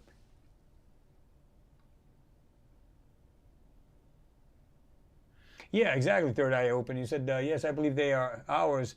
What they're doing? Who knows? Again, is it possible they're just trying to open people up to the fact that there could be other UFOs out there? Or are they, again, this fake invasion thing going on? Yeah. Like you folks are just talking about the Nimitz and everything, the encounter and stuff like that. Again, talking about the tic-tac, the way this thing was right there, all of a sudden, seconds later, it's back at the very original spot where they were training. Just weird, crazy things, right? I don't know.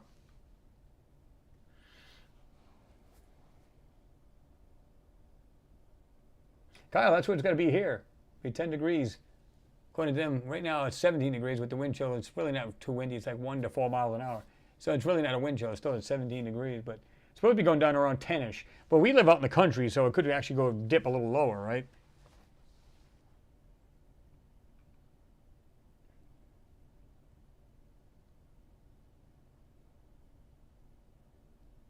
Robert Morgan said Apollo 9 had a problem with the lunar lander hooking up to the capsule. Yeah, there was something that was to do with that, right?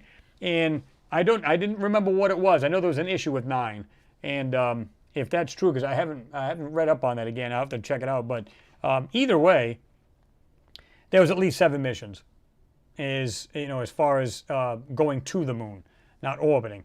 So if you count them all, you got 9 missions, right? Because you got 8. Of course, 8, 9, 10, 11, right through 17. So it's not mission to the actual moon as far as landing, but just 10 through, supposedly 10 through, through 17. So, yeah. MG Toey said 13 almost didn't make it, yeah. See, again, they had some little issues here and there, and I know some of them, even Apollo 11, they overshot their landing site, and they had to make sure that they could, set down. But funny enough, you look at a lot of these the Apollo 13, when you look at some of these photos, Apollo 11, like when they screwed up, when they're on the ground, you literally can see the manipulation in these photos. You break through the manipulation, they got things all around them. So I bet there was a real problem trying to land and not land on top of something and basically kill yourself. But there was things on the moon that they were probably trying to avoid. But I said, well, we got to land there, but we ain't got to do that now. So overshoot that. But of course, they made it look like an accident. Maybe it was, right? But they still had to touch down with something they weren't going to land that was going to be dangerous, right?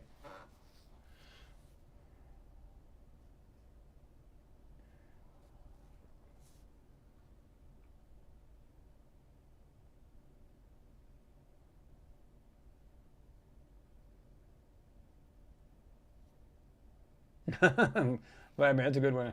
Said next UFO, the government will release it is a flick my bic UFO. That could be. Imagine just a flame coming out of the ass end of it.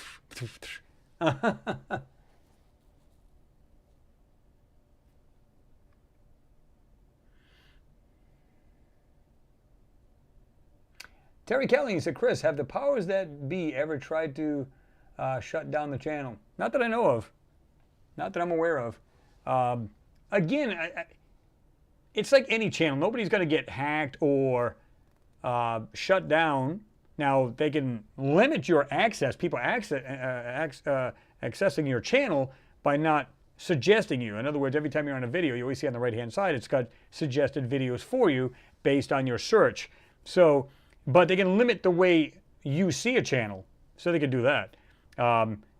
Which is kind of weird, because if you are getting monetized, which I do through YouTube, you think they'd want to have as much exposure as possible of my channel, so this way they can make their greenbacks.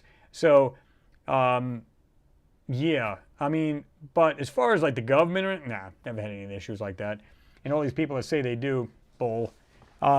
Because this is the way I look at it. Unless you worked for the government and you were told to keep your mouth shut, I can't see how they're going to come after you. Now, if you're letting out some some classified information, and they told you not to, and to cease and desist, you may be in a terrible car accident over that night. But no, as far as people like us, they could be using, again, like a slow disclosure. Just let them do it. Let them argue about it. It's true. It's not true. They're not going to believe them anyway. That's just a YouTube channel. They won't believe them anyway, so just let them have at it. They don't care. And if they are trying to use, and it's not just me, anybody who's doing any kind of work like this, got to do with the moon or Mars or whatever, they could be saying, listen, they're going to find little tidbits. It's kind of like a little slow disclosure. Everybody will be desensitized. And then when we say that there is actually life, or we found something later on the moon or Mars, people are like, oh, we knew it. Okay. And that'll be the end of it. We won't be going, oh my God, there's life somewhere else, and blow your own brains out. It's not going to happen. Come on. So, not likely to happen, and that's good.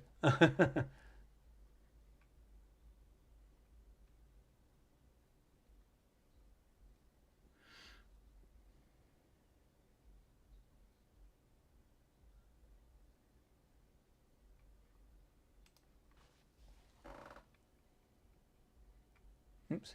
Keep moving the down page down instead of doing this.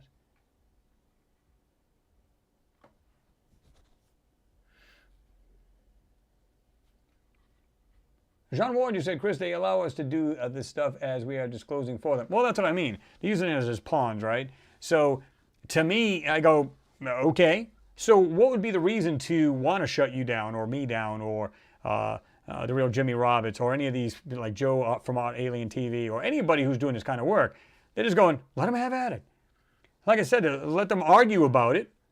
This is the reason why I think they put in that, they slipped that flat earth BS into the system, so to speak, so people argue back and forth. Oh yeah, seeing it's flat earth, we probably never went to the moon, so it's a bunch of bogus crap. Think about it. So this way it gets people off the beaten path to what's really going on, and people argue about that all the time. So it's kind of like been put into the system, into the internet, and flooded it with it for a short time, although it's still out there. But to have people going back and forth and batting it back and forth, and at odds with each other, so on and so forth. Makes sense to me. Perfect way to do it.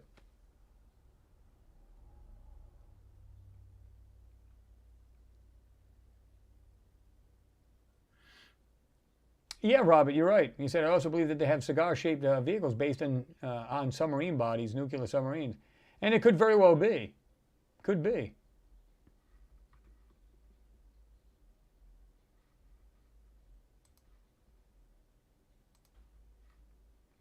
Oops.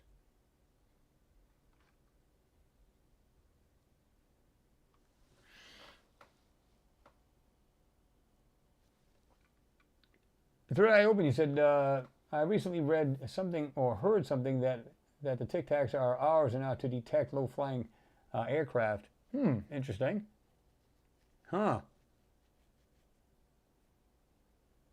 Mikado says, nah, you'll not be shut down. You guys are their way to disclose. And that's what I'm thinking.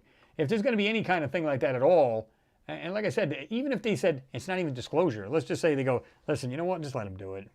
Nobody's going to take them seriously. It's all a bunch of BS, so why, they'll never believe them. Well, the proof is in the pictures, as far as I'm concerned.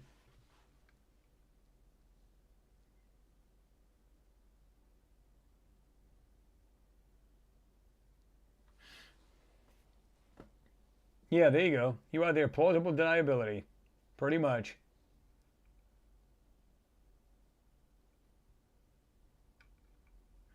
Pretty much spot on. Tim Houston, you said, Chris, the Apollo landing site looked like a desert. Where were the boulders and craters Neil and Buzz had to avoid? Well, well, here's the thing. When you see a lot of them photos, you can see what look like hills and buttes. Okay, there's a ton of those. And of course they had that, what did they call that big boulder, folks, that they had to go down? They literally went down to this thing. It was huge. It was absolutely monstrous. And even that looked like it was manipulated. And when you could see like these weird, it looked like a window type thing on it or some kind of weird goofy square or something. But a lot of those buttes and stuff, they're not buttes at all. They're not. They're not a hill or whatever, the little mountains, the moon mountains, call them whatever you want. You can see that they're literally painted over and been manipulated because it looks nothing like the ground at all.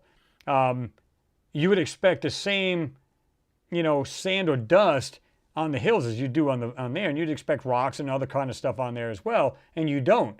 You see what looks like a glowing hill. It just doesn't make sense. And I always use the term, it looks like mashed potatoes. It doesn't even look real in any way, shape, or form. And many of those I blasted through with just a burn tool very lightly, and all of a sudden square objects and different objects come out of it. Doesn't make any sense. Where they had, and I don't remember what photo, because it'd be like you'd have to really have a really good memory for these photo IDs on these things, but it showed one of the astronauts in a wide open area where it showed him next to the lunar buggy. But what was funny about it is as soon as you go near to the left, I started like right next to one of these hills, I could see like an outline of something. As soon as I started to use the burn tool, this thing became like 3D and popped right out. And then I just kept going all the way around. And funny enough, it was all the way around the astronaut, and yet the astronaut wasn't on it. In other words, like let's say it was a fake, maybe it's just artifacts of the picture. You would see the astronaut right on top of it. In other words, it wouldn't make sense, right? You would say maybe it's just something to do with the photo and nothing more. But when you look at it, all of these objects were like in a row and they were kind of surrounding, like it was almost in a half circle. And the astronaut was small compared to these things, and he was right there. And I'm going, these things popped out of nowhere, but that's because they went over it with this light, like brushing or call it whatever they call it. And then when you use the light burn tool, you can literally bring these lines back out like we do in a lot of these videos, where you can see these objects suddenly pop out, and they're huge compared to what he was. Well, good size anyway, not huge. It wasn't like an Empire State Building and he was this big. But they were good size, and he was like in the field of these things. What the hell were they? I don't know. Had to have been structures, machines, or something of some sort. But it wasn't natural, and they were surely there in the middle of these things doing something. Probably, checking them out. Like I said, trying to figure out what the material's made out of. Maybe they could get into the thing and get some kind of technology. I don't know.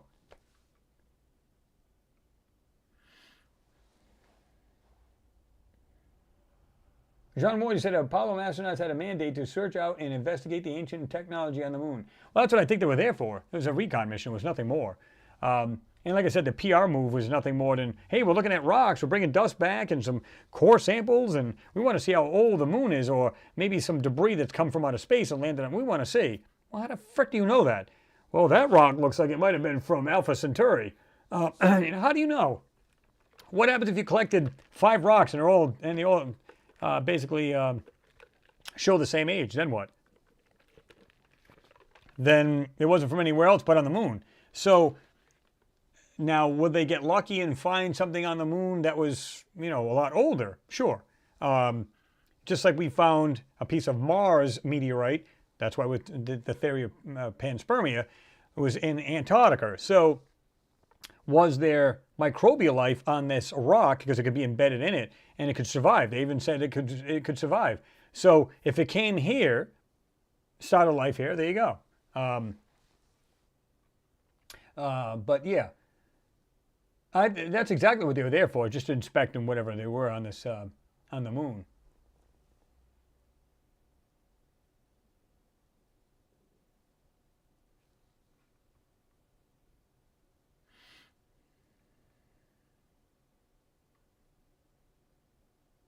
Yeah, exactly. You get the sky blue. You're talking about the soil there, remember?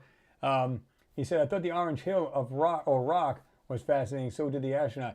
Yeah, remember they were digging it up. It was just a little bit, and they said, oh my God, there's like orange sand or something here, which is like copper kind of thing, right?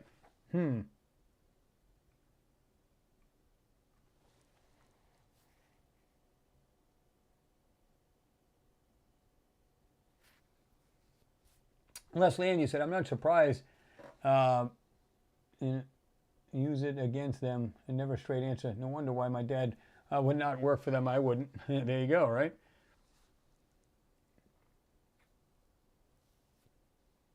Yeah, exactly, Kyle. You know, people think that the moon landing was fake because they did the stupid airbrushing. Well, it's the airbrushing and then whatever techniques they used over this. But what's really funny about it is, you know, when you see these photos, like I said, simple airbrushing, you literally just take that, the fog, I call it like a fog. It's like an airbrushing. You can literally go over it real lightly, and you can see these like squares and these different other things forming all of a sudden. Like you got rid of that overlay, and this stuff pops out. You're going, and I stumbled on it one day. I just used it. What the heck? I'm just looking at it, I'm saying, what the heck is going on here? So I decided to start using it a little bit more precisely, and all of a sudden these things popped out. Like I said, right next to that astronaut with the lunar rover, I said, this thing was like this big off in the distance. I'm to the left of them. I'm going, oh my God, what the hell is that? It's all over the surface. They're not there for simple rocks and dust. It's just not there. They're not there for that.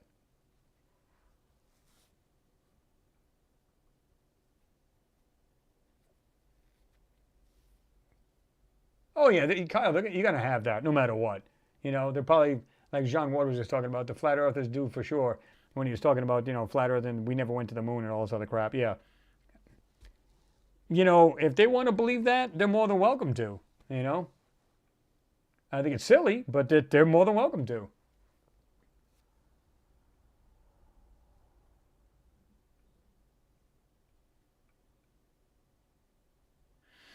Mark Coffey, you said, hey Chris, a long time ago you did an episode titled What's Really on Mars Will Blow Your Mind.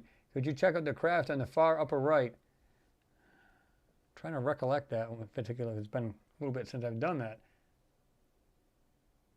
It's been a while since I've done that one. Yeah, I'll have to look back into that.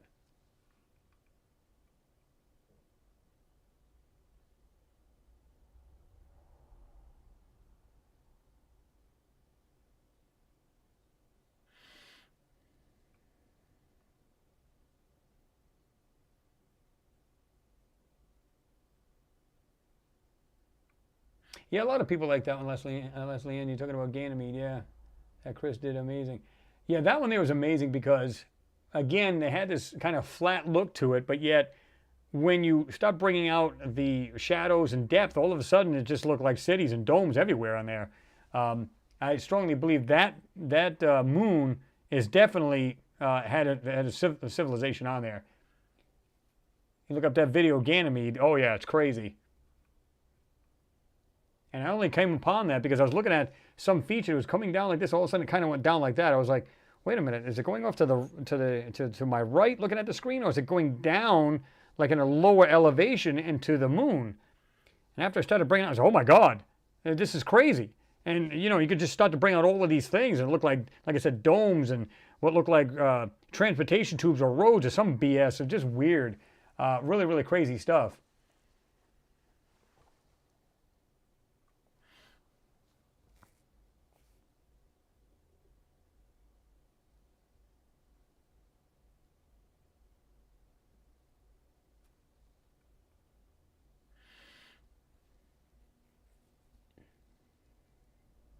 There you go. But man, Chris, maybe there's a flat Earth in another physical universe. Not that would surprise me. Well, maybe the brain just went flat. Who knows? I don't know. You know, I hate when it flatlines. It's not good at all. But guys, it is time to end this bad whammer jam. I hate to do that because this is awesome. It's just so much crazy stuff. They're talking about the James Webb here too, just to finish off. This amazing HD video is the last view we'll ever have of the James Webb space. And this is basically showing this thing opening up, and you guys will get this page as well and check it out. And the other one I'll give you as a bonus. This has nothing to do with space.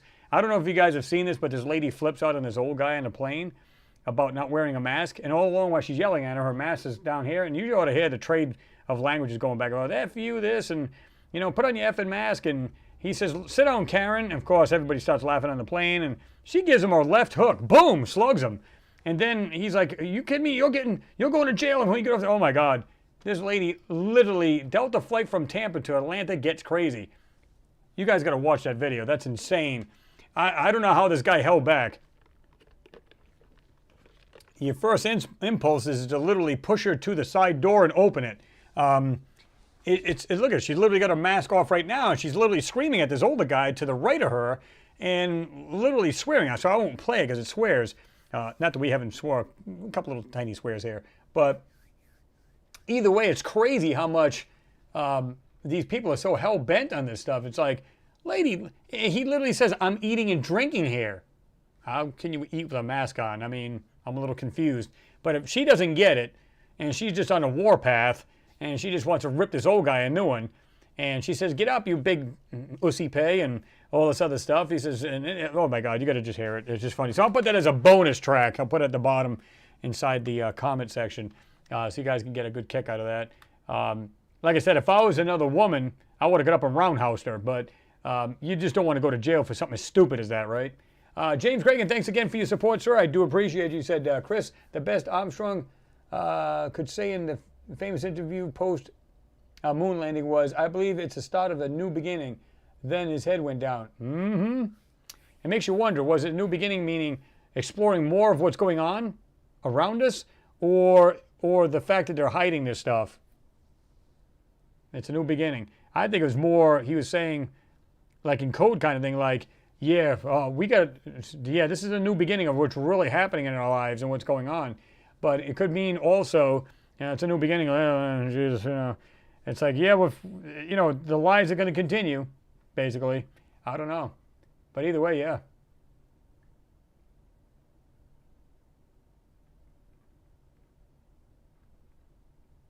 Again, James Crane, thank you. He said I would put 6 in her face before she blinked a blink man. Yeah, I mean, you should hear her. I mean, I'll let you guys see it. It's bizarre.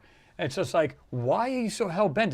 This gentleman's literally, he's eating and drinking. Put your darn mask on. She's literally ripping him a new one. Put your effing mask on. Oh, my God. Talk about clowns. I just don't get it. I've never seen people so hell-bent in my life, but it is what it is, right?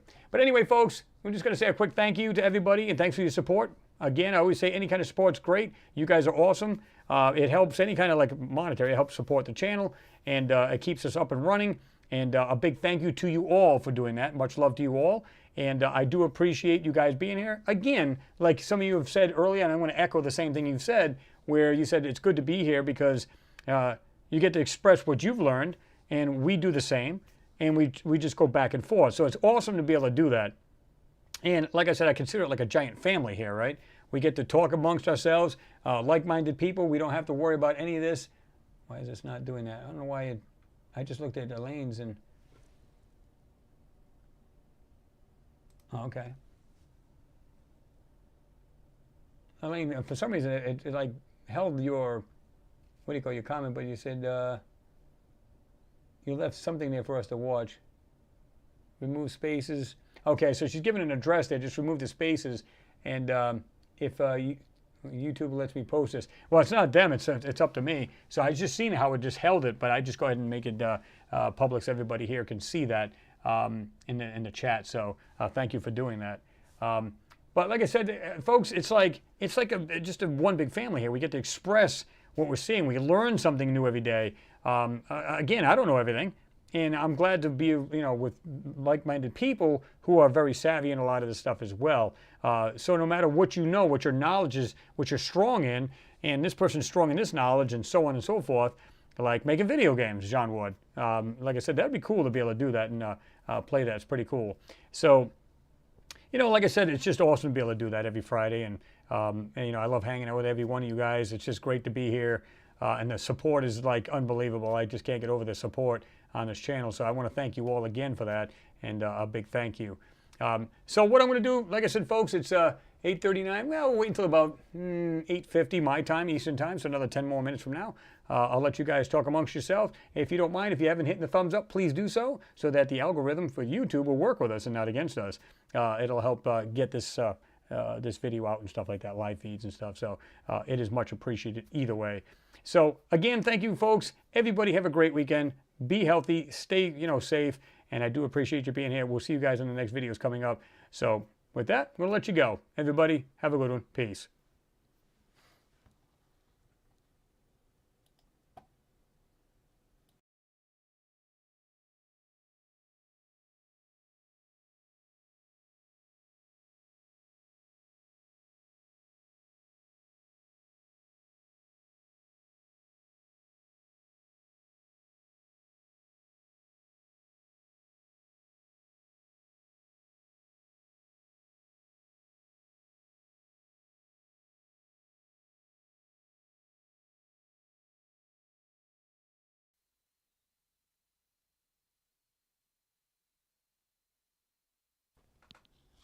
One last thank you to James Craig, and appreciate you. Yeah, we'll definitely, we'll have to flip these guys the money there so they can get some new glasses, clean them off a little bit.